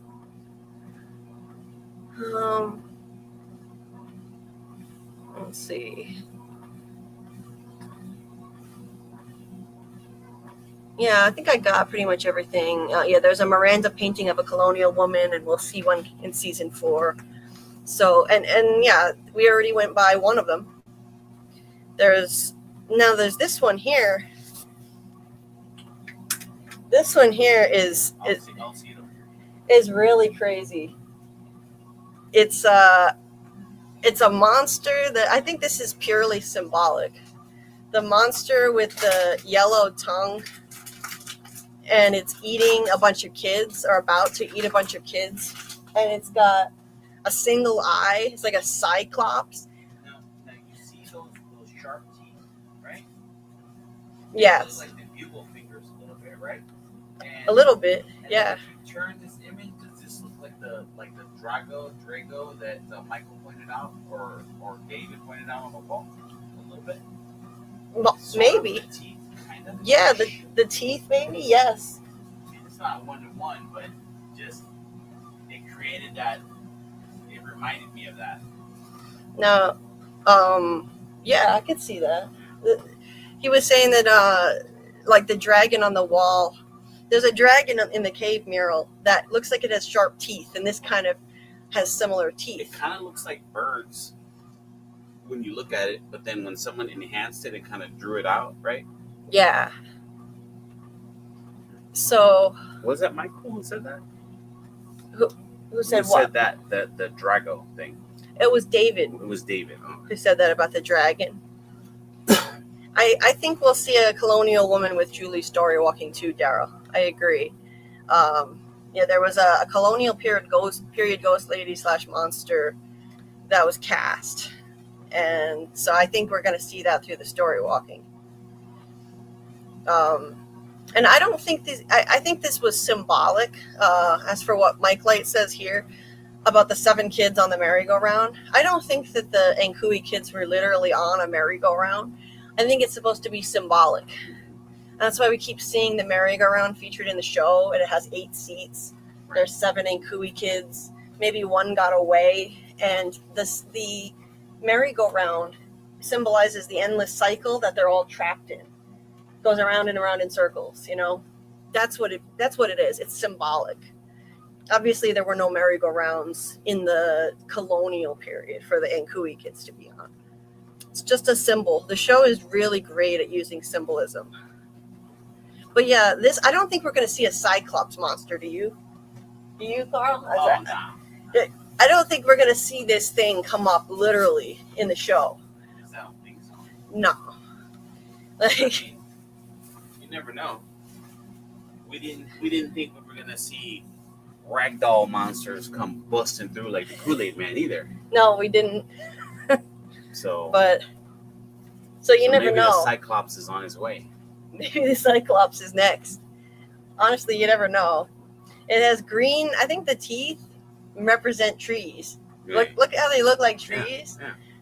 And the tongue is yellow, so it's kind of like the bile that Boyd used to try. And it's the only thing that's left inside the monsters is yellow bile. But And are those flames, or are those his fingers, or what do you think that's below their little feetsies there? I think that's. I take that to be like flames. It's like barbecue and cooey. Yeah. That's it's a little tastier than just charbroiled is better than just fried, Yeah. right? Yeah. Or raw. Yeah. Raw and cooey, no thank you. And the eye, I think the single eye symbolizes the all-seeing eye, or the watcher entity that's watching everyone, that sees everything that they're doing. There's one eye symbolism all through the show. People losing an eye, Elgin losing an eye. It's even on your money. Mm-hmm. And there are at least 2 drawings with an eye, a single eye in the sky, and then there's this thing. So that's why I think he has one eye. But I don't think we're literally going to see this monster ever.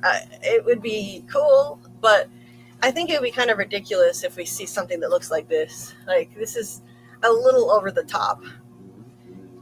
And then again, Never say never. are Scarecrow monsters over the top? Maybe. I mean, and then of course there's the lighthouse again. So that's the most significant drawing in this picture. And obviously the talisman. She Right. painted a talisman. Right, and then who's that right there? And this thing, Dark shadowy figure there. yeah, there's a shadowy figure to the right.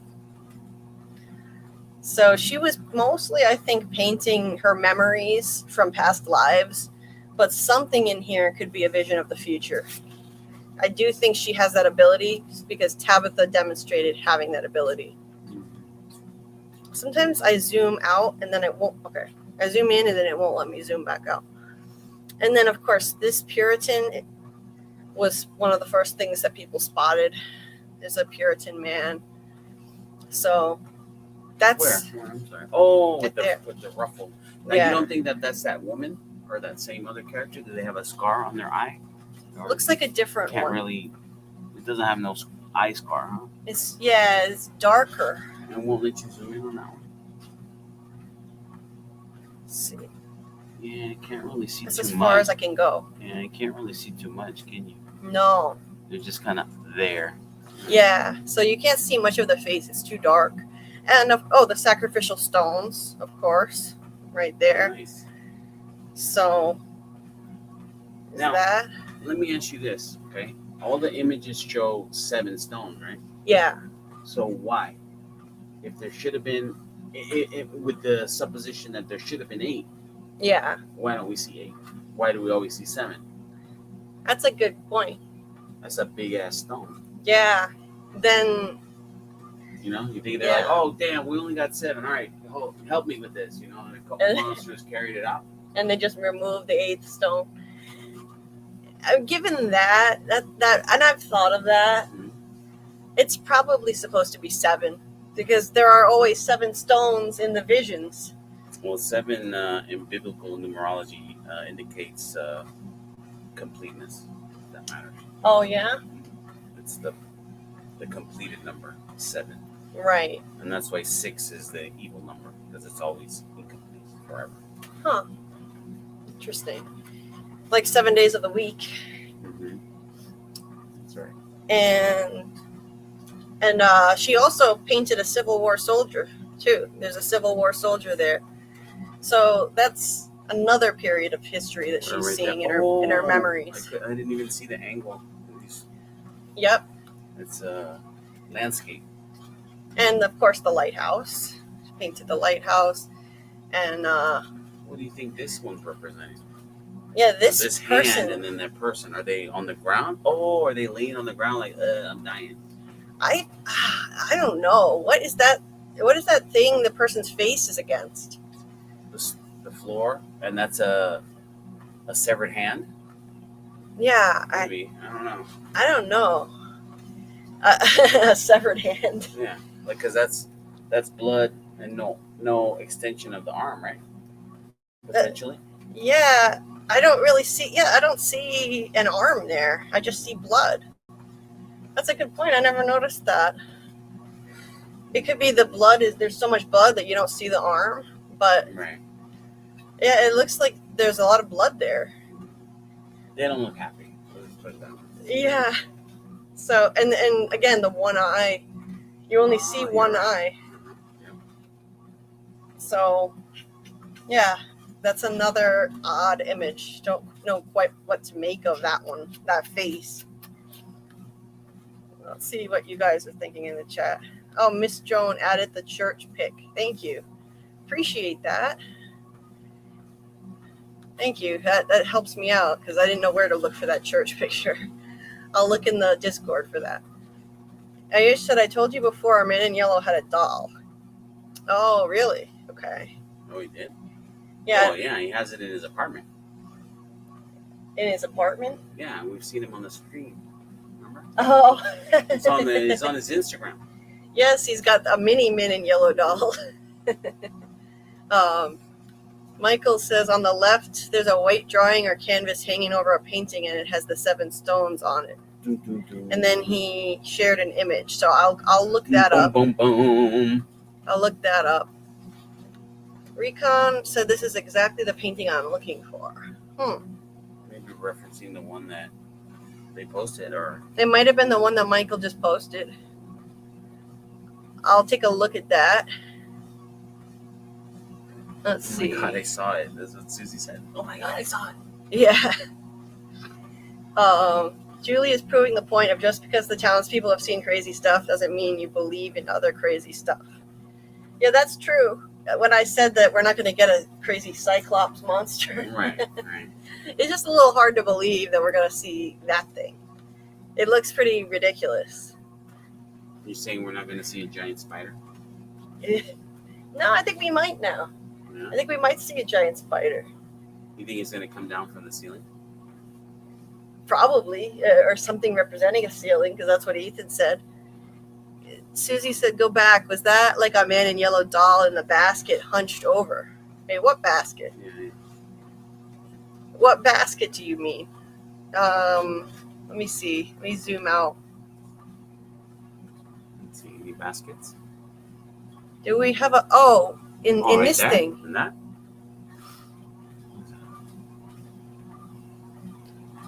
It's like trash. Yeah, it's probably not a doll. If that's what they're talking about. Yeah, it's probably not a doll, but I can see how you could think that. It's just, it looks like painting supplies to me. Like all that stuff, maybe cloths. Like the little Ankui cage right there. Oh, yeah. These are Ankui cages from inside the cave. That painting there. So we can see. Is that part of his painting, or is that a different one? That's a different one. Different small one, huh? Mm-hmm. Okay.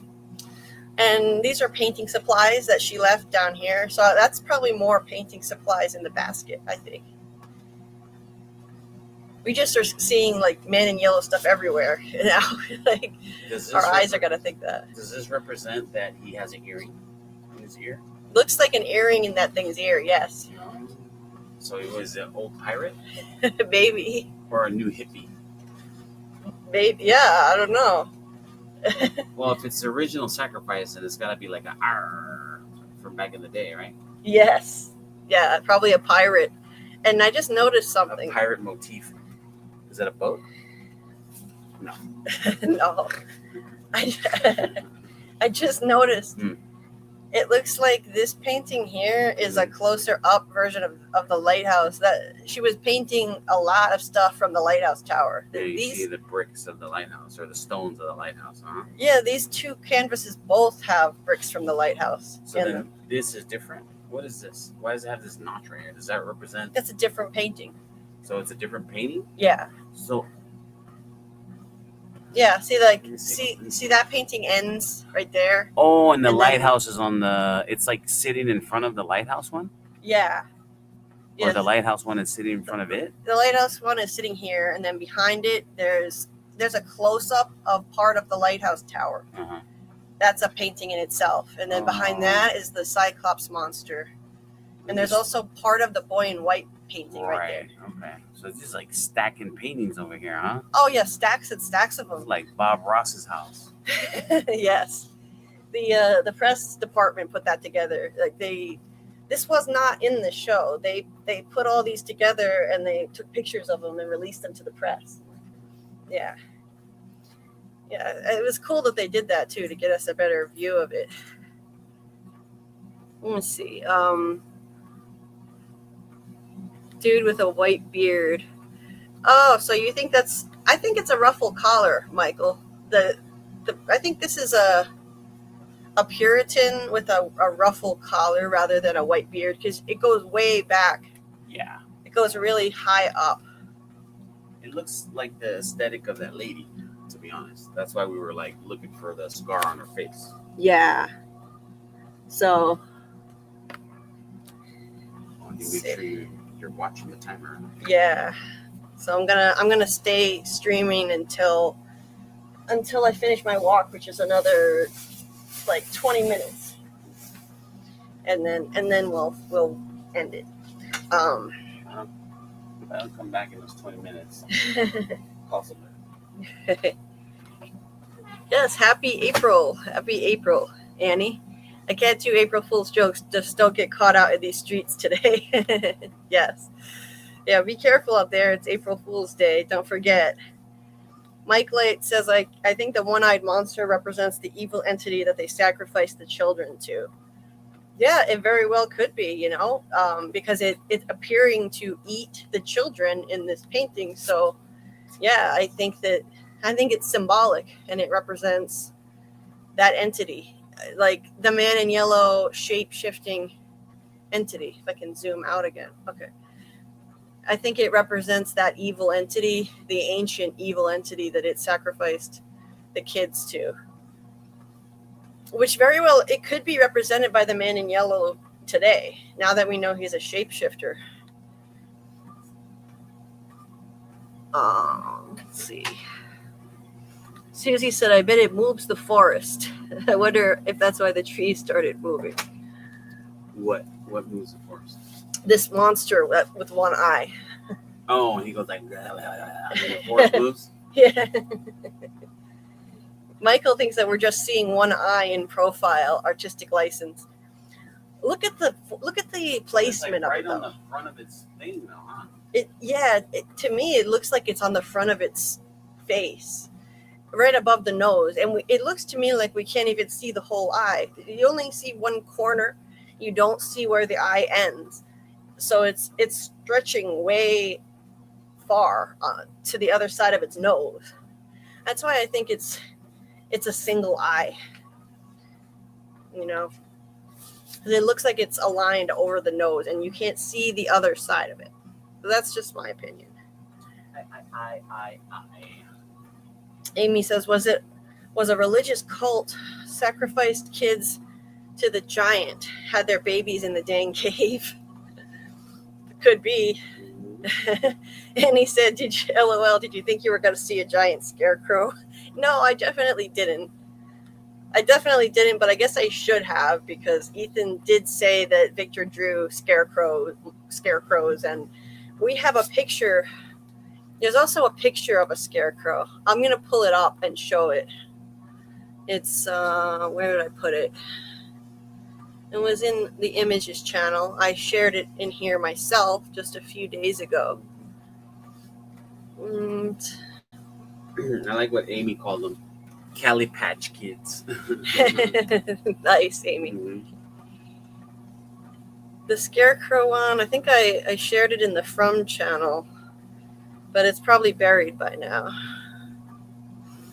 It doesn't, the Scarecrow drawing that Victor did, really, to be fair, doesn't look anything like the new Scarecrow monsters, but nonetheless, I think the fact that we got it, yeah, here it is.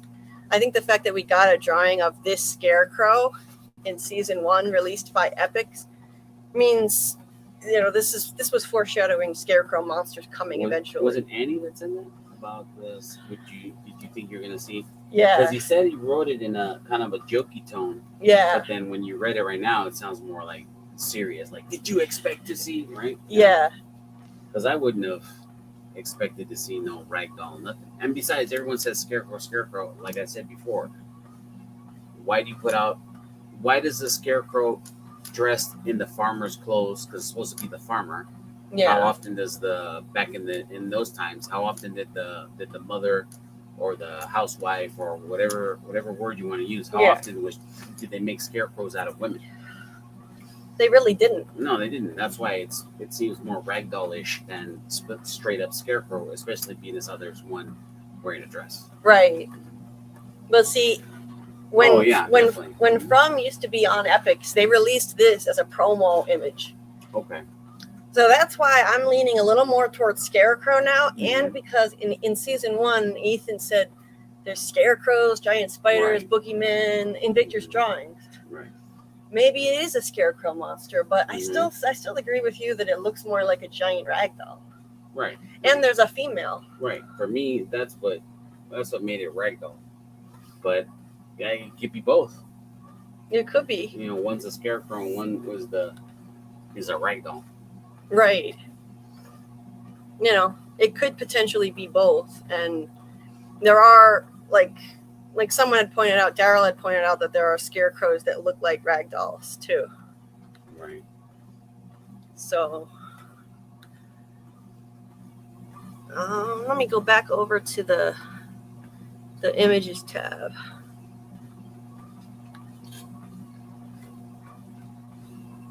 Yeah.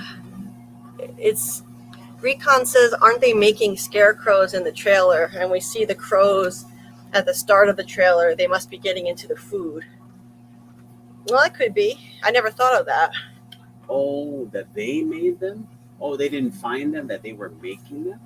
Well, that's weird. It looked to me like they were digging them up. If you're talking about the scene where they're laying on the ground, it looks like they're digging them up from the ground. Because would you make them that way? No. I don't know that you would, right? I think they were digging them up from the ground in the trailer. I'll show that image again. Let's see. So I think the image where they're in the dirt is right here. And it looks like they're digging them up. Scarecrows can be female. Don't be scarecrowist. Scarecrowist. Yeah. I'm very anti-straw. But yeah, see, are they making them? It looks, no, right? To me, it looks like they're gardening, and then they unearth these things. Like they're pulling up the cabbage and stuff that's right there. Right, because there's dirty straw on them, right? Not in them. Yeah. Yes. Yeah. There's cabbage in the background, so they're definitely harvesting crops here, and I think they're going to unearth these things, and by digging them up out of the ground, they're going to come to life. They're going to become an entity. Isn't that a shovel right there? Yes. Yeah. There's a shovel right there in the background. All right. So I think they're going to dig them up. There's the shovel, and then they'll unleash this new threat by digging them up. I think the food was just a bait. The crops were bait. They always seem too good to be true. Bait and switch. Yeah, because they were never supposed to be out there. Crops don't just grow naturally in the woods. Some entity put them there magically as a bait to get them out there so that they could unleash this new threat. It's a game to them. It's just part of the game. Now they're going to unlock a new threat, I think, this way. And I think these things might appear in their nightmares as killer dreams that can get them in their sleep. Yeah. Yeah, it looks like the straw that is off to the side, or ground that's off to the side, is lighter. And then the straw and stuff that's on top of these things is darker, meaning it was underground. Because someone's asking, what's the ground that's been dug up? Right. It kind of, to me, it looks like that, right? Like over here in the top, it's like dry yellow, and then on the actual whatever they are is dark, like it's been underground. Right. Right. Yeah, that makes sense to me. Michael says, looks like a layer of straw over them, like you put straw over crops to mulch or protect it.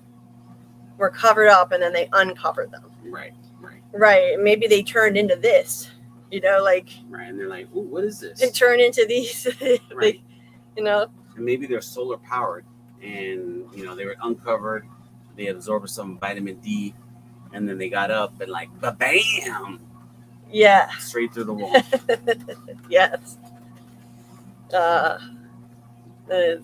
does he say? Oh, yeah. He's like, oh, yeah. Yeah. Right through the wall. They don't expect them to come to life. Mm-hmm. Yes, Miss Joan, Jade broke the totem. So, Did he break the totem? How did that go down? How did that go down? Gee, I can't remember. I guess. I can't remember either. How did that happen? I guess we'll have to go to the tape. This is a really bad idea. There's nothing else strong enough to pry that trap open. You really want to start pulling apart the ancient tower of holy scary shit? I'm sure whoever built it won't mind. Oh, Jesus. Fuck.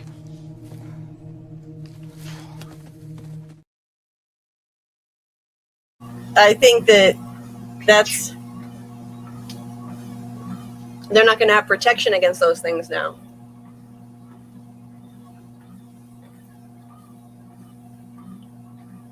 Yes, they took apart the ancient tower of holy scary shit.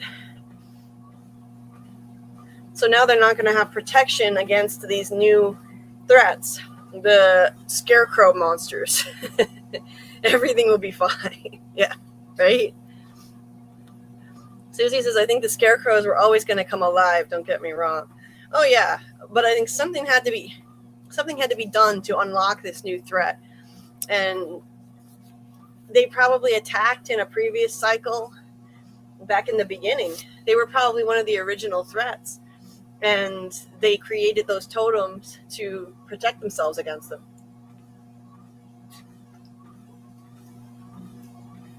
Done? Mm-hmm. Yeah, they needed sticks and Jade took it. That's right, Recon. To save Christy. Yep, because her leg was stuck in a bear trap. Yeah. Whoever made it won't mind. We might, though. Yeah, Michael. Susie says, I think them being what they were eating and also like Cabbage Patch Kids is because they love us. So this is all Jade's fault. Yeah, it's going to be Jade's fault. Seriously. Susie says, you're missing my point. Elaborate a little more for me, Susie, because I think I am missing your point. But then again, I am tired, so that's probably why. They were covered, and then they turned the straw and uncovered them. Maybe they covered up what they thought were crops, and then they uncovered them and found this. And it took the place of the crops. Could be that. Shout out to Real on the Cabbage Patch Kids and first movie of all time. Oh, yeah. Them folks was eating them creatures because we called it Cannibal Village. I doubt that was even going to be part of it. maybe they did this because we called it Cannibal Village. The fandom called this village Cannibal Village. So now they're going to turn the food into this. The writers, that is. The writers did that. No, I think it was always going to be that. I agree. I think. Yeah. Yes, the Cabbage Patch Kids. Yeah. So Susie thinks that they made them part of the food because we called it Cannibal Village for no reason and focused on Cabbage Patch Kids. so the writers are getting inspiration from the fandom now. I wouldn't be surprised, honestly. They definitely wrote fan theories into the show in season 3, and they trolled some of the fan theories, like the tarot cards with Tilly. That was the tarot card theory. They said they were going to kill a monster. Boyd was going to kill a monster, or try to anyway. Not kill, trap. He was going to capture a monster, and then he wound up not even doing it. He just dropped that plan. So, Jenny Greenteeth. This may be the monster eating kids. Oh, Jenny Greenteeth. What in the world? Okay, I'll Google that. Jenny Greenteeth. Let's see. It's a malevolent river hag from English folklore, particularly in Lancashire and Cheshire, known for dragging children or the elderly into rivers and ponds to drown. Often described as having green skin, long hair, and sharp teeth, she serves as a boogeyman to warn children away from dangerous weed-covered waters. Oh, interesting. That's horrifying, Jenny Greenteeth. So yeah, maybe that's the monster eating the kids with the green teeth, you're saying? Oh, man. Yeah, that's interesting stuff. The mythology and interesting theories that people can come up with in this fandom always impresses me. And I had never heard of that. The stuff that you guys dredge up it's fascinating.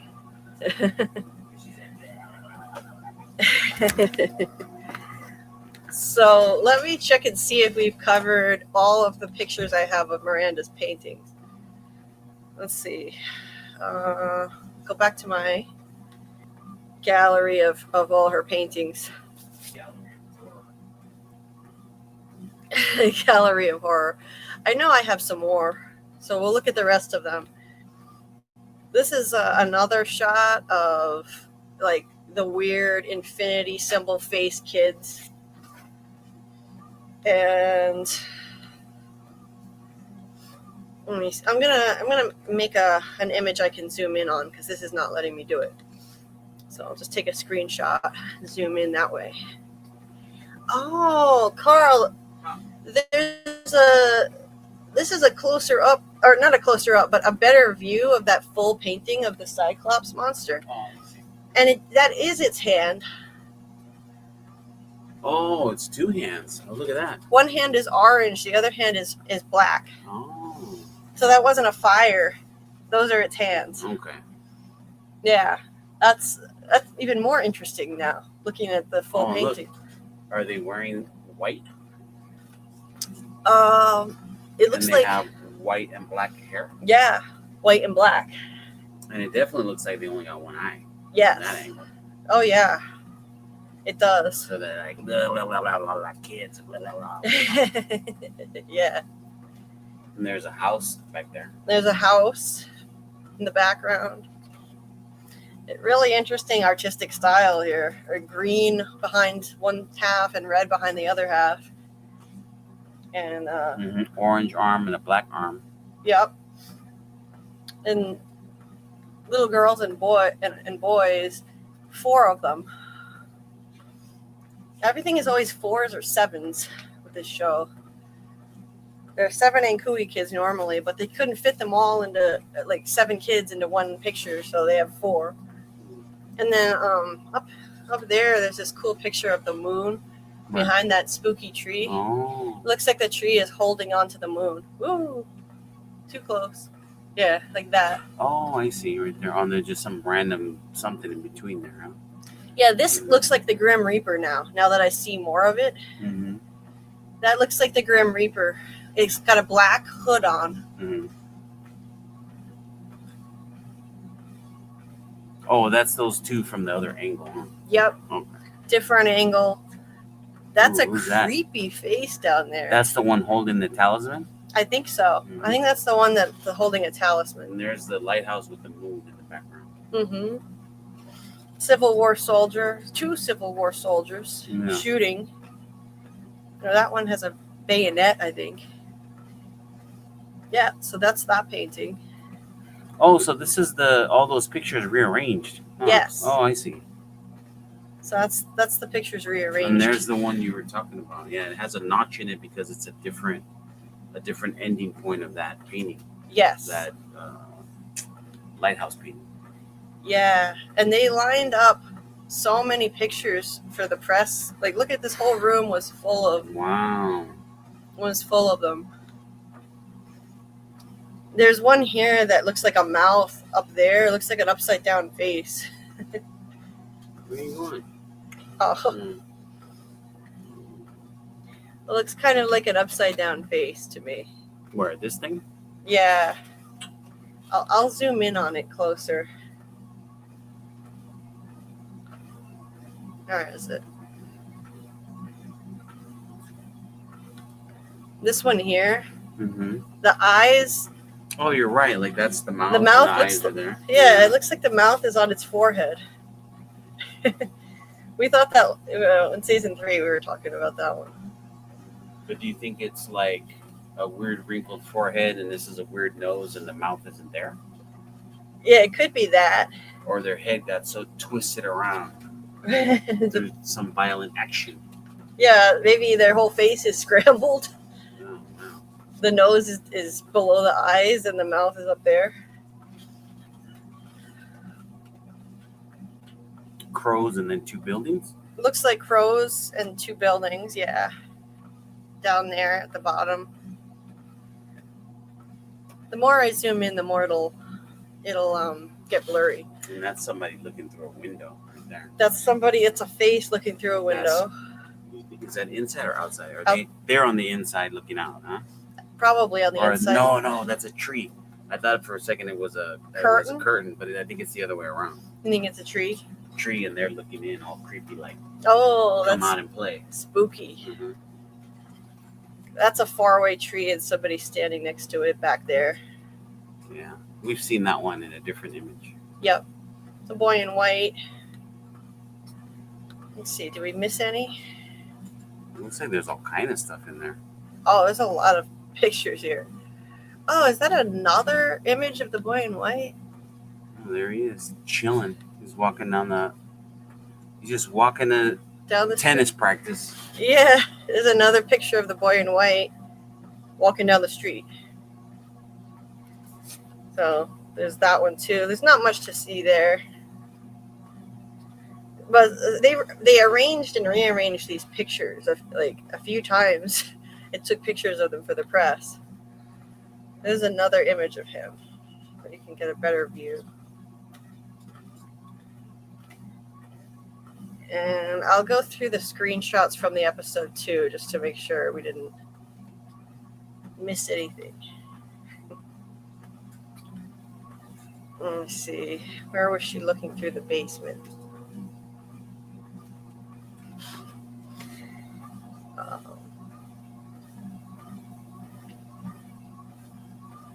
Okay, so she was looking through the basement in these. We probably won't get a much better view here than we did in those press photos, but just to make sure.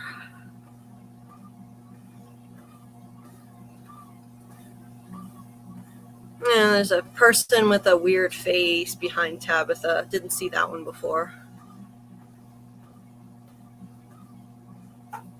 Pretty much the same images we saw, just not from as good of a shot. Yeah, this is definitely a weird dude holding a talisman. That is definitely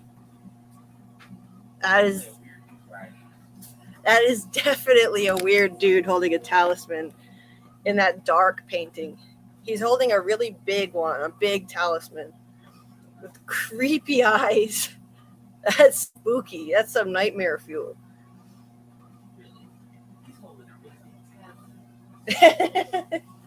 I realize now that sounds kind of perverted. His talisman is so big. And then behind him, there's a painting of some place with a big arched doorway and 2 people walking through it. And not much else to see here. We'll check on the chat. The guy holding the talisman reminds me of the totem. Yeah, the creepy totem. The totem face. I could see that, Samuel. Hey there, 112. Grim Reaper. To me, it looks like the town's people dressing up for the ritual. Oh, could be. That creep holding the talisman, maybe. Samuel said the boy's legs look a little bloody and there's yellow in the painting. Oh. He's not an actual boy before the FBI shows up. Wait, what? Boy in white looked like his friend is peeking up. What? He's not an actual boy before the FBI shows up. That's why you said that. Let me go back and look at that. Because it said, he said it looks like the boy in white's friend is peeking up. If you know what what I mean. Oh, his manhood. Yeah, that's. His bulge. Yeah. Let me Nub. Let me go back and. Like Doug's nub. Let me go back and look at that again. Okay. It does kind of look like that, actually. Let's all be total pervs now. Well, he's not really a boy, like Daryl said. So. Oh, he's got a little chubster. I lost it now. Oh, all of a sudden. Wait. It's very. I have it in here. Look, right here. See? Well, what the hell's going on there? I don't know. Is that why he looks ashamed? Maybe people's minds are in the gutter. His leg does look a little bloody. Yeah, and there's yellow on the road there. And why is his face dirty? Is his face dirty and bloody, or just dirty? Yeah. Oh, there's yellow. Like, did he spill some man in yellow on there? Yeah. Oh, gross. Maybe he spilled some red and yellow on there. Yeah. Michael said there's the draped canvas of the 7 stones. If you zoom back out. Okay, hold on. I think it's the same image as this.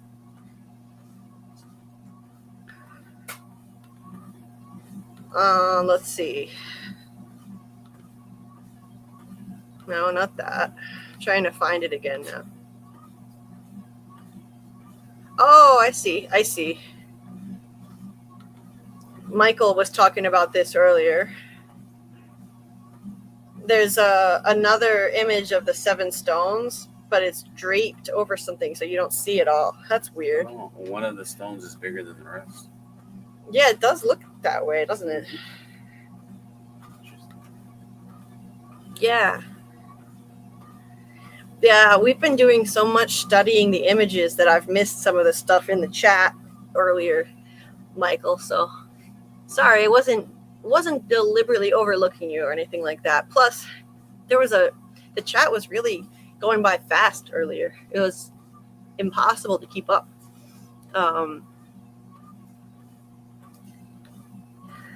Or maybe, yeah, this thing here, maybe it's the boogeyman Ethan talked about, like Susie said.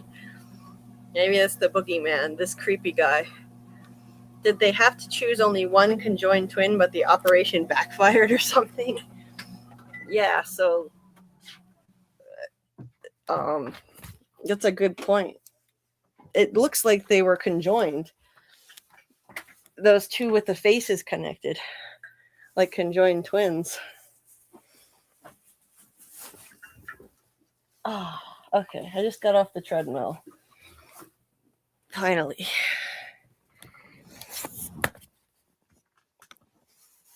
Cyclops monster, like, you don't think I'm real, Julie? I'll show you.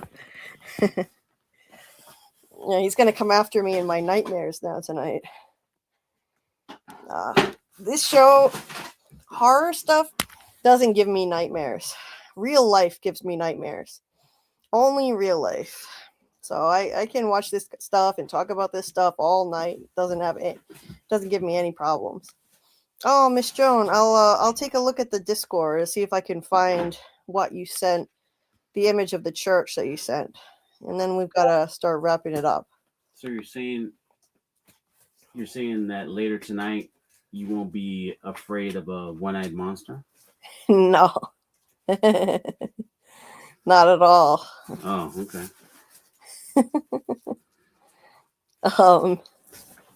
Let's see, where would it be? Miss Joan, I don't know if you're still listening, but I'm looking in the Discord and I'm not seeing it. Maybe it's in the From channel. Let me see.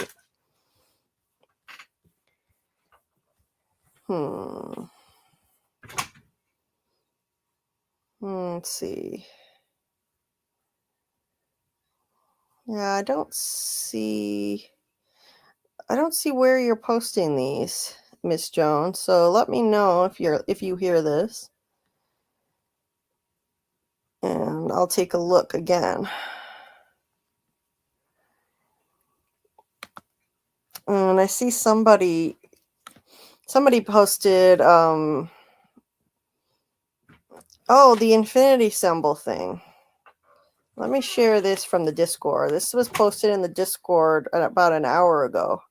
No Day Like Tomorrow posted. I noticed that the shoelaces emphasize that infinity symbol sideways. Oh, I see it.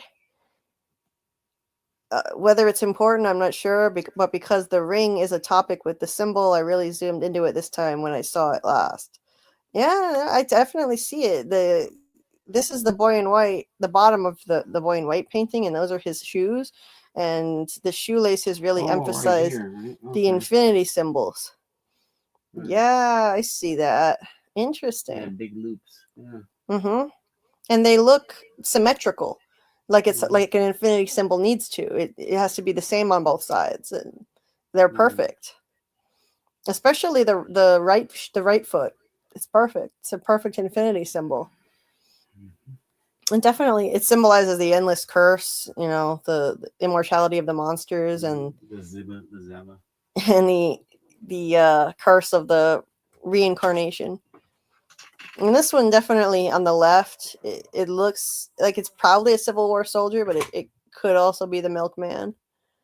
And that's an early settler as laid out in that picture. So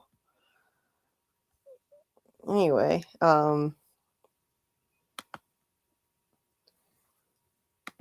so I think we have done all the dissecting we can do for one night.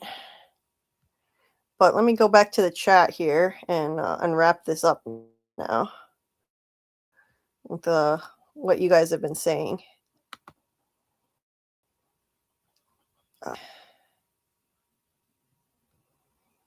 Oh, okay. Miss Jones said I put it under Victor Drawings. Let me take a look at Victor's drawing channel again.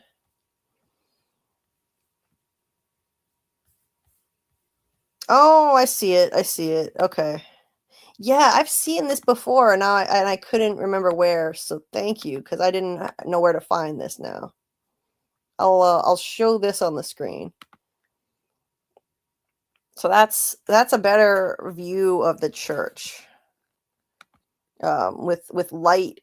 And from this view, you can see that the light appears to be coming out of the church, not hitting the church. So it's not like lightning hitting the church. It's light coming out of the church from this angle. You can see that. And it looks like a bunch of crosses are also coming out of the windows too. Found that Miss Jones shared the painting of the church, so now we can see it better. Okay. The light coming out of the windows. Oh, right there. Coming out of the crosses or something, huh? Yeah. Interesting, isn't it? Oh, yeah, I went outside and if you when you rewatch it, I was filming the moon just now. Oh, cool. My icon changed to the moon. Oh, nice. Mm-hmm. It was live video for everybody's enjoyment. Oh, cool. I'll go back and look after. The power of Christ compels you. Mm-hmm. That's right.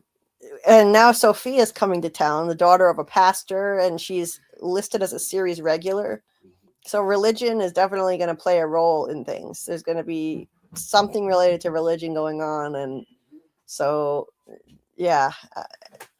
They're going to be straight, yep, casting them out. Oh, this is interesting. I wonder what it means. Something related to. I mean, Sophia was praying for God to protect them in this place where evil walks so freely, and this looks like the church was, somehow protecting people in some way, maybe at one time. I mean, what was Miranda trying to depict here? Or maybe this is a vision of the future and it hasn't happened yet. Yeah. It could be. It could be a vision of the future. Kablamo. Yeah.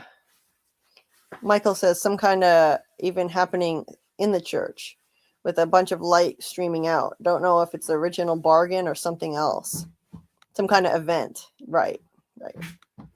Yeah, it does appear that way. Well, if the crows are bad, it looks like they're flying away from that powerful light. Right? Yeah, it does. It looks that way.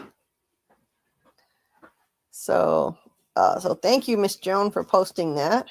Appreciate that.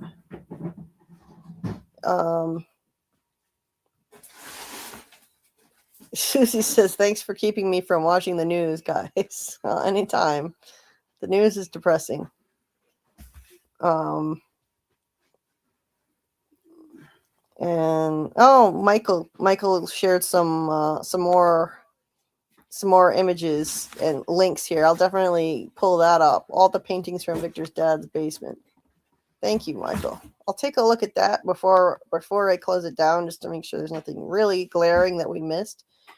And the next stream is gonna be on rewatching season 2, episodes 5 and 6. And looks like I'm gonna get a pushback from Daryl, who says, I will defend season 2, episode 5 to the bone. Come prepared. Challenge accepted. It's my least. What's the controversy? It's my least favorite episode, at least so far, of the whole series that I can remember. I just rewatching it, I was just rolling my eyes so much. Was this the soapiness you were talking about? It gets too soapy for me. And Boyd walking away, the clincher for me was Boyd walking away from Jim when he tried to tell him he heard a voice on the radio. I gotta go. Oh, that episode frustrates me. I gotta go. And Daryl says it's one of his favorite episodes. Wow. Now, I'm not saying I hate it or anything. I'm saying in a stellar show, for me, it's the weakest episode. But that still makes it way better than a mediocre episode of just any random show. Right. So what you're saying is that of this great show, that episode's trash. No, not. That's what I heard. Not trash. That's what I heard. But I think it's one of the weaker ones. One of the weaker episodes. In a stellar show, so that means by other show standards, it's a good episode. Don't get me wrong. But by this show standards, it's trash. By this show standards, a little bit, but I wouldn't call it trash. Not at all. Oh, okay. Michael shared some stills of. Oh, okay. I'll just go through a few of these. Because this one, I don't think we got a good view of. This is the Civil War soldier shooting at somebody. Do that. Then there's the kids on the merry-go-round. But in the show, it was cut off. In the press photo that I showed, you could see the whole thing, including the kid going down a slide next to them. And there was Colony House. So there's Colony House there.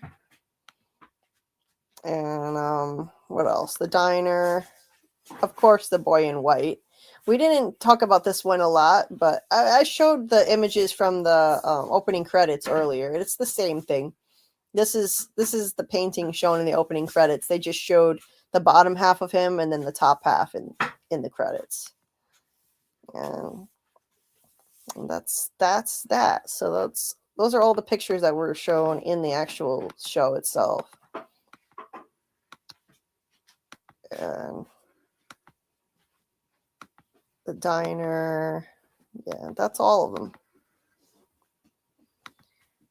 So I think we probably have done the most exhaustive deep dive into the artwork that we could do. Victor's painting, Victor's drawings, Eloise's drawings, Miranda's paintings, some of the press photos. The drawings released by the press that weren't even in the show. We've covered a lot of images. Recon is heading out.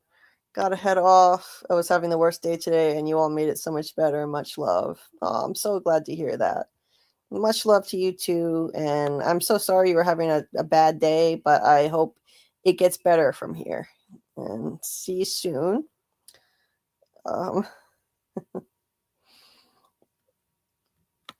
Oh, thank you, Miss Joan. Just hyped your Jade video for the second time. Thank you so much. Thank you. That's really making a difference.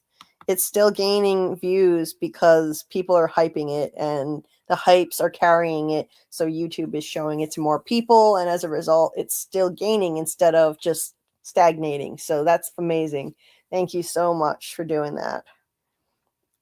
Daryl says I'll save it for next stream. Okay, you can defend that episode to your heart's content in the rewatch stream. Let's do this. The people will side with me. You'll see. Okay, we will see. I will hype this stream when it ends. Well, thanks, Daryl. Appreciate that. Or should I hype Jade's video again? It would be awesome if you'd hype Jade's video again. That would be great. But whatever you would prefer, of course, it's up to you. But I am the more hypes that we can get on that Jade video, the better. So that hopefully it can continue gaining views instead of flatlining. We'll see how far we can take this. And you guys saw the Capitan hat with the ruffly collar pick, right? Yes, Michael. Yes, I did see that. So yeah, that's that lady. It definitely looks like a lady in that tall hat based on that image. So yeah, thanks for posting that, Michael. And Could be the old colonist lady. What's that noise? What the hell is that? I just fell asleep. I just woke up. Oh. Yeah, we just finished. Oh. We just finished. You know the one they had in the cast sheets. They said that there was an older colonial lady that was being cast for season 4. Yes, yeah, we touched on that. Yep. You probably touched on a lot. Yeah. So it's probably her. A lot of stuff got touched. It's fine. I mean, some of the I'm pretty sure we've covered a lot of this before in prior lives. Yeah, we have. we covered a lot. Like we just went through all the paintings in Miranda's basement, which we went over exhaustively in season 3. So. Yeah, Daryl is saying this is going to be a Tony versus Doug debate. I'm covered for you because I don't like season. Oh no, I didn't say I don't like it, but it's not my favorite episode. It's probably my least favorite, season 2, episode 5, which we're about to do the rewatch of. Yeah, that's when I woke. That's when I woke up. That was kind of funny. Yeah, Scarlet, she said that episode was trash. No, I didn't. I didn't say it's trash. No, earlier she was saying it was trash. I remember, like hours ago. No. She said it was too soap opera. It's too soapy, right? Yes. But I promise you, that's going to be one of our shorter lives because I'm not going to have as much to dissect in that episode. It's more soap opera than it is mystery, and so I think we'll be able to get through that episode quicker quicker. And then I haven't rewatched episode 6 yet, so I don't know. That one is pretty eventful with Boyd killing Smiley, so we might be talking about that one a bit more. Daryl says, I like soap. Elgin doesn't. I do too. I mean, I even like soap operas. It's a guilty pleasure. I like General Hospital.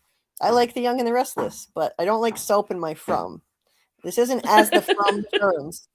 I'm not watching As the From Turns. I want to see From soap free. Thank you very much. Fromlin. All my Fromlin. We like The Young and the From. The Young and the From. The Guiding From. I was going to say that one. The Guiding From. The Young and the Fromless. The Young and the Fromless. That's what season 2 devolves into. I'm telling you. The bold and the frumful. The bold and the frumful. Oh my god. Yeah, I think we'll see that. We're definitely going to be seeing that this colonial lady. Michael posted the casting call that they did. A colonial woman, actor, non-speaking female, 60 plus, Caucasian. She is austere and unnerving, thin, sharp, and quietly imposing. So presumably we'll see her somewhere in season 4. A different one says something like scary ghost / monster woman. Yeah. So I think we'll probably see her in Julie's story walking. I think. And that makes the most sense. And hey there, welcome, Avon. I think Clara is just a nosy person who they throw lines to every now and then. Maybe she's related to somebody who runs the show or something, The mole. But some people think she's the mole. Yeah, I don't know. I don't think she's the mole. Like you said, I don't think this place needs a mole. Because like you said, we know your names, we know whatever. Yeah. They didn't need a mole for that. No. They literally, they knew Julie's name already. Right. So this place doesn't need a mole. It's doing just fine mole free because it's got an all-seeing entity that can watch, Tabitha digging in the basement from God knows where. It can see her, and it saw Father Khatri burying his bag with the candy bar, and it heard Boyd yell, "You don't break me," in the middle of the woods, and the monsters then spat that line back at Boyd. So I don't think this place needs a mole, but that's my opinion. Were there any illustrations of her that I missed? No, of Clara? Yeah. No, not that I saw. Oh, okay. Just a random question, I guess, from Avon here. Yeah, the actress that plays her does short films. They're kind of interesting. One like a Canadian Emmy, whatever they're called, for something. Oh, okay. Yeah. Avon says she always acts so calm. Yeah, and she was oddly insightful in the episode we just rewatched. Right before Jade has a really creepy vision of Jasper screaming, she comes in the room and says to Jade, "Do you think we made it angry? The storm that came in." Clara. She says, "Do you think we made it angry?" And so she wonders if they made the place angry and that's why the storm came. And then Jade has this terrifying vision as soon as she leaves the room with a red blood symbol appearing on the wall and Jasper screaming. But I don't think it means she's a mole. I think it's just coincidental, but that's my opinion. I could be wrong. Yeah, there's another place where somebody says that we made it angry too, and I can't remember right now because I'm tired. The boy in white said. Yeah, the boy in white said telepathically in Sarah's head, "Nathan was right. This place is angry now. You gotta get out of here." Basically, Daryl said, "I'll take a mole position." LV says the birds are the moles, the tellers. Oh, yeah, I've heard that theory that the birds are the spies for the evil entity. I could see that.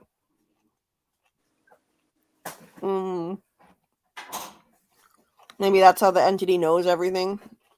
But the birds are not in the house, so how do they know Tabitha's digging in the basement? That's why I think the evil entity is omniscient and can see everything wherever they are in this place. Because the birds wouldn't be able to see Tabitha digging in the basement unless they came up to like a basement window and looked in or something, if they have a window. Samuel says, right. Plus the entity or entities can manipulate people like Sarah and Elgin as needed. Yes.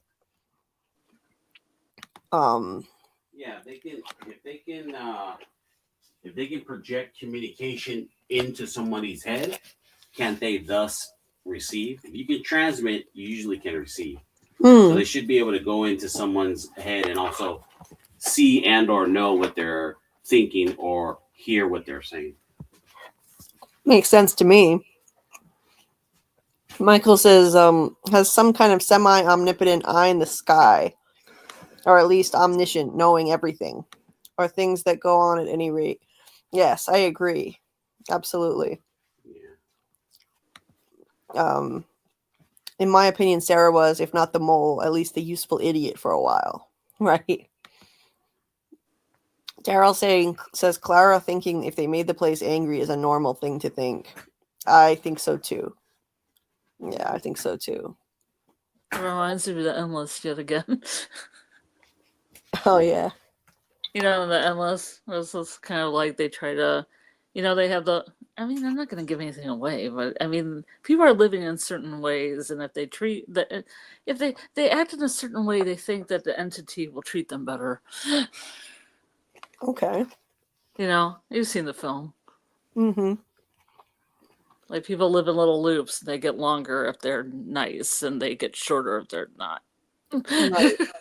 If they're not doing what the entity wants. Right. Oh yeah. The one guy in the tent, I think, had it the worst. Yeah, he definitely did something. He did a little something. He had a really short loop. It probably did it. It didn't start out probably. It started out longer. I think he just kept pissing the entity off, and then he got like 5 seconds, and that's it. He definitely couldn't keep it together, if you know what I mean.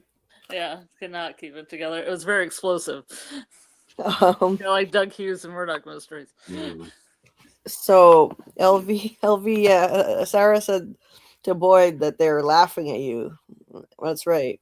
They said they're laughing at you for bringing it to town, meaning the worms, the cicada entity. Yes. And Sarah told Boyd that her brother Nathan said he thought that if they searched for answers, the place would push back, and then Boyd says that in the season 4 teaser. That's right. So that's a recurring theme. It's very funny when Sarah says the voices are laughing at Boyd. Yeah. Yeah, because this is what the entity wanted. It wanted Boyd to bring it to town via the worms and then kill a monster. It wanted that because the monsters can't die anyway, and that's how it unleashed the cicada entity. That's so.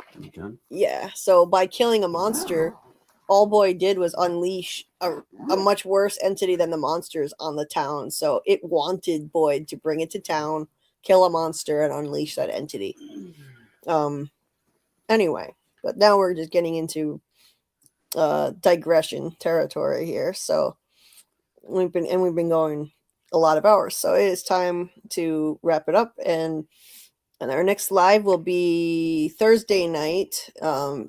Since I had to move tonight's live from Monday, we'll move Wednesdays to Thursday. That's how we adjust the schedule to give myself enough time in between to prepare. So we'll do the next rewatch live Thursday.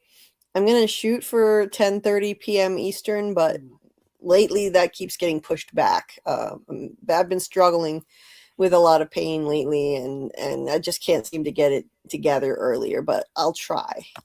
So we'll shoot for 10:30 p.m. Eastern, but it may get pushed later Thursday. And we'll dive into season 2, episodes 5 and 6.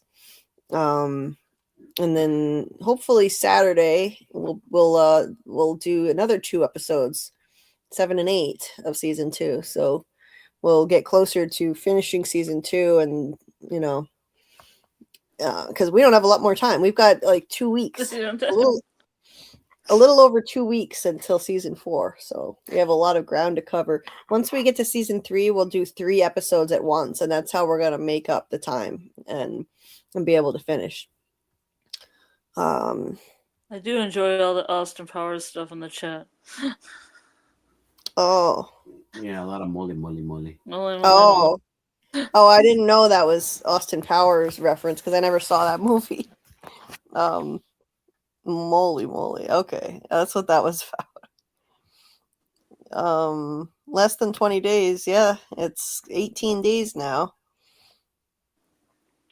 Avon says, what if the flood has to happen in order for them to get out because the exit might be up above them? This is my crazy thoughts based on Miranda's drawings.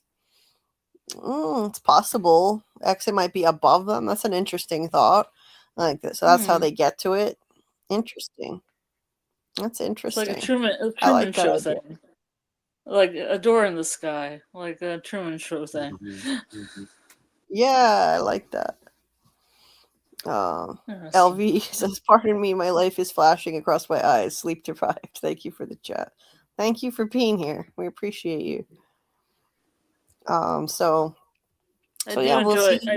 do enjoy Undercover Brother as well, Samuel. Okay. Never seen that one either. Oh, you definitely gotta see that. So we'll see you guys next time, Thursday night, and hopefully soon we'll do another rewatch party in the Discord. If I can find the time to do it, we can watch some episodes in there. And maybe another watch party with Doug soon. I'll let you guys know when the next watch party is going to be. Annie says, have a great day, guys. If I don't get to say before I go, making breakfast. Well, you have a great day too. Thank you. And thank you to the chat. It's been a great live. Thank you for sharing all your ideas. And sorry I couldn't get to every chat, and I had to miss a bunch of them, but I appreciate everybody's contributions. And as the chat gets busier and more people watch, it'll be harder to get to as many of the chats, but that's inevitable. In season 3, I mean, the chat was so busy that I just couldn't get to as much. It's inevitable. But I'll always check in as much as I can. And so if you really want to get my attention, you might have to like repeat yourself a little bit if I missed something. But I appreciate all the participation, and I want to try to be the most interactive channel and continue to be. And I think that we are. I mean, I don't see most channels highlighting as many chats as this. I don't really see anybody else doing it as much as we do. And I want to continue that. I don't want to stop, because I think that's one reason people like this approach. It's different. There's more engagement. So that'll continue to happen. It's just with a higher volume of chats, we have to eliminate some or overlook some by accident, not intentionally. And LV says, I have fun chatting with the chat too. We are fun. Yeah, the chat is fun. So I enjoy talking with you guys. I like it to be a conversation, an interactive experience with the chat included the whole time. So good more night to you too, Samuel. And he said, thanks, y'all. And sorry I missed the cookie thing. Well, you can always you can always go back to in the replay. Anyway. I also miss plum pudding, so Oh, yeah. I think eventually we got to that, didn't we? The plum pudding I thing. don't know. Yeah, we did. We did. It took a while, but we got there. Okay, so we'll see you Thursday night. Have a good day or a good night, everybody. We'll see you next time. Don't get pranked on this April Fool's Day, everyone. Say goodnight, Carl. Say goodnight, Carl. Good night, Carl. Good night. Good more night. Take it easy, everyone. Prank it up, everyone. Is a theory creeping open? Pranks. There's a theory prank creeping up. Spreadsheet. I think that's a theory creeping open right about now. So you guys. Theory creaking open, baby. Yo, welcome to the screen where the plot gets bent. Julie B deep dives, not just for content. She don't react, she dissects those threads from the lens, catching clues y'all missed when the credits end. What you know about freeze framing frames and while you blinking, she building an evidence drum. Got a notebook bigger than the lore itself, and a chat full of nerds with a mental health shelf. Yeah, she sees the glitch, peep the double cross. You just watching TV, she talk to the boss. Every theory and thesis, no throwaway guess. While y'all on season 1, she in season X. Said rewind and slow it, zoom in, enhance. Julie B caught the symbol in the window glance. While you tweeting what just happened like a clown, she already made a flow chart, color-coded breakdown. They don't die like us.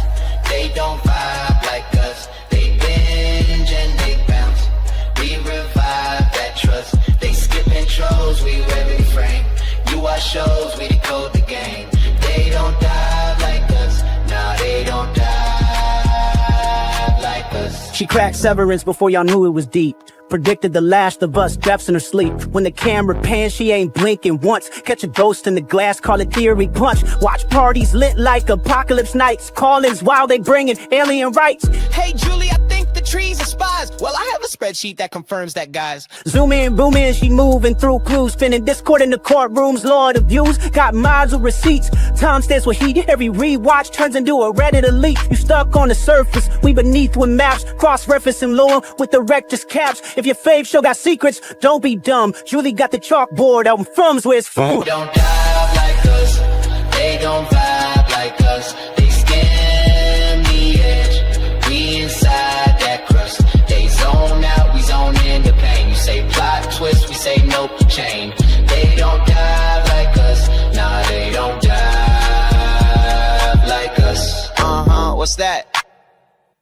That ain't a blooper, that's a plot thread. You thought it was a shadow? She thought it was a coded message from season 3.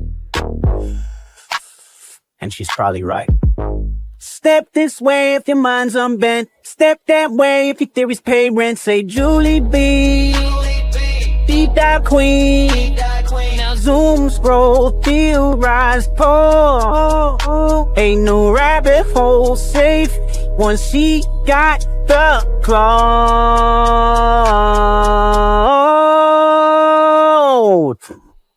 They don't die like us.